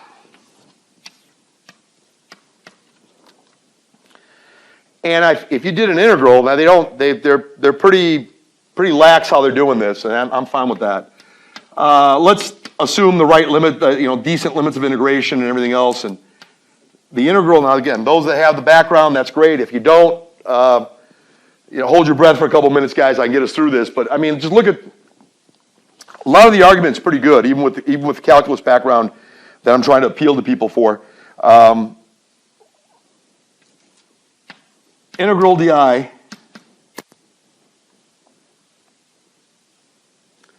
equals Emax over L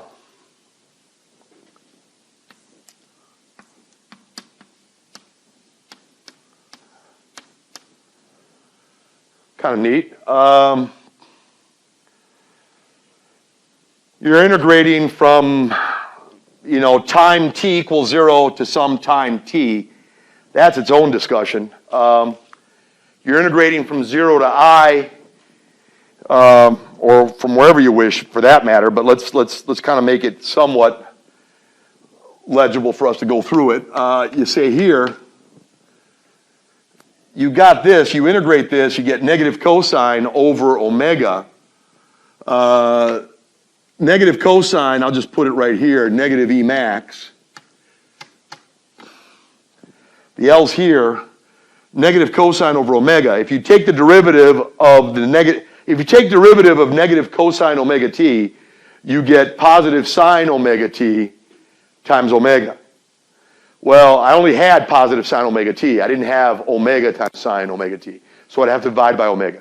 If you take the derivative of negative cosine omega t, you get positive sine omega t times omega.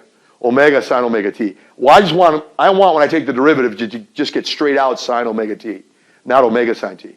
Well, if you get the sine omega t, if you get omega sine omega t, just take the negative cosine omega t and divide by omega. Negative 1 over omega times cosine omega t, if you take its derivative, you get sine omega t times omega divided by omega, you get sine omega t. So basically, to make a long story short, you get this, you get the omega right here, and you get cosine omega t. Now they were when they did this, they were relatively lax about the whole matter, which is okay. That's not a big deal. I think the big thing they're looking at here is some kind of comparison to how are you going to get certain. So eventually, it doesn't matter where you get the maximum value. You're going to get all values, and this thing right here assures you, no matter if you're dealing with the cosine function compared to the sine function, the cosine function eventually goes to the exact same values always as the sine function goes, just at different times. If you go over at least one cycle or any number of complete cycles, the cosine function hits the exact same values as the sine function hits. They just hit those exact same values out of phase with one another at different times, but you're getting the exact same values. So what happens here is, if you leave the division as it is like this, you're okay. I mean, the big thing they do a lot of stuff here, and I'm not incredibly thrilled by it. Basically what's going on here is, you've got E of t equals E max sine omega t, and you got this guy right here, which means there's a drop. It's negative L di dt. Yeah, add negative L di dt with E and set it equal to 0. Add a positive L di dt on each side, and you do get positive L di dt. Okay, it's not as arbitrary as I initially thought it might be. Should be okay. You do this, you play the game, you do the integral, you get to here. What you end up seeing here is I equals L times omega, you guys, is the same as omega times L. Just trying to make it look like something that you already know. What's going on here, guys? V divided by omega L will give me an I. Some V divided by omega L will give me an I. So there's a lot of ways to go here. Whole bunch of ways to go. This is negative. This is E max over omega L, which really looks like, well, not only really looks like it, it kind of sort of looks like a resistance, some kind of impedance, some kind of reactance. Well, it's the inductive reactance. And this right here is negative cosine omega t.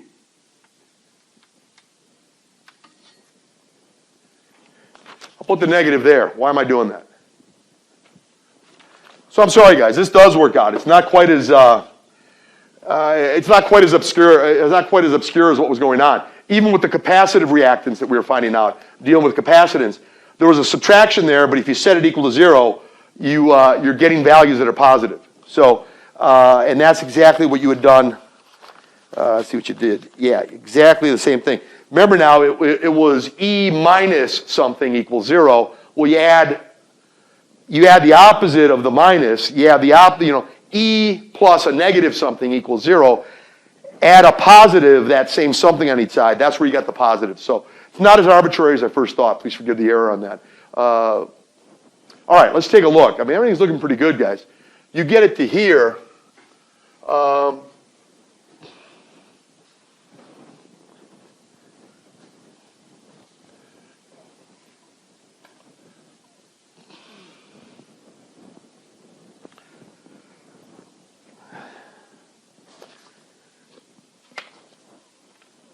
Okay.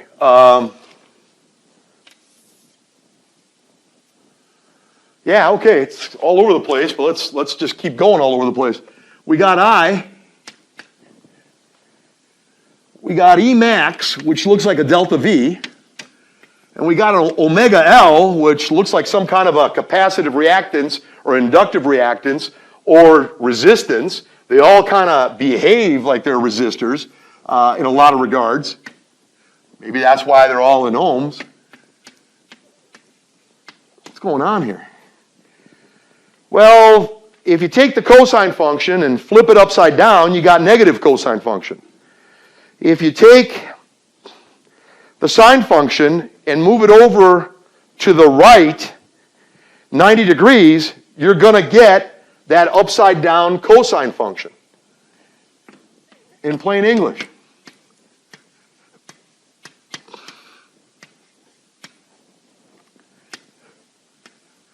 I got to go to the right. If I go to the right, I want things to happen, what were happening earlier, I want them to happen later.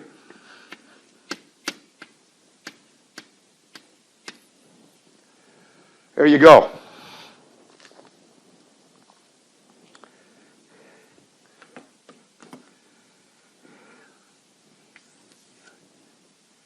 Guy's IMAX. This guy just doesn't matter where it's at. I know they're out of phase. I get all of that.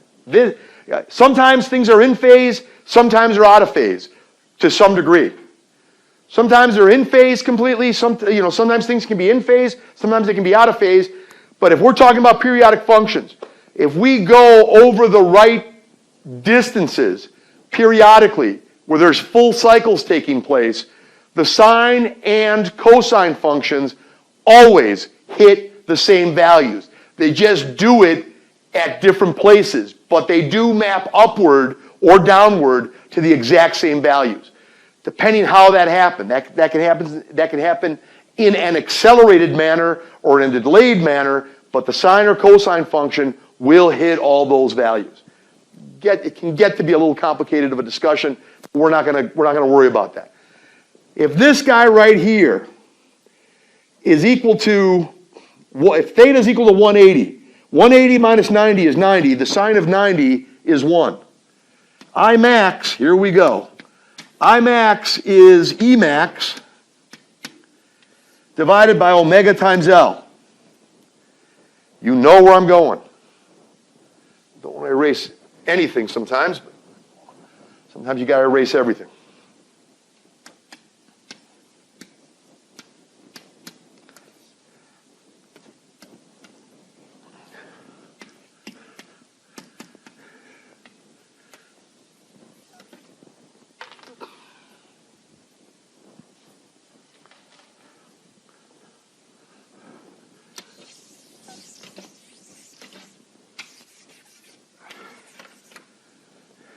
It's all there. That's their argument. That's their argument. It's a lot there, you guys. For those of you that are in my classes where I'm giving exams, I always try to be reasonable with the exams. given all the time constraints that take place and a lot of other things. Try to be reasonable. You guys are going to work hard as well. We're going to be okay. All right. Looks pretty good. I mean, it explains a lot. I mean, it really does. It really does explain a lot. And like I said, E minus VC equals 0. You add a positive VC on each side. You're setting them equal. They're both positive quantities equal to each other. E minus L over di dt equals 0, or E plus a negative L di dt. E minus L di dt equals 0, or E plus a negative L di dt equals 0. You add a positive L di dt on each side. Yeah, the numbers, there wasn't anything arbitrary about that. The sizes would have been, we still would have gotten what we wanted. I mean, it would have been not the best way to do it, and not arguably, and probably for sure, not even the right way to do it, but there'd be enough of the values given. All the quantities that we want are all present, regardless of when some of this stuff is happening. The sine and cosine function will hit the same values. But they did it right. Their argument was right. I was wrong to doubt it initially, but we've straightened it out right now, and it looks really good, guys, where this stuff is coming from. Let me try to wrap this up, guys. I mean, that was the hardest stuff I wanted to talk about. At least you got hopefully some gut feeling for what the heck's going on, guys. I'll say some stuff really quickly here. It's only 2 pages. I'll set it up, and like I said, I'll try to talk more about some of this material at another time, but let me at least just give you at least a quick basis of what's going on here with this. I'll talk about the transformer, the refraction of light, and the mirror equation, thin lens equation. It's not a whole, I mean, it's going to be a real brief, just something I throw at you guys, and we'll talk more about it at another time in one capacity or another. But let me at least, kind of take it to the end of that.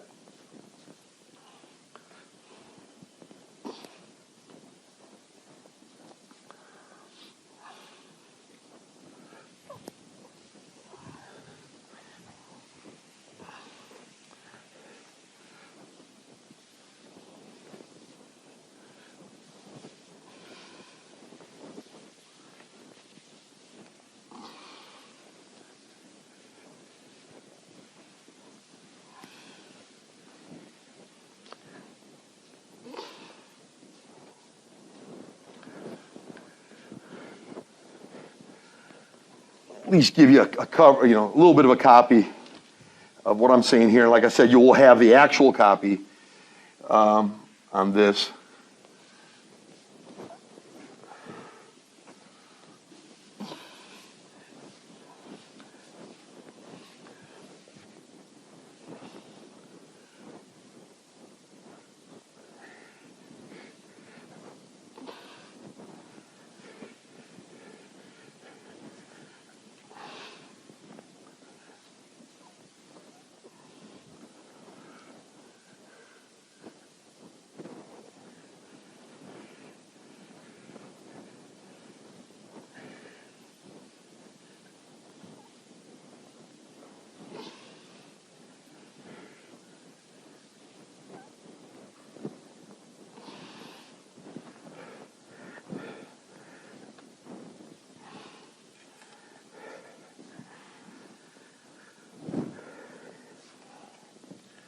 Okay, let me see here, guys.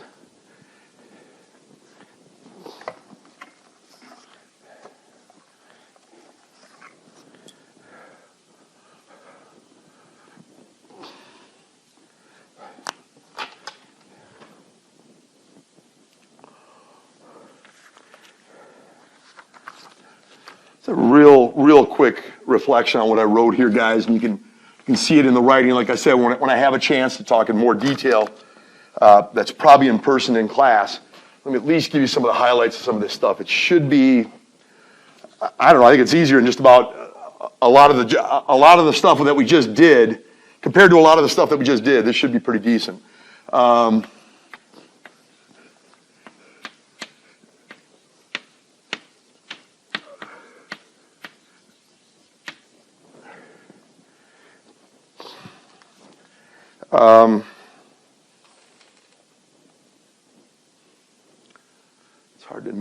guys how much I can write.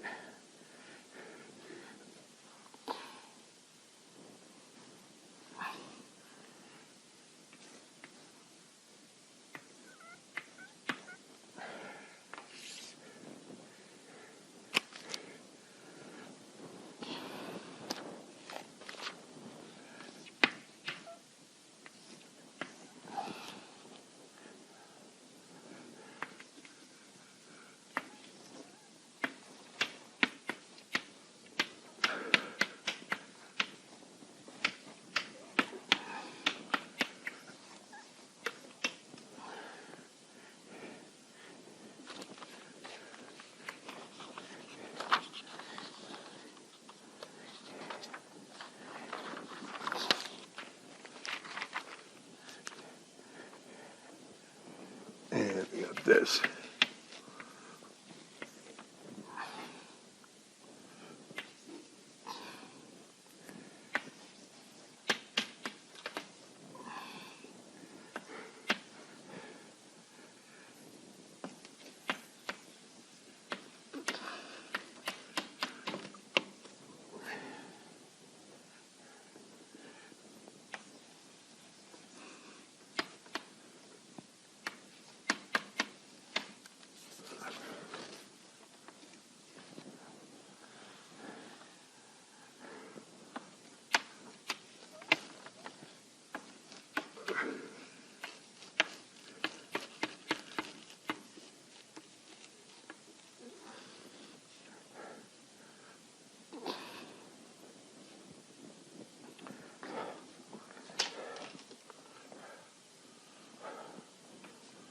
All right, guys, let's see what we can do here. Sorry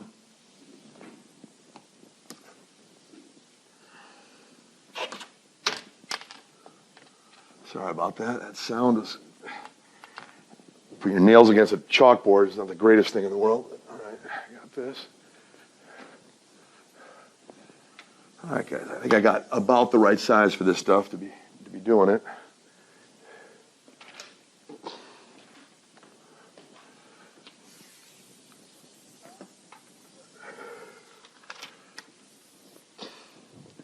Just want to give some background on this.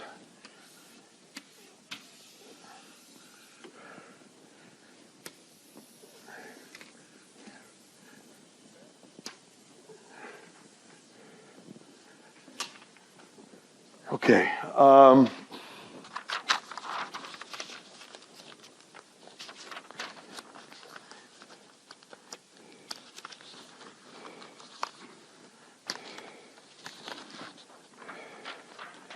All right, guys, the transformer.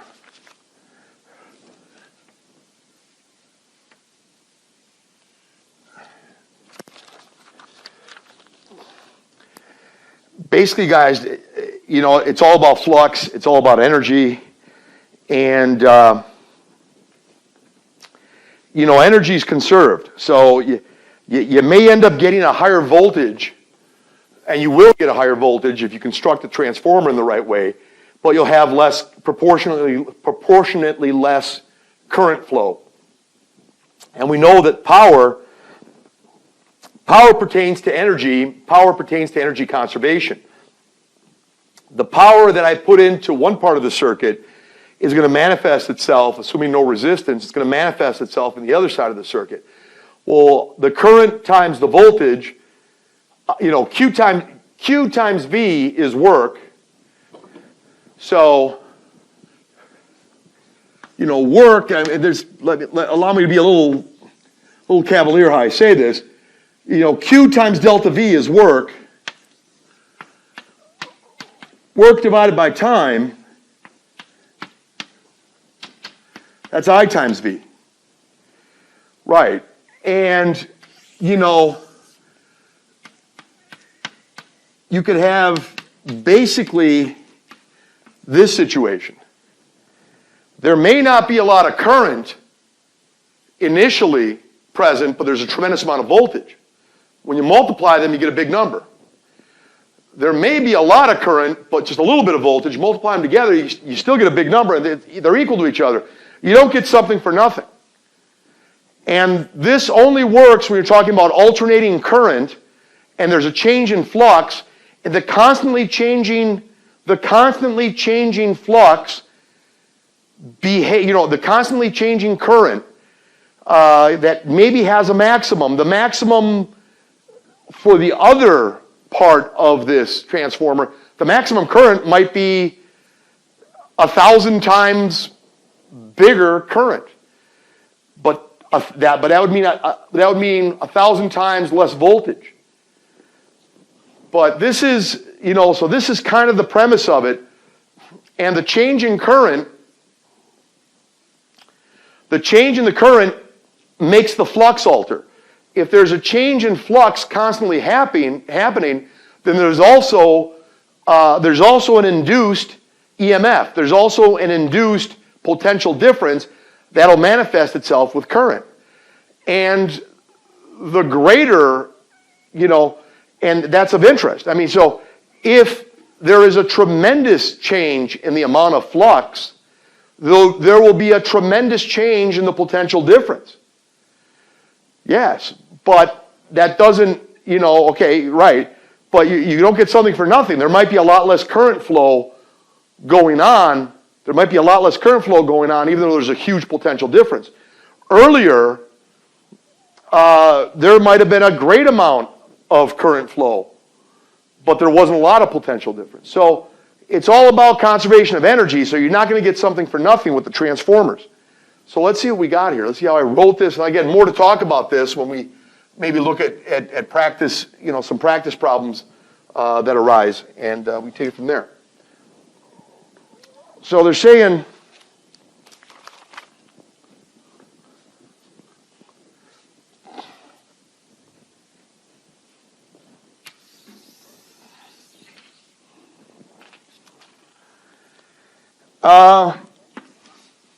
there's a change in current, a change in potential difference associated with changing flux that would go through one turn. The same change in flux going through just one turn is occurring over here.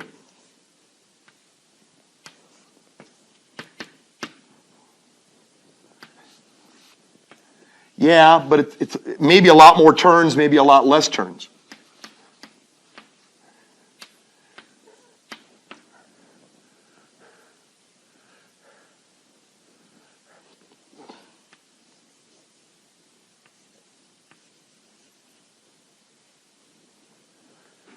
So we got this. So there's two different things you're looking at, guys. I mean, we could have the same flux going through one coil, but there just may be very many more coils where that same flux is occurring. Well, you're not going to get as much current flow then. You're going to get a lot more potential difference compared to the other one, but there won't be as much current flow. And let's say this is just a lot more turns. This is the amount of change in flux going on through just one turn. This is the exact same change in flux going through just one turn, but it's a lot less turns. Here there's a lot more turns.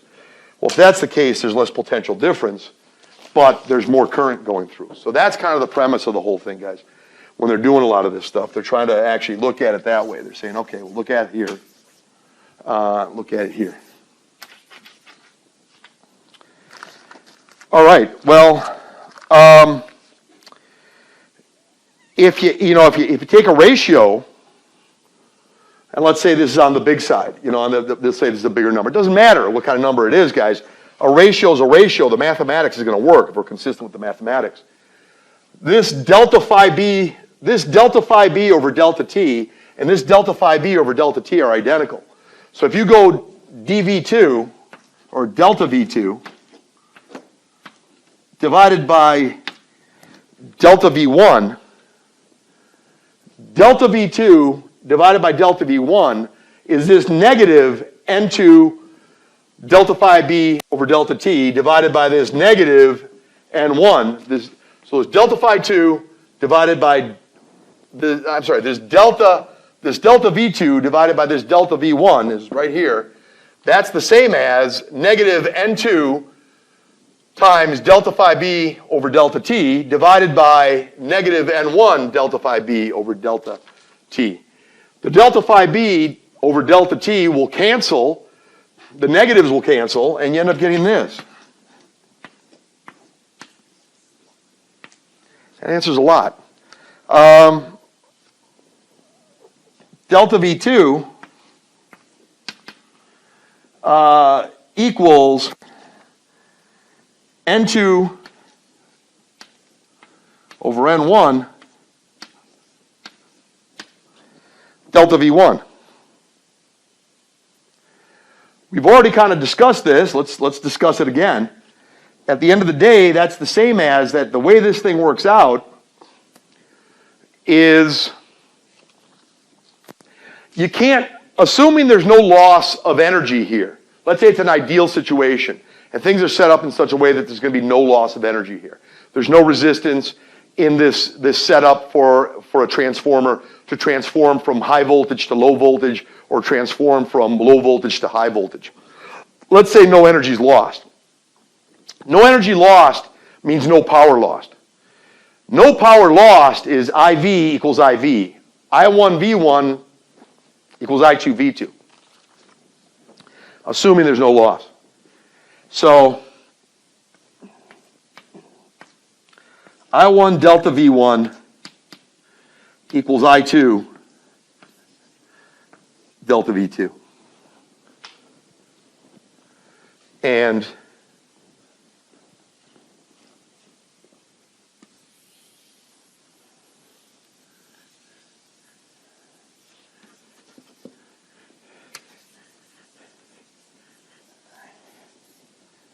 there it is, guys. And that was coming from here, or at least has some association with what's going on here. Energy, you're not going to get something for nothing. It's like me saying I can use a lever and I can move something very huge. Sure. But I got to somehow move the easy part of the lift. I have to move it for a very big distance to only move the heavy part of the lift a small distance. The amount of work that's done is equal in both instances. I have to use the lever arm where I don't have to exert a lot of force. I have to move it through a very big distance, doing a very substantial amount of work. I also do a substantial amount of work in consequence to doing that by moving the very heavy object. Well, yeah, I can, but I can't. I'm not going to move it the same distance I moved my part of the lever. I'm going to move it proportionately less. If I moved it 1/20th, if I moved it 1/100th the distance or 1/20th the distance, I exerted 20 times more force, yeah, but I only went 1/20th the distance. That's kind of what's going on here. It's a very, very similar look to it, okay, for the transformer. The refraction of light, you guys, basically, when they talk about the index of refraction, N is C over V, the speed of light in vacuum divided by the speed of light in that particular medium. So oftentimes when the setup of the equation goes something like this.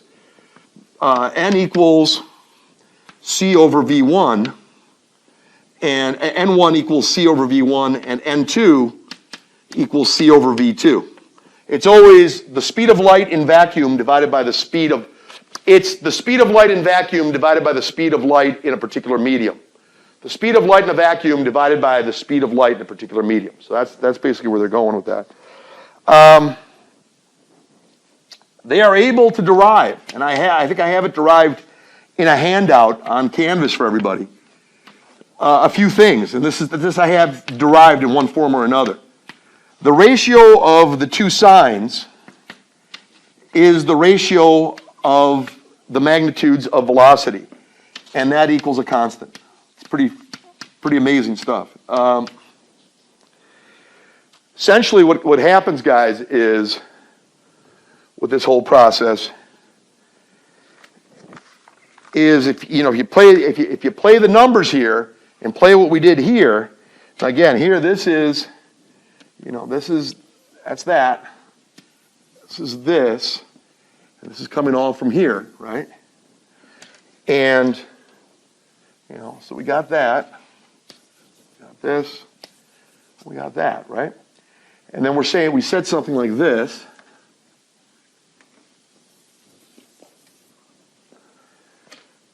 Okay.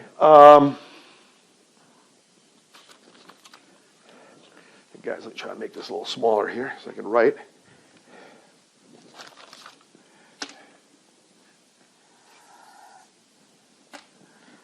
All right, guys.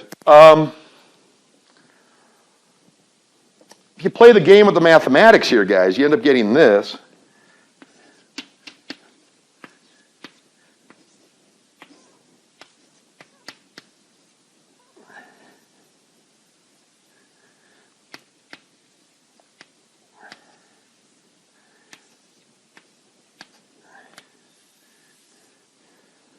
Sine theta 2 divided by sine theta 1 is n1 over n2. Does that make sense? Sure. n1 is c over v1. n2 is c over v2. n1 over n2, they're making the claim, is equal to, I'm writing it kind of in reverse order, you guys. They're making this claim. Well, yeah, I mean, if you believe what I said earlier, if you're going to believe this, you know, if you're going to believe this, and this is a pretty big thing to believe, you know, that right there, you got to believe this, and that's equal to a constant, you know.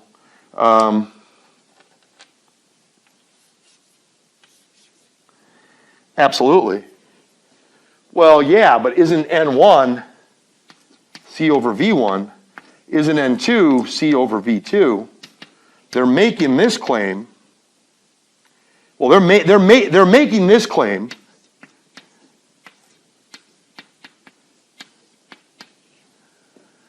This flips around, and you end up getting this.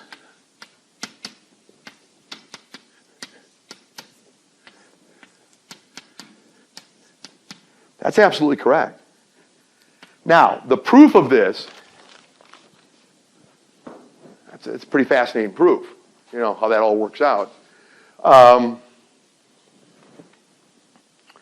For anything that's on there, I mean, how's that even working out? I mean, that's pretty fascinating stuff.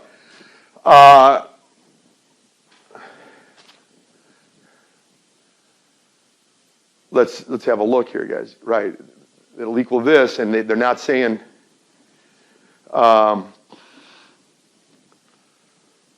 Well, there's a lot to be said. I mean, there's proofs to that as well. But right now, let's not quite go there. Let me just say this. Here's kind of the famous, quote unquote, famous way to look at it. Multiply by n2 on each side, and multiply by sine theta 1 on each side, and you end up getting. And the proof of this, like I said, I think I'm trying to look at this.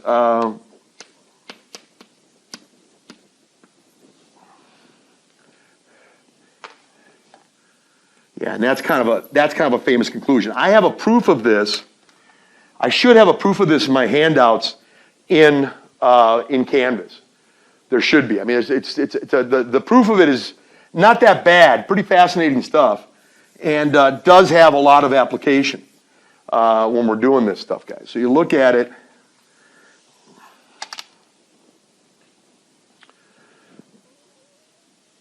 If they're equal to each other, would it vary?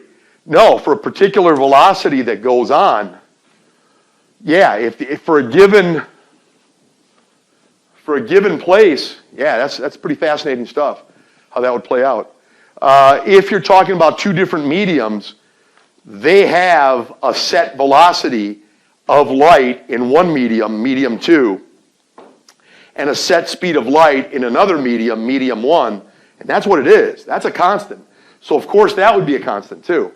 Regardless of how it works. It would depend what it is. I mean, they have to, you know, depending how something gets hit, the angle of incidence, when they talk about something like this, guys, is their basic talk on that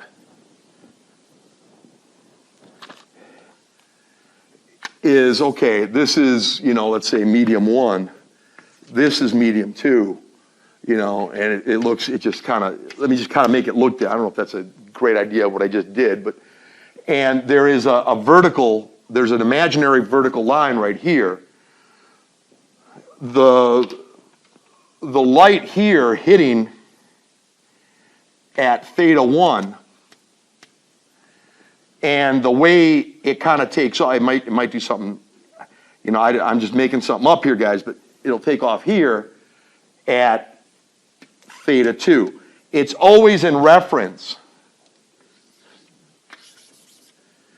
It's always in reference to the vertical.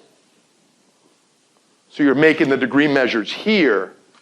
This is the index of refraction. I mean, this is some speed here. In here, what's the speed? It's, you know, whatever, it's V1. In here, what's the speed? It's V2. You know, that all implies that N1 is equal to C over V1.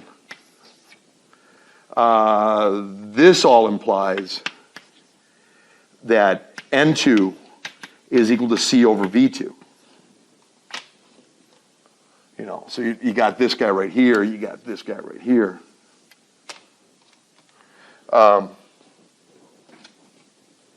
Anyway, the math is the math, guys. So you're looking at something like this. That's where this whole song and dance comes into play. That's where this whole song and dance comes into play.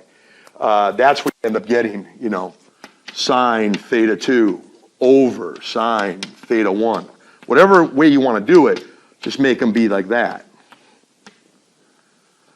Well, what does that equal to? Well, then it gets a little, potentially a little messy. You got sine theta 2 over sine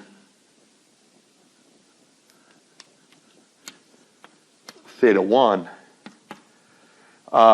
This is equal to N1, which is C over V1. N1 is C over V1. V1's on the bottom, okay? N2 is C over V2. The V2 flips on top. You end up getting that. And then at the end of the day, you get N2 sine theta 2 equals N1 sine theta 1. That's kind of like the real famous conclusion for this thing. Yeah, well, this real famous conclusion is identical to this. Notice the 1's on top, the 2's on the bottom in regard to the ends, but it's the opposite over here in regard to the sines. The 2's on top and the 1's on the bottom. Whereas with the ends, the 1's on top and the 2's on. Watch out. In terms of just flat out speed, however, yeah, this is correct. The crazy thing is, this index of refraction, it's usually 1 point something. The index of refraction of light in a vacuum is 1. In air, it's roughly 1. C divided by V. V is smaller than C. Not by much, but it's smaller. C divided by V is a number a little bit bigger than 1. Bigger than 1. Here, C divided by V1 is a number bigger than 1. C divided by V2 is a number bigger than 1, unless we're talking about a vacuum, what the medium is. But if it's a medium that's solid substance, it's going to slow down. And this right here is C over V1. Hey, the V1's on the bottom. This is C over V2. The V2 comes on top. It's V2 over V1. It's looking like that. The crazy thing is, this speed, this ratio of speed can't change. If this is quartz and this is water, if this is air and that's, you know, if this is water and that's air, that ratio is set in stone. So that means this ratio is set in stone. You just got to make sure you got the right thetas when you're doing it for it to happen. Same thing here. These ratios stay, so they're equal to a constant. So that's a pretty fascinating thing they talk about, you guys, when they do it. And that's the refraction of light. Say one more thing here pretty quickly, guys. Let's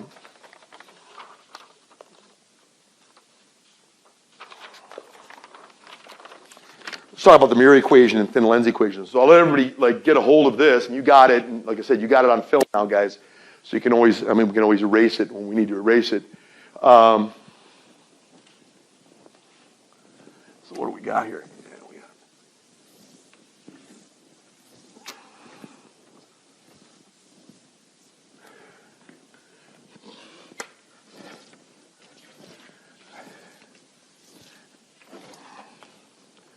Okay, so let's quickly throw some stuff on here, guys. These can be confusing. There's things that happen, especially when we talk about multiple lens systems, but for lenses and mirrors and stuff, say multiple lenses, things of that nature. But when it's like just one lens, it's relatively easy stuff. Pretty easy stuff all the way around, you guys. So let's see what we got here.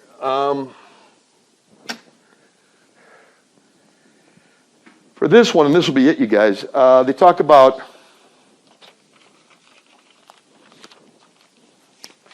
now, like I said, I'll go through this a little bit when we actually do it, do some more stuff at some point, guys. But I wanted to give you kind of a big, kind of the big picture.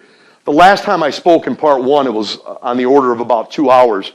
Now I'm talking for like, it seems like a lot longer than that. I'm sure it is. So patiently look at the stuff, guys. I think there's stuff that can help you out here if you want. That's your call in the end. When they talk about the mirror equation, it depends what kind of mirror you're talking about, really. If the mirror doesn't have any curvature to it, there's really no radius of curvature. The radius of curvature goes toward infinity. And where you are in the mirror, if you're 10 meters from the mirror, if you're 10 meters from a mirror that's just completely flat, if you're 10 meters from it, then your image is 10 meters on the other side of the mirror. There's no real change in the image. The image distance is identical in magnitude to the object distance. If you are 10 meters away from a flat mirror, your image is 10 meters on the other side of the mirror. The radius of curvature goes toward infinity, so it's just a one-to-one look on something like this, you guys. So it really depends. It depends on other things that can occur. You can have a mirror that is concave, that curves inward, or you can have a mirror that's convex that comes outward. And the same thing with lenses. You can have lenses that kind of go inward, they're concave, or they come outward, they're convex. And we can look at certain mathematics on that.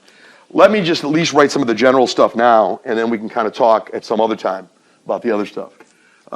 We got the mirror equation, which at the end of the day looks very much like the thin lens equation, which kind of gets us out of a lot of trouble. So let me see here, guys. For both mirrors and thin lenses,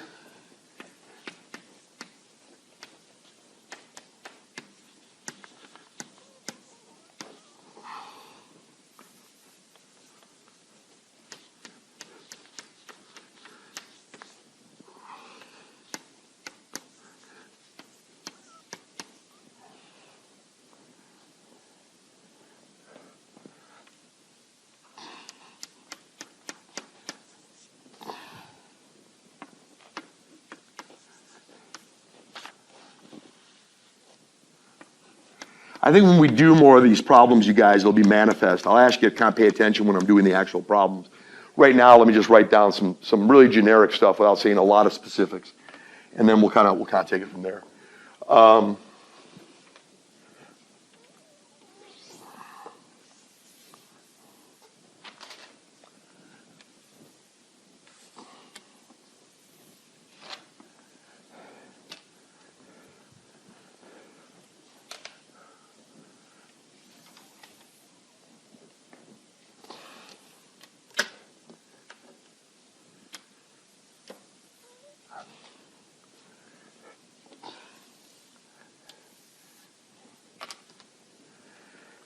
Well, for the mirror equation, guys, they talk about, well, it's hard to call it. Let's start right here, actually. It might be a little easier to look at it. There's different symbolism. The same mathematics and the same physics gets used in every textbook that discusses these matters. That's not an issue. It's not an issue at all. What is sometimes a little bit of an issue is the symbolism used. A lot of times they might use something like, what I like, but you don't see it. You don't often see it in every book. If you're going to talk about the object distance from a particular mirror, what's the object distance from the mirror? What's the object distance from the lens? How far is the person away from the lens? How far is the person away from the mirror? Or some object. What's the object distance? D sub 0, pretty convenient way to say it. What's the image distance? D sub I. You can kind of get positive and negative values, so you got to kind of watch out. Let me not go down that road until I start doing some problems, and we can talk. D sub O for object distance, and D sub O, D sub 0 for object distance, or D sub O for object distance, and D sub I for image distance. It's not bad. The book I'm using, one of the books I'm using uses Q, so I'm going to stay with that right now, but we can go back and forth on that. Q is image distance. And this is for a mirror or for a thin lens. For a mirror or for a thin lens. Image distance.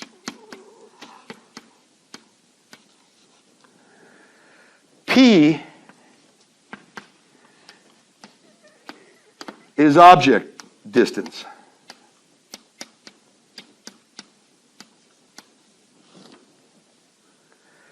Magnification, and this is both for mirrors and for thin lenses. H prime is the image height. H is the actual height. And that's equal to negative the ratio image distance divided by object distance. And image and object distance can have a positive or negative value depending upon circumstances. I'll summarize that a little bit at another time, you guys. But right now, just to tell you that. The mirror equation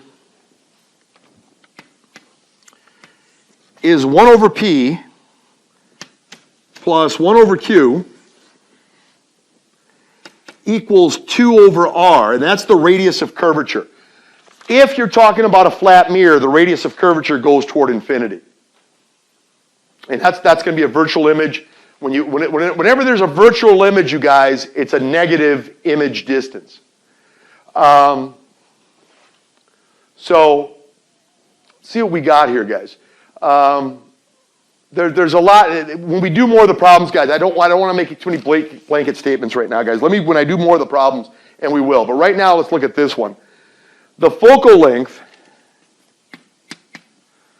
is R over 2.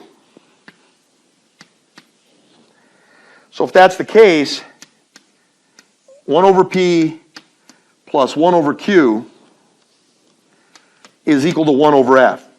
That's going to be, that's for a mirror. That's the mirror equation.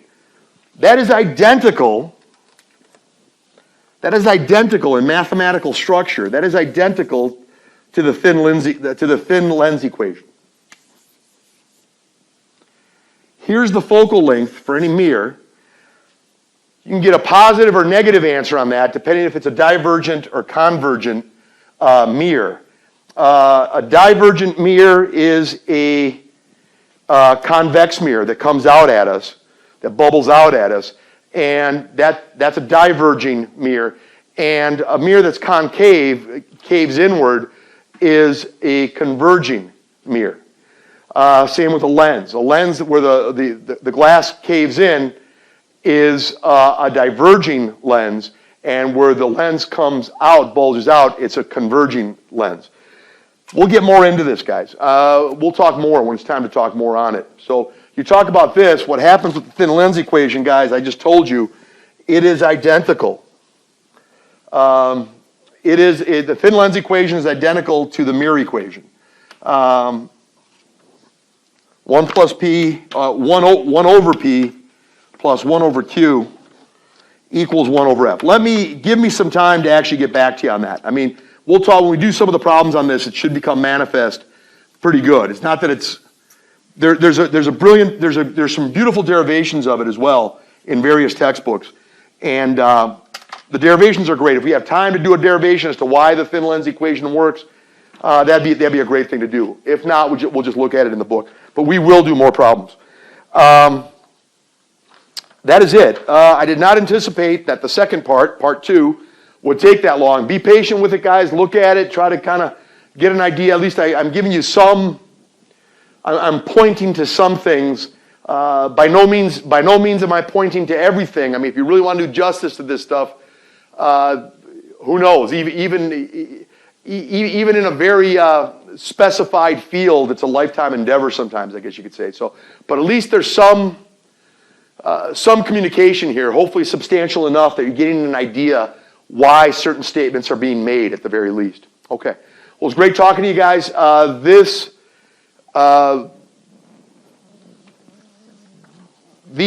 PDFs will scroll at the end of the video. This video, part 2. of some notes on electricity and magnetism. The other video, part 1, regarding some notes on electricity and magnetism, will also have these scrolling. So in both videos, you have these scrolling at the end. So you'll be seeing that. Okay, thank you so much for your time. All the best.